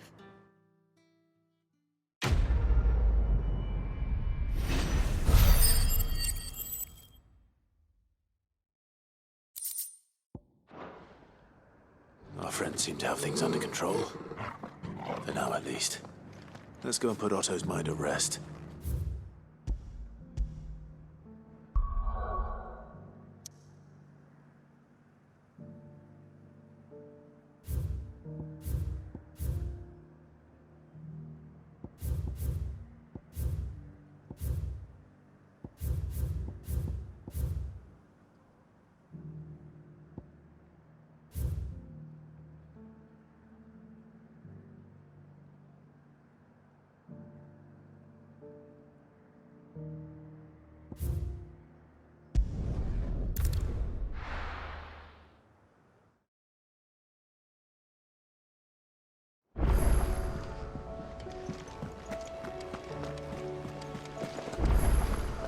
Did you see that? Tell me you saw that.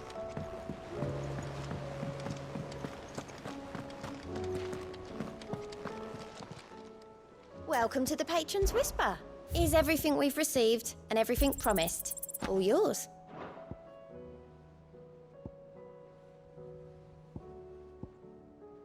Best of luck out there, Sid.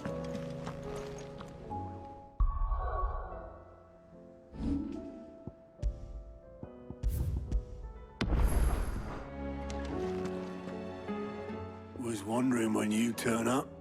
Hellos from all our friends thanking you for your timely intervention. How is it you always manage to arrive at just the right moment? Luck, I suppose. Any word on the rest of the realm? Let's see. Storm's still crying out for mother crystals.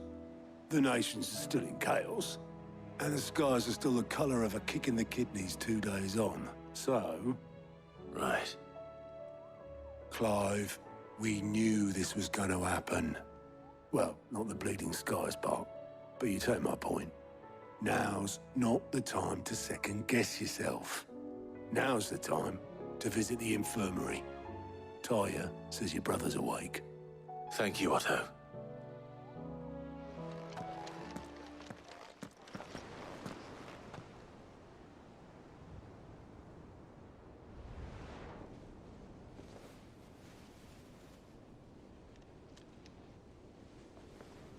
So it was not Sylvester, but Olivier who served as Ultima's puppet.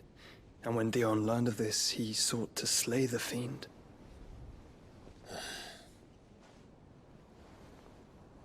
Only for his father to take the spear that would have freed him. Enough to drive a man to madness. Small wonder he hasn't stirred. would be afraid to wake. Had I but reached out to him sooner, warned him of the threat Ultima posed. But now, both an empire and her prince lie broken. Joshua, what do you know of Ultima?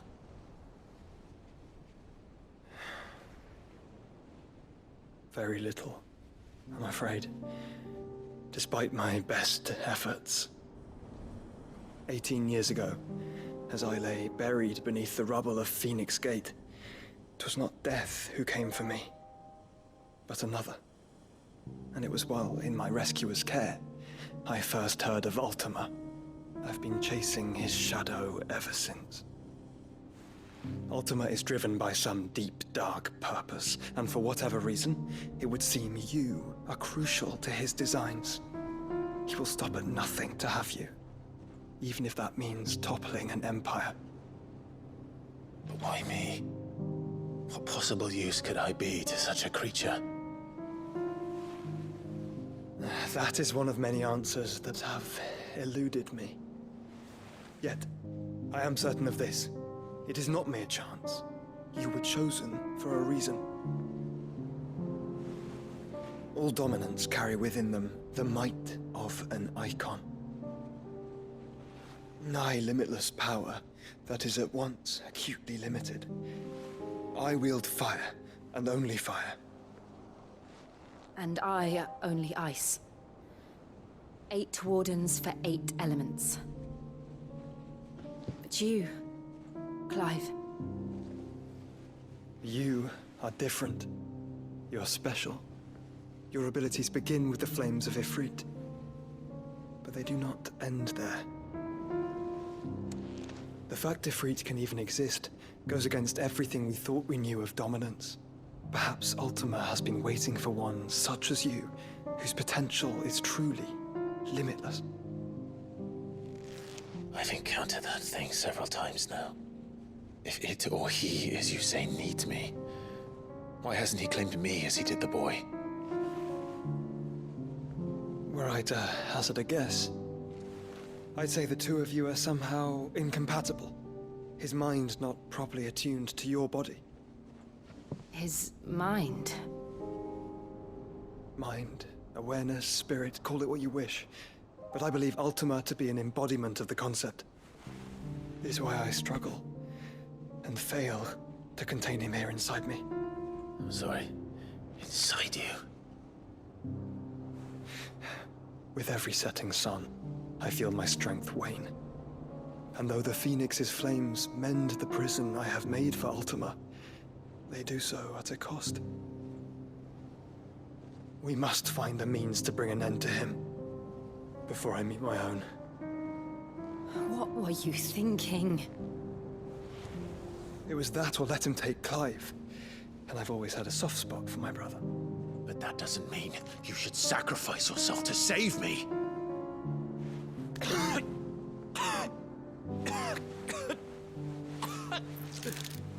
Joshua! Clive! It's Gav! There's an army of Akashic at the gates of Canver.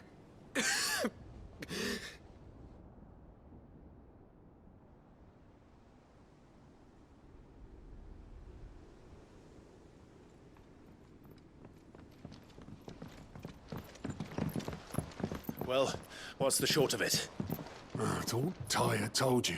The capital of the Free Cities is under siege by an army of monstrosities. The city guard are doing their best to stem the tide, but numbers ain't on their side. What of Lord Byron and Mid? Were they able to escape? No, but they're all right for now. They're hiding with Gav at midship. We have to get them out of there. And we shall. Otto, prepare a Stolas. Tell Gav to stay exactly where he is. Understood. Vivian, what's the swiftest route to the Free Cities? That sounds like a question for the map. Look here. This road, through Tabor, should provide the least trouble. Good. What a coincidence. Tabor is exactly where I'm bound. Joshua, bed is where you should be bound. You don't think I told him the exact same thing? Were Tyre not such a talented healer, I would surely have been inclined to agree. But, thanks to her ministrations, I feel I may safely rejoin my attendant, who was to wait for me in Tabor if we became separated. All right, we travel together. Clive. If he stays close to me, he'll be fine. Thank you, brother.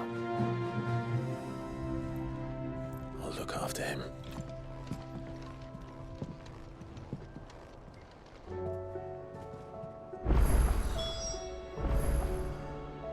My attendant was with me in the Dominion before I primed. She would have watched the battle unfold and witnessed its outcome. I trust you'll be waiting for me in Tabor, where I can finally introduce you. Tyre's right. Your brother is in no condition to travel. That's all I'll say on the matter. It's Mid, Gav, and your uncle we should be thinking about now.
It's like a dream, the four of us out walking like we used to.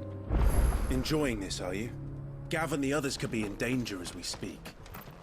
You're right. I'm sorry. Yote is a fine scout. If Canva was attacked, she will already have begun gathering information. Tabor isn't far. We should pick up the pace.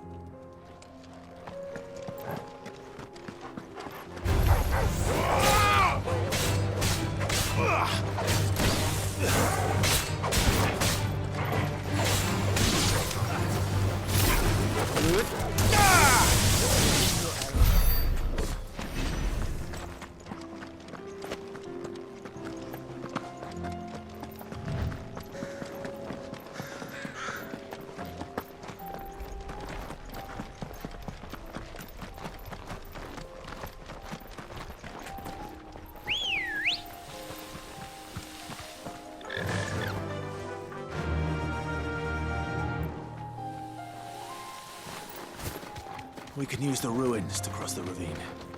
Assuming they would allow it, the Echoes have a will of their own. You deserve a rest.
about Yote, Joshua?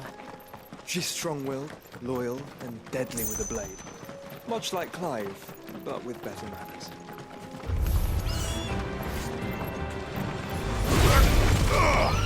Give me thunder!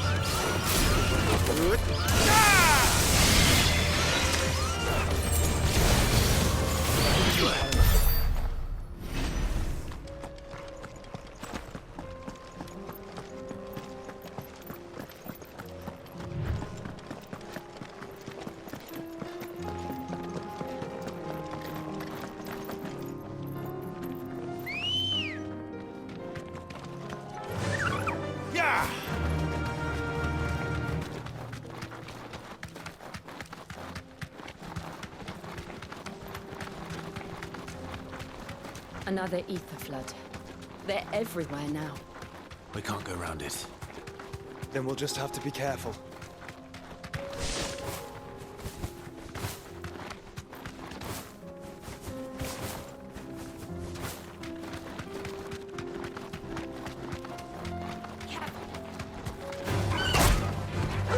Be safe.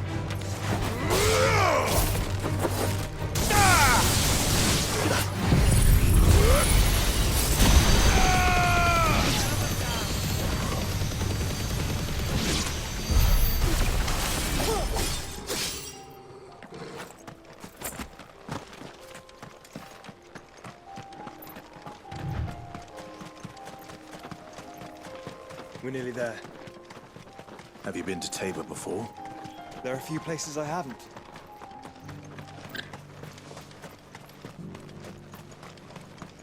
Where now, Joshua? There is a residence just inside the city gates. She awaits us within.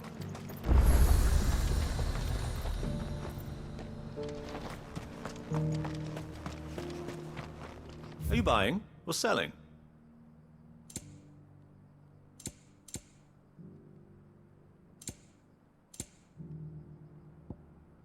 Go safely.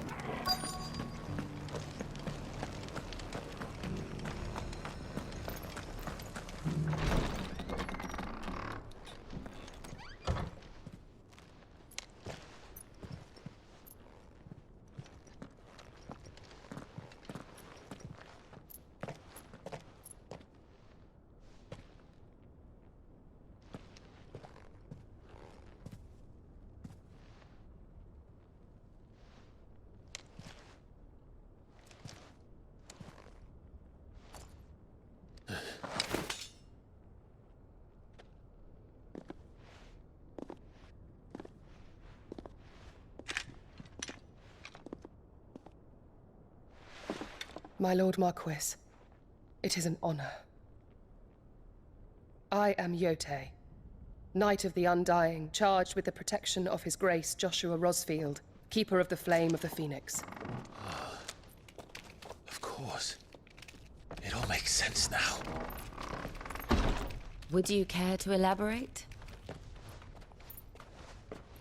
The Undying are loyal servants to the ducal throne. Or more specifically, to its heir. They have served our family for generations, albeit from the shadows. Since their inception, they have been tasked with the preservation and enactment of the rites of ancestral communion. After the events at Phoenix Gate, it was the Undying who delivered me to safety. And since the day I left Rosaria, Yote has been my constant companion and protector. Without her sword, I would not have survived my journey across the realm. Rise, Lady Yote.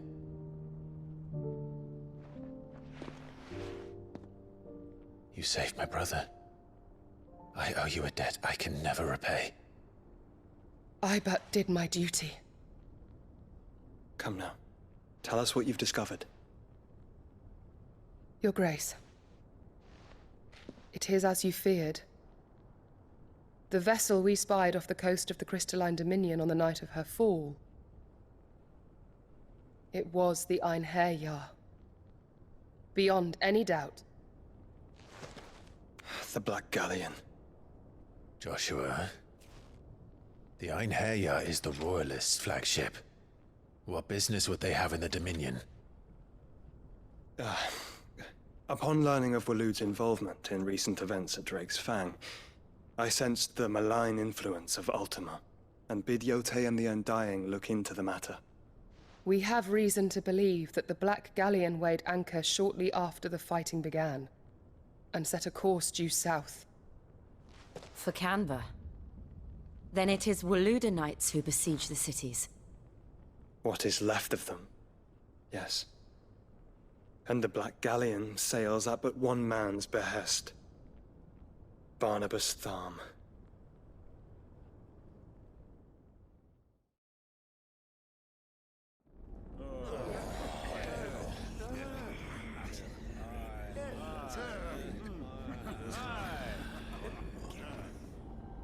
But are we truly safe here in the Agora?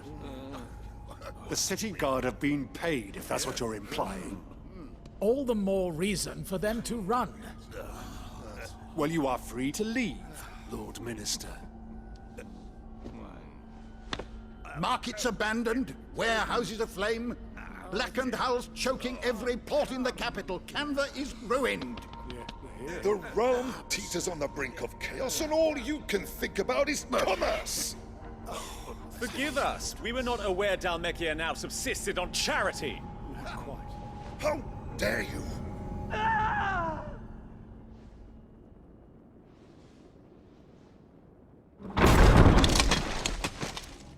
Distinguished members of the Council, you must forgive His Majesty this intrusion. What is the meaning of this? A trifle crowded, but I fear it will have to serve, my liege. Very well.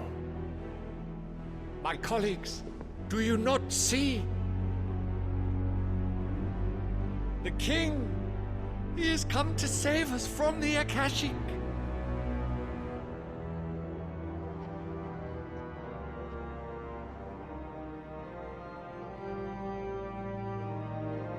He is a gift from the heavens, divine intervention, our very salvation. And of course, if it is compensation he requires, we would be most willing to negotiate a fair price for services rendered. Fools! Your ignorance unbecomes you. Your Majesty, correct me if I'm wrong, but I would swear that the fiends washing the cobbles of Canva with the blood of her citizens wear the colors of Waloed. Ha! So you do not deny it. Guards, fetter them, and see our guests to the dungeons!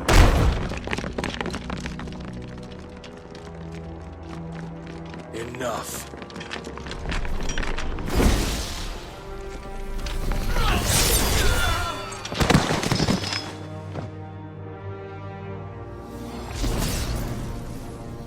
Pathetic creatures.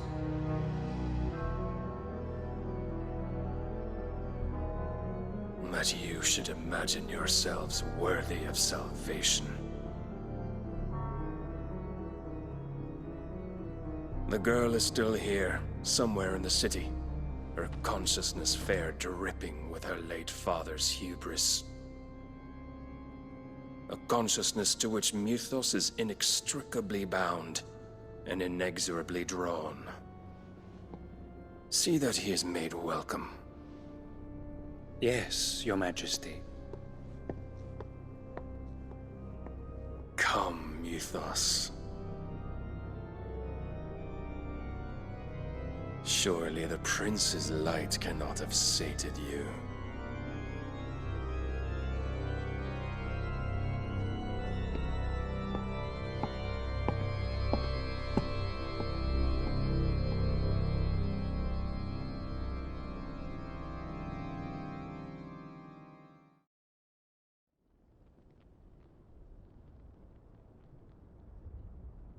So then, how long has Waloed been under Ultima's control? How long indeed? Based on what we know of Barnabas's actions, I would guess some few years, mayhap more. But to what end? What does Ultima want? The tapestry. Show them.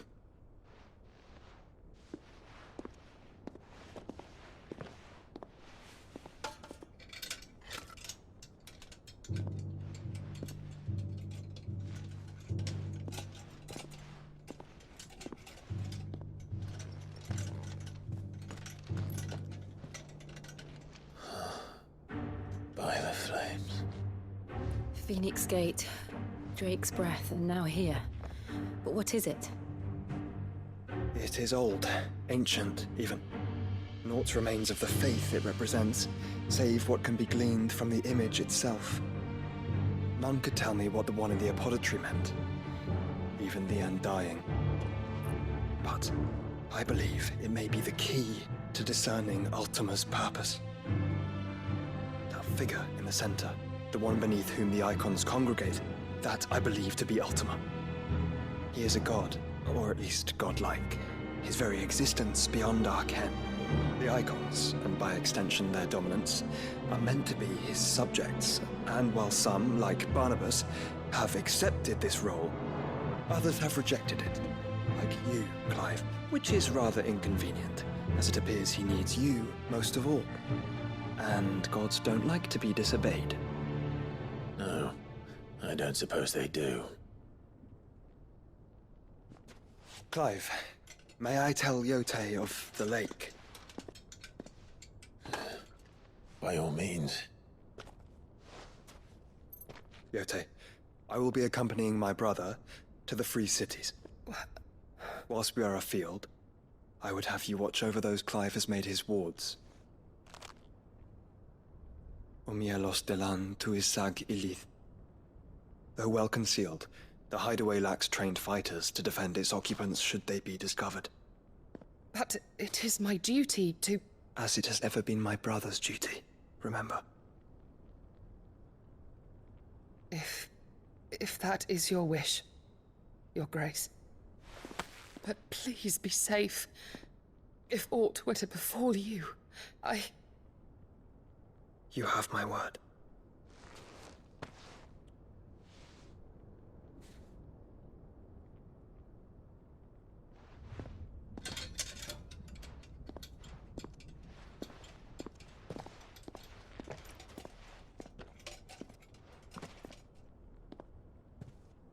Farewell, my lord, my lady.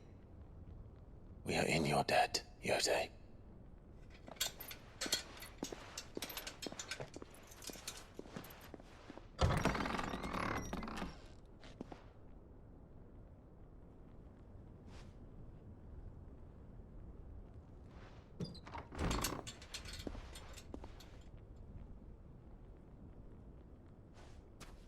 Let's find our friends.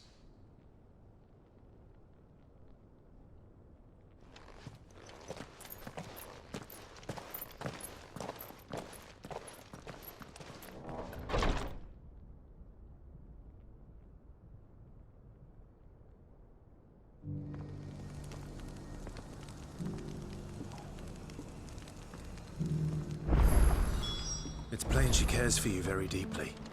And I her, which is why I had to let her go.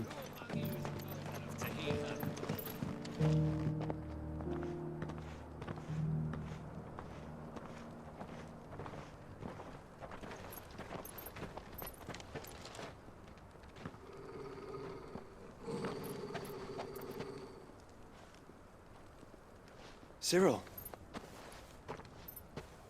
How fares the search? Well, Your Grace, my report shall be with you ere long. Ah, yes. Yote is otherwise engaged, at my behest. And the duty of wardenship? Fulfilled. For as you see, I've been reunited with my first shield. I am Cyril, Knight of the Undying and bearer of the Burning Quill, charged with chronicling the mortal deeds of His Grace, Joshua Rosfield, Keeper of the Flame of the Phoenix and rightful Archduke of Rosaria. I entrusted Cyril here with overseeing the investigation into Ultima's origins. Findings from his brothers and sisters afield are delivered here to be collated and catalogued. Just how many Undying are there? Not nearly enough, milady. Yet we are glad to give our all in service to the Phoenix. Such is, and has ever been, our creed. I see. You have your associates, I have mine. But you may now think of them as ours. That won't be a problem, will it? The Phoenix is our sun, and we but the shadows that quicken in his radiance. It is from the darkness that we serve, both him and now you.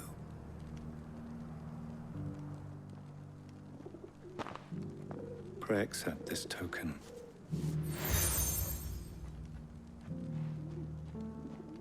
For as long as you bear it, members of our order will reveal themselves unto you, if there is nothing further.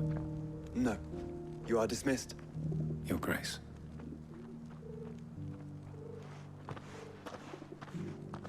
To Canva, then. We'll talk about this later. Cyril seemed very, You certainly keep strange bedfellows, Joshua.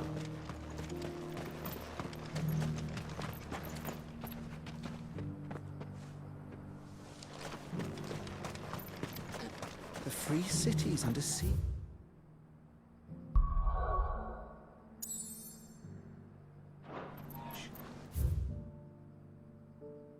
Who'd have thought it? This is no time to ride. Cyril, luckily.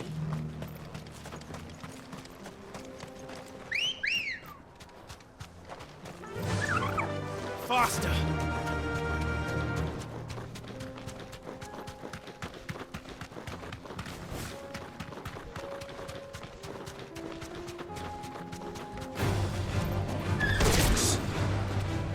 Then let us be rid of them.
Smoke.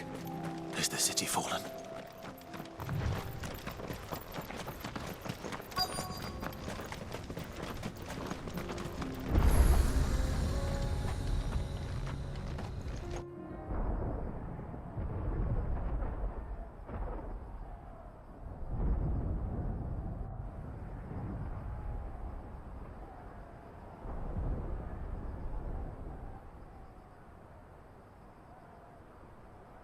The free men are still holding their own, then. Do we have any idea where Gav and the others might be? There's a warehouse near the docks where we agreed to meet if there was any trouble. We should hurry.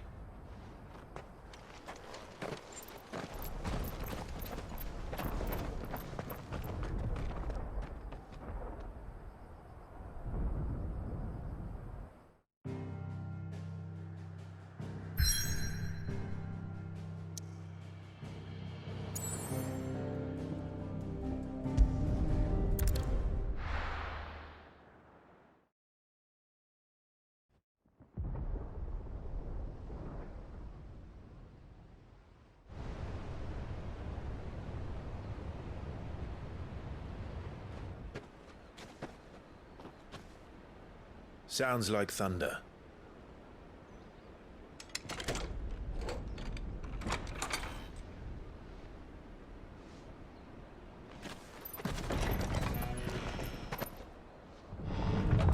You're late. We're starting to think you'd stumbled off a cliff. I seem to recall that was you, Gav. Good to see you. Any trouble on the road? Nothing we couldn't handle. I knew you'd come. Is that who I think it is? Yes. Allow me to introduce my brother, Joshua. Clive's told me all about you. Or even listening most of the time. Name's Midadol, but everyone calls me Mid. My lady. Hey?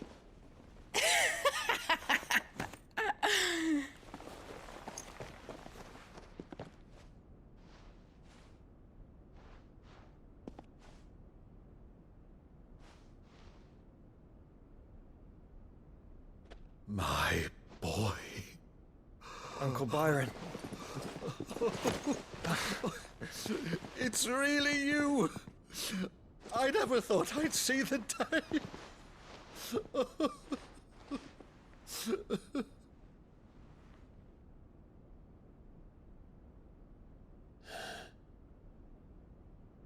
So these Akashic are being controlled? That's what it looked like.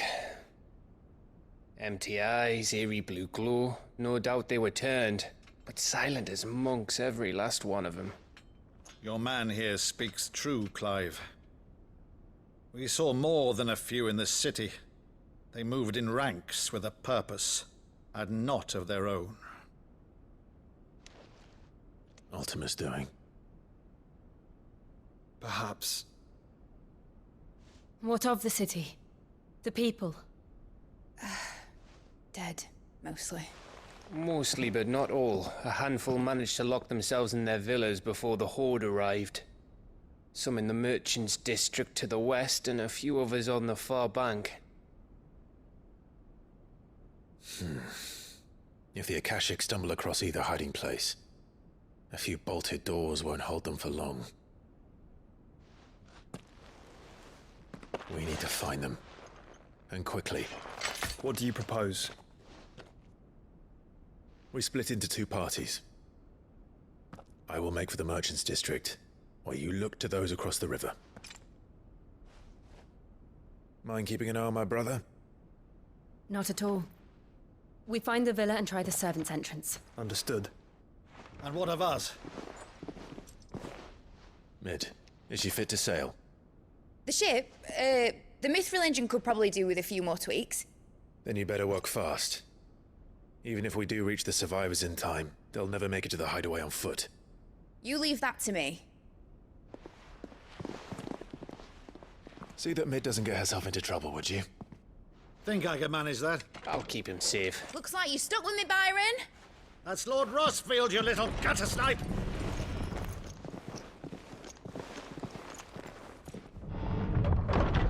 Shall we then? And you keep Clive safe. Be careful. Both of you. You too.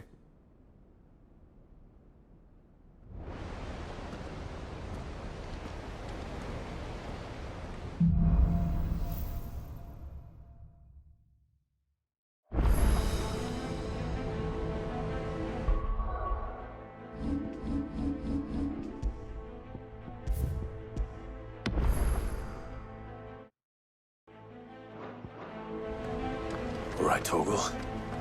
Let's find those survivors.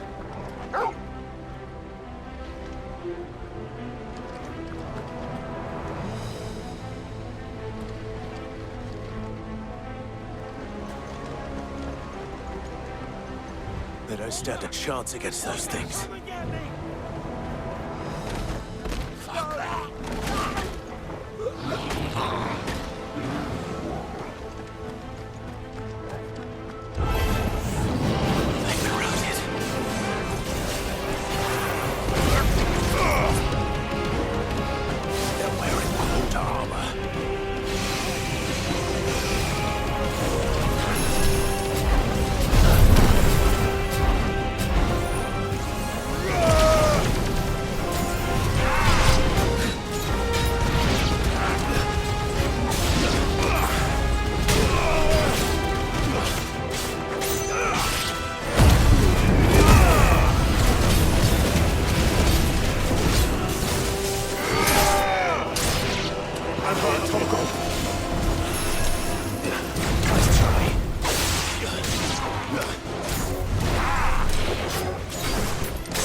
What happened to the Royal Army?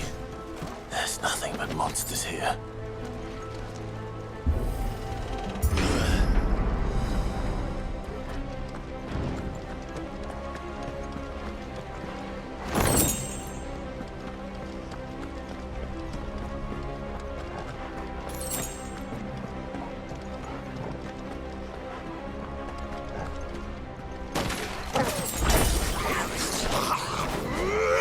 This won't be easy.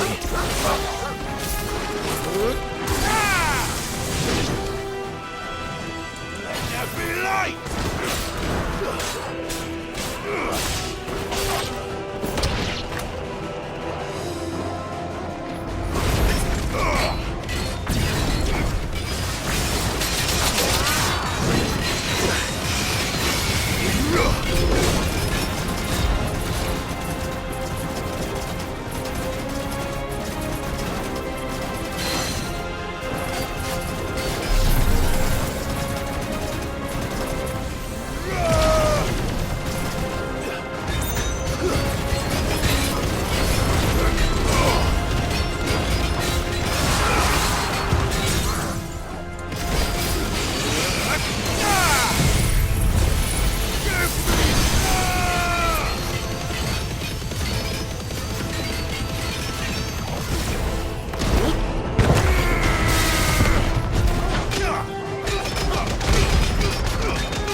the city's leaders gather, there may still be survivors inside.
You've caused quite the commotion.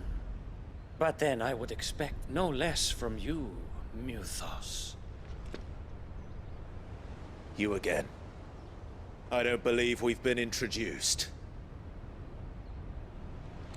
You were in my family's crypt, and now you're here, with an army of Akashic thralls. Manners, Lord Rosfield? They are men, like you and me. Albeit ones unburdened by the wills that drive our kind to madness. They are pure. They are divine. What? And they are all that remains in this once raucous city. You'll pay for what you've done. As you wish.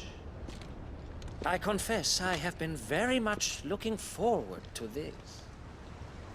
Pardon me this indulgence, Your Majesty. The vessel shall not be spoiled.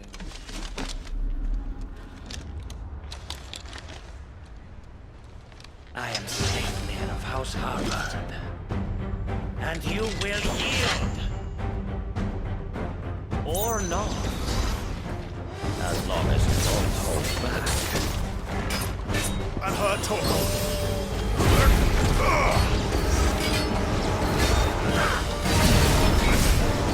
To me, boy!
forgive me if my performance seems uninspired.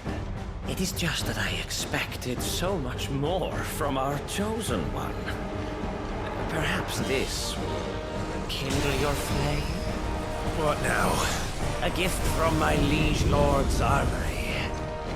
Gungnir. Watch closely, Mythos.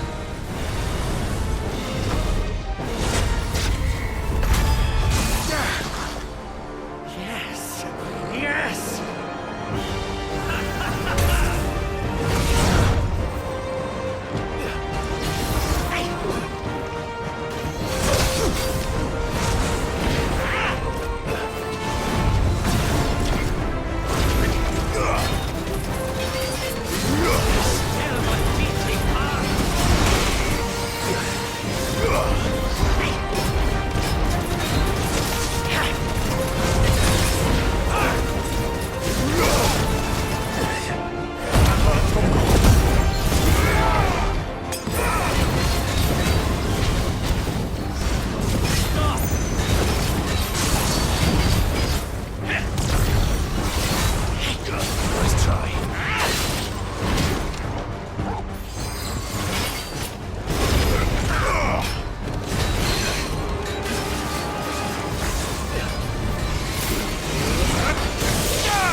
Actually, I wouldn't.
The vessel is strong. My liege.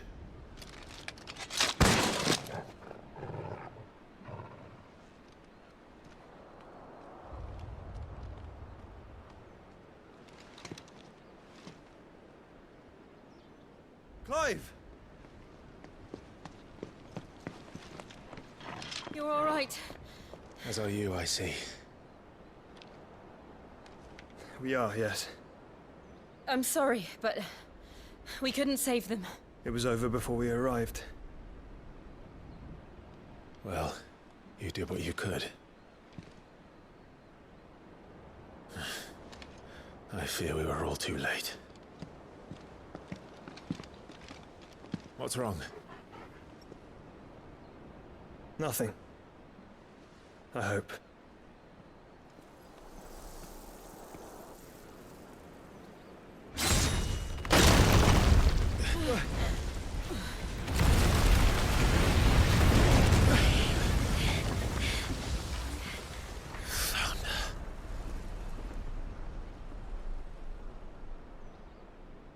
Leaving so soon, Mythos?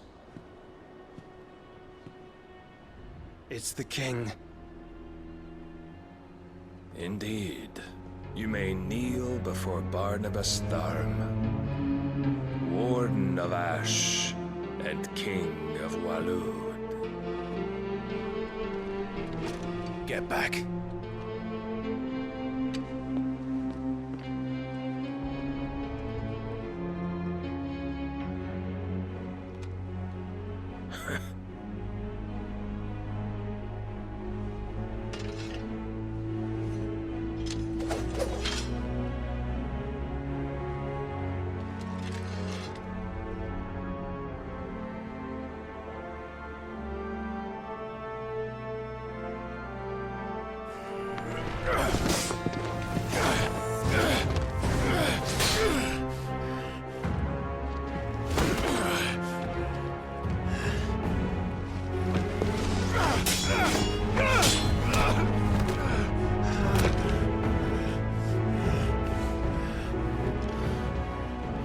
Wild and impetuous. I expected more of the boy who bested my Lord Commander. Yet I see why my master covets you so. The power within you, Mythos. The potential.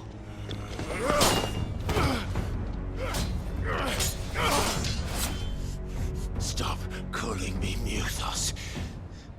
But Mythos is everything.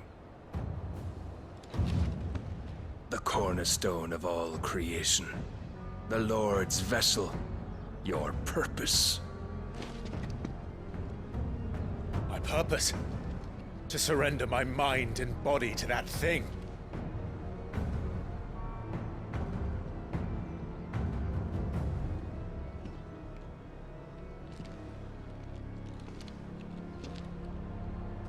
No, Your Majesty.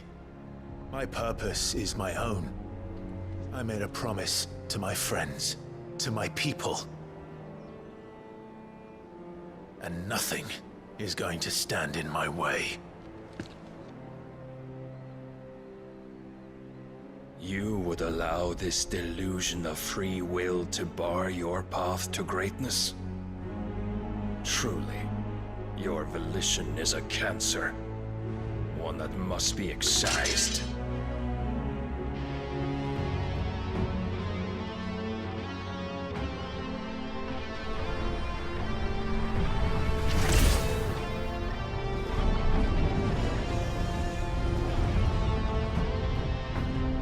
Try it.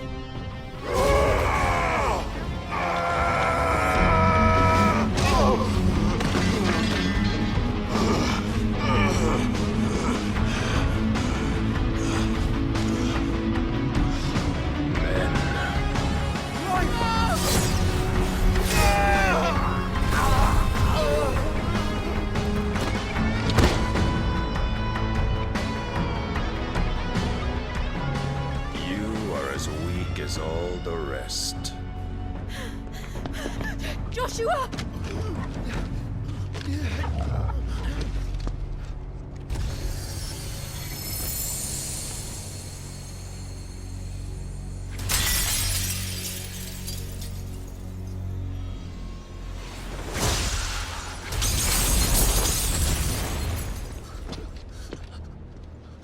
Oi!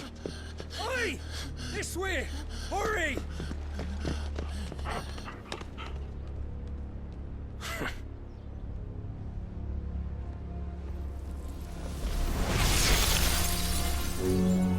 power beyond reckoning, and they use it as a crutch. Such a waste.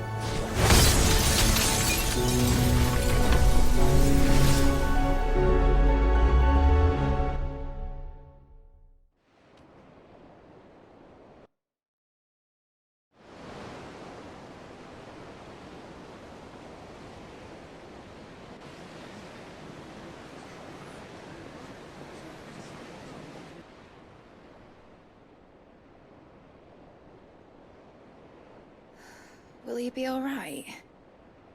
The phoenix can mend flesh, but the spirit must recover on its own. I'm afraid the rest is up to him. This place is remarkable. Outfitting it must have been no small feat. But why go to such trouble? That beauty's belly's filled with wonders the world ain't ready for. If the guilds caught wind of what we were up to, they'd all want a piece.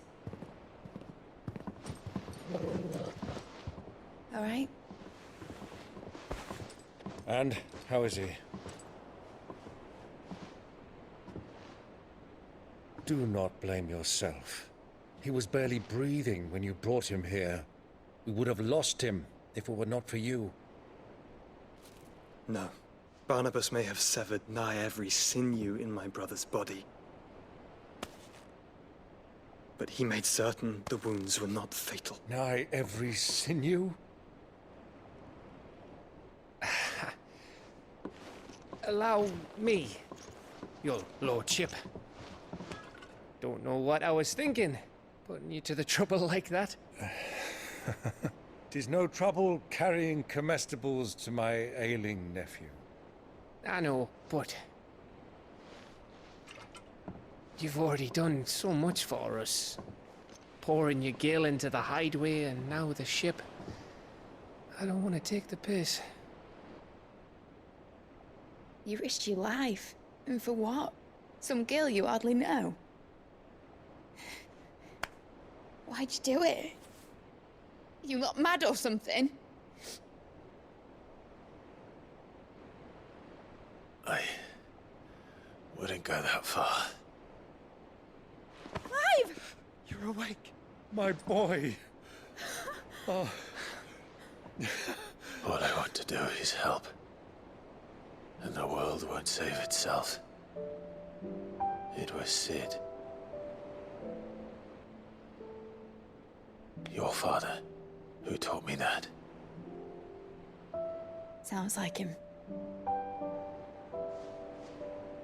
Don't you dare do that again. What of the Royalists? Fucked off, the lot of them, along with the galleon. With the king on board, no doubt. The Iron Hair wouldn't sail without him. Clive. Jill didn't come back. What do you mean? She kept the king busy while the others dragged you out. It's all right, Mid. Jill is fine.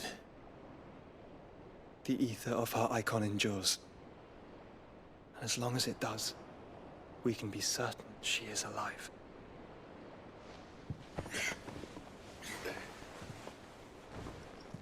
We must pursue the Black Galleon. Jill will be with the king, I'm sure of it. Well, good luck catching him, because my ship's going nowhere. It's the Mithril engine. She's got a kick like a wild chocobo and a mind to tear the hull in half. But do you have an idea? Well, of course I do. My dad'll have seen this coming a league off. If I had his old writings... If you had his old writings, you'd be sitting under a fuckload of rubble. The ones Otto didn't save anyway.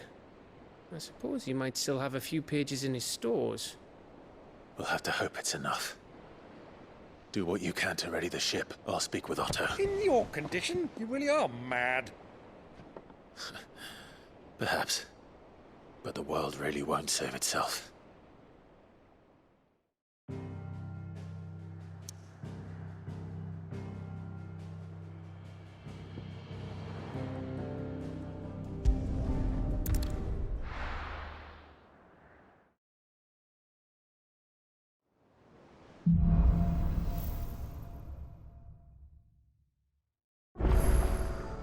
right. Gav said that Otto might know something.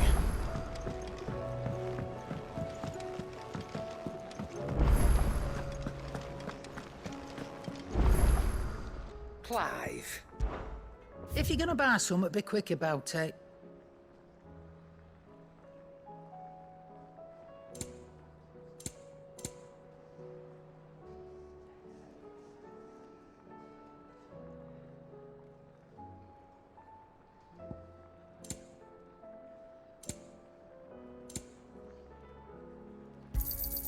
You'll not find a better price than that. So what do I owe the honour? So, will it be?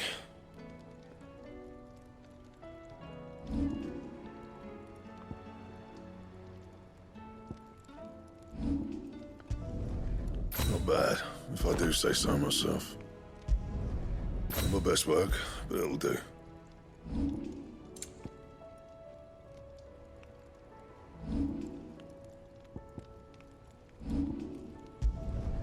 Should last you a good while. Yeah, that should do you.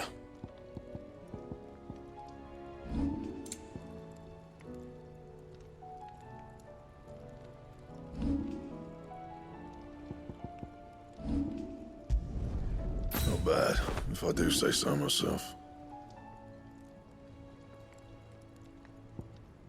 Anything else? Aye, it's a dangerous world out there.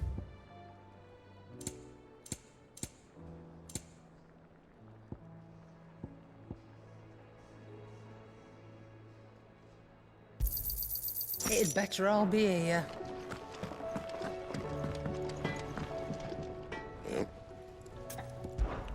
So, will it be? Yeah, that should do you.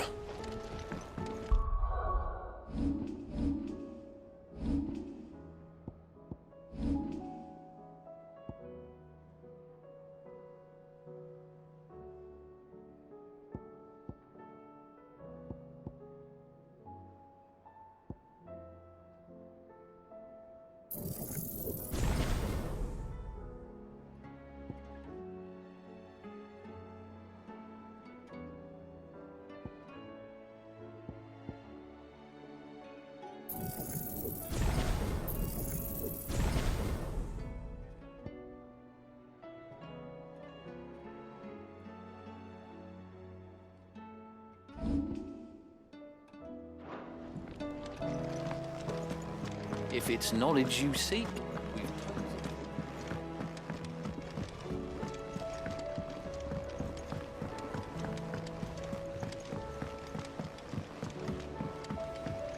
Cole said it was an army of Akashi.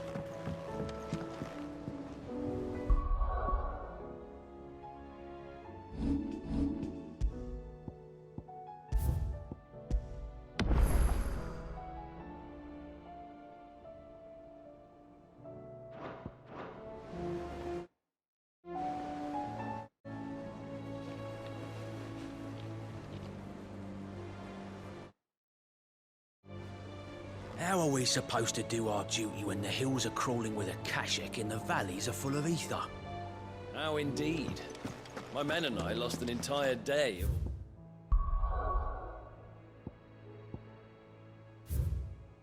Putting a flood that wasn't there. Clive? But if you're here, where the hell is everyone else? Don't tell me. They're all right. But it's a long story.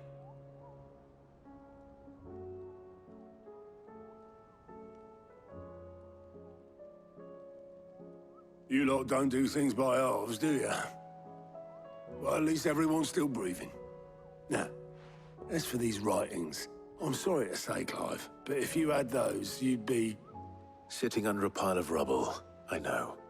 But we were able to save a few bits and pieces from the ruins, most of which ended up being used to build this place. The more personal items we gave to the next of kin. In the case of Sid's things, that would have been mid. Then I'll check the workshop.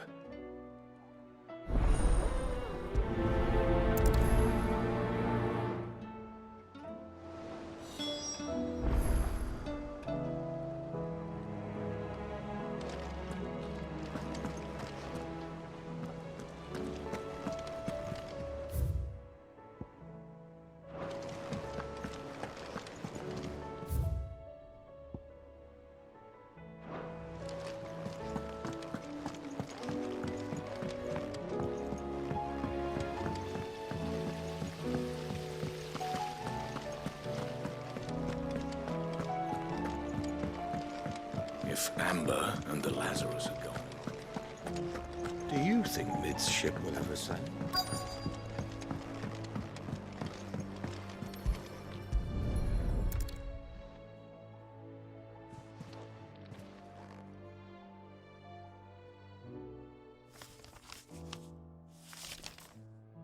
This looks like it's from Sid's old diary. But you'll already have read it. I'd better keep looking.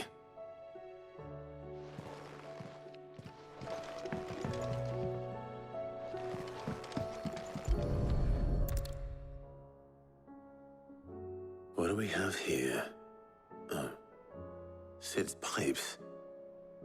Something tells me Mid won't be needing these.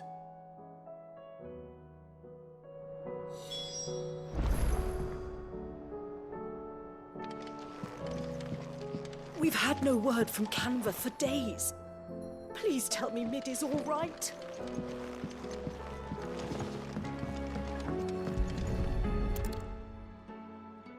I remember seeing this doll in Sid's cellar. I wonder if it was Mid's.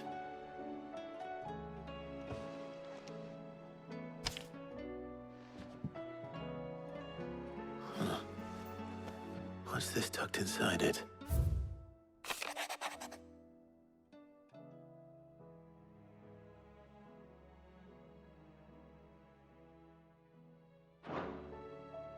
Sid's best invention. Huh. That sounds promising. So Sid hid something in Mid's first opus. But what would that be? Perhaps Otto might know.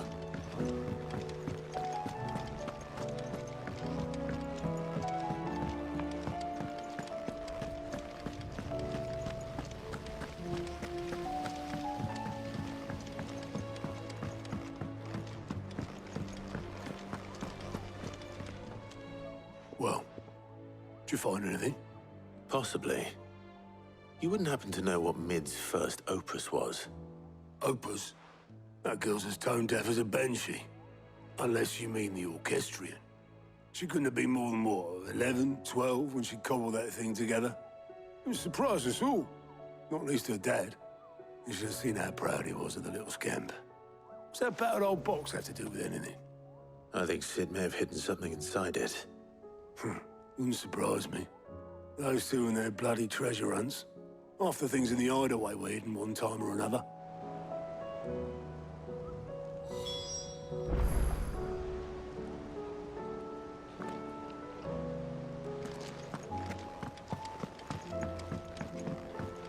Cole said it was an army of Akasha.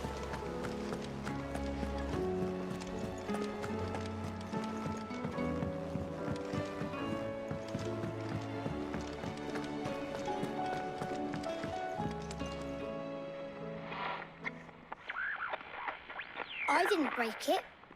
Well, I didn't break it. What didn't you break? Nothing. We didn't break nothing. We definitely didn't break the orchestrion.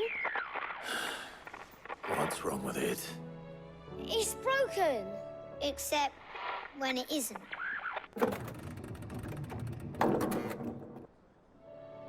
See? And you had nothing to do with this? Nope, nothing. We just wanted to listen to all the songs at once. So we pressed all the buttons. Like this.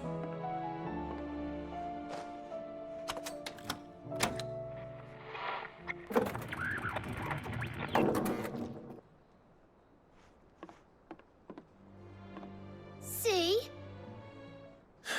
All too well. All right, out of the way.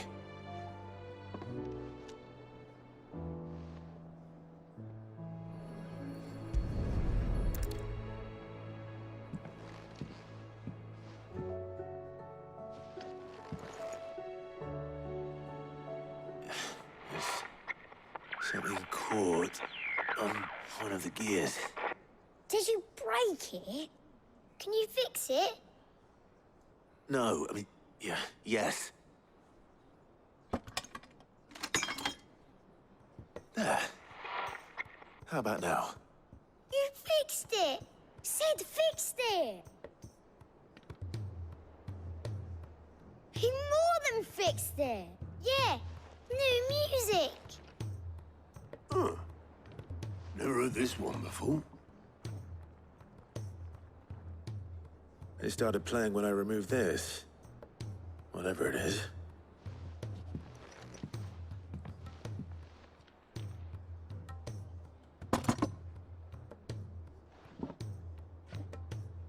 Well, don't look at me. I can tell you it's important, though. Sid showed it to me once and said as much. Said it was the stuff dreams were made of. Let's just hope it's the stuff ships are made of as well. Indeed. Let's see if we can make some dreams come true.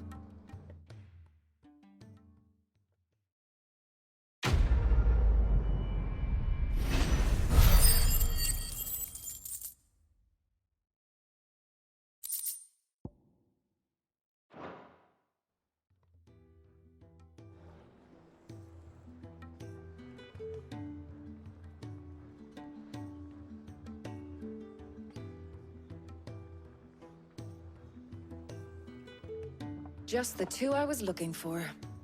Aye, aye. Who's a patient? Actually, yes. The Crown Prince just left. Dion left? Unless you've another word for stood up and walked off. Yes, left. He did have the decency to leave a message with Obelisk before commandeering one of his dinghies. Should we go after him? No. We're not the Prince's keepers. He's free to do as he sees fit. I'd rather he did so in bed.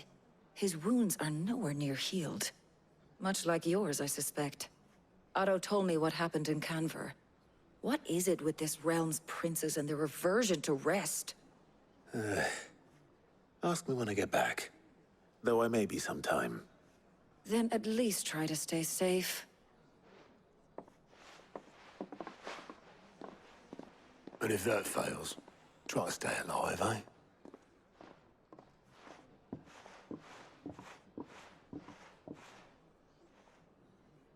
Every moment I waste here, the further the flagship sails. I have to get back.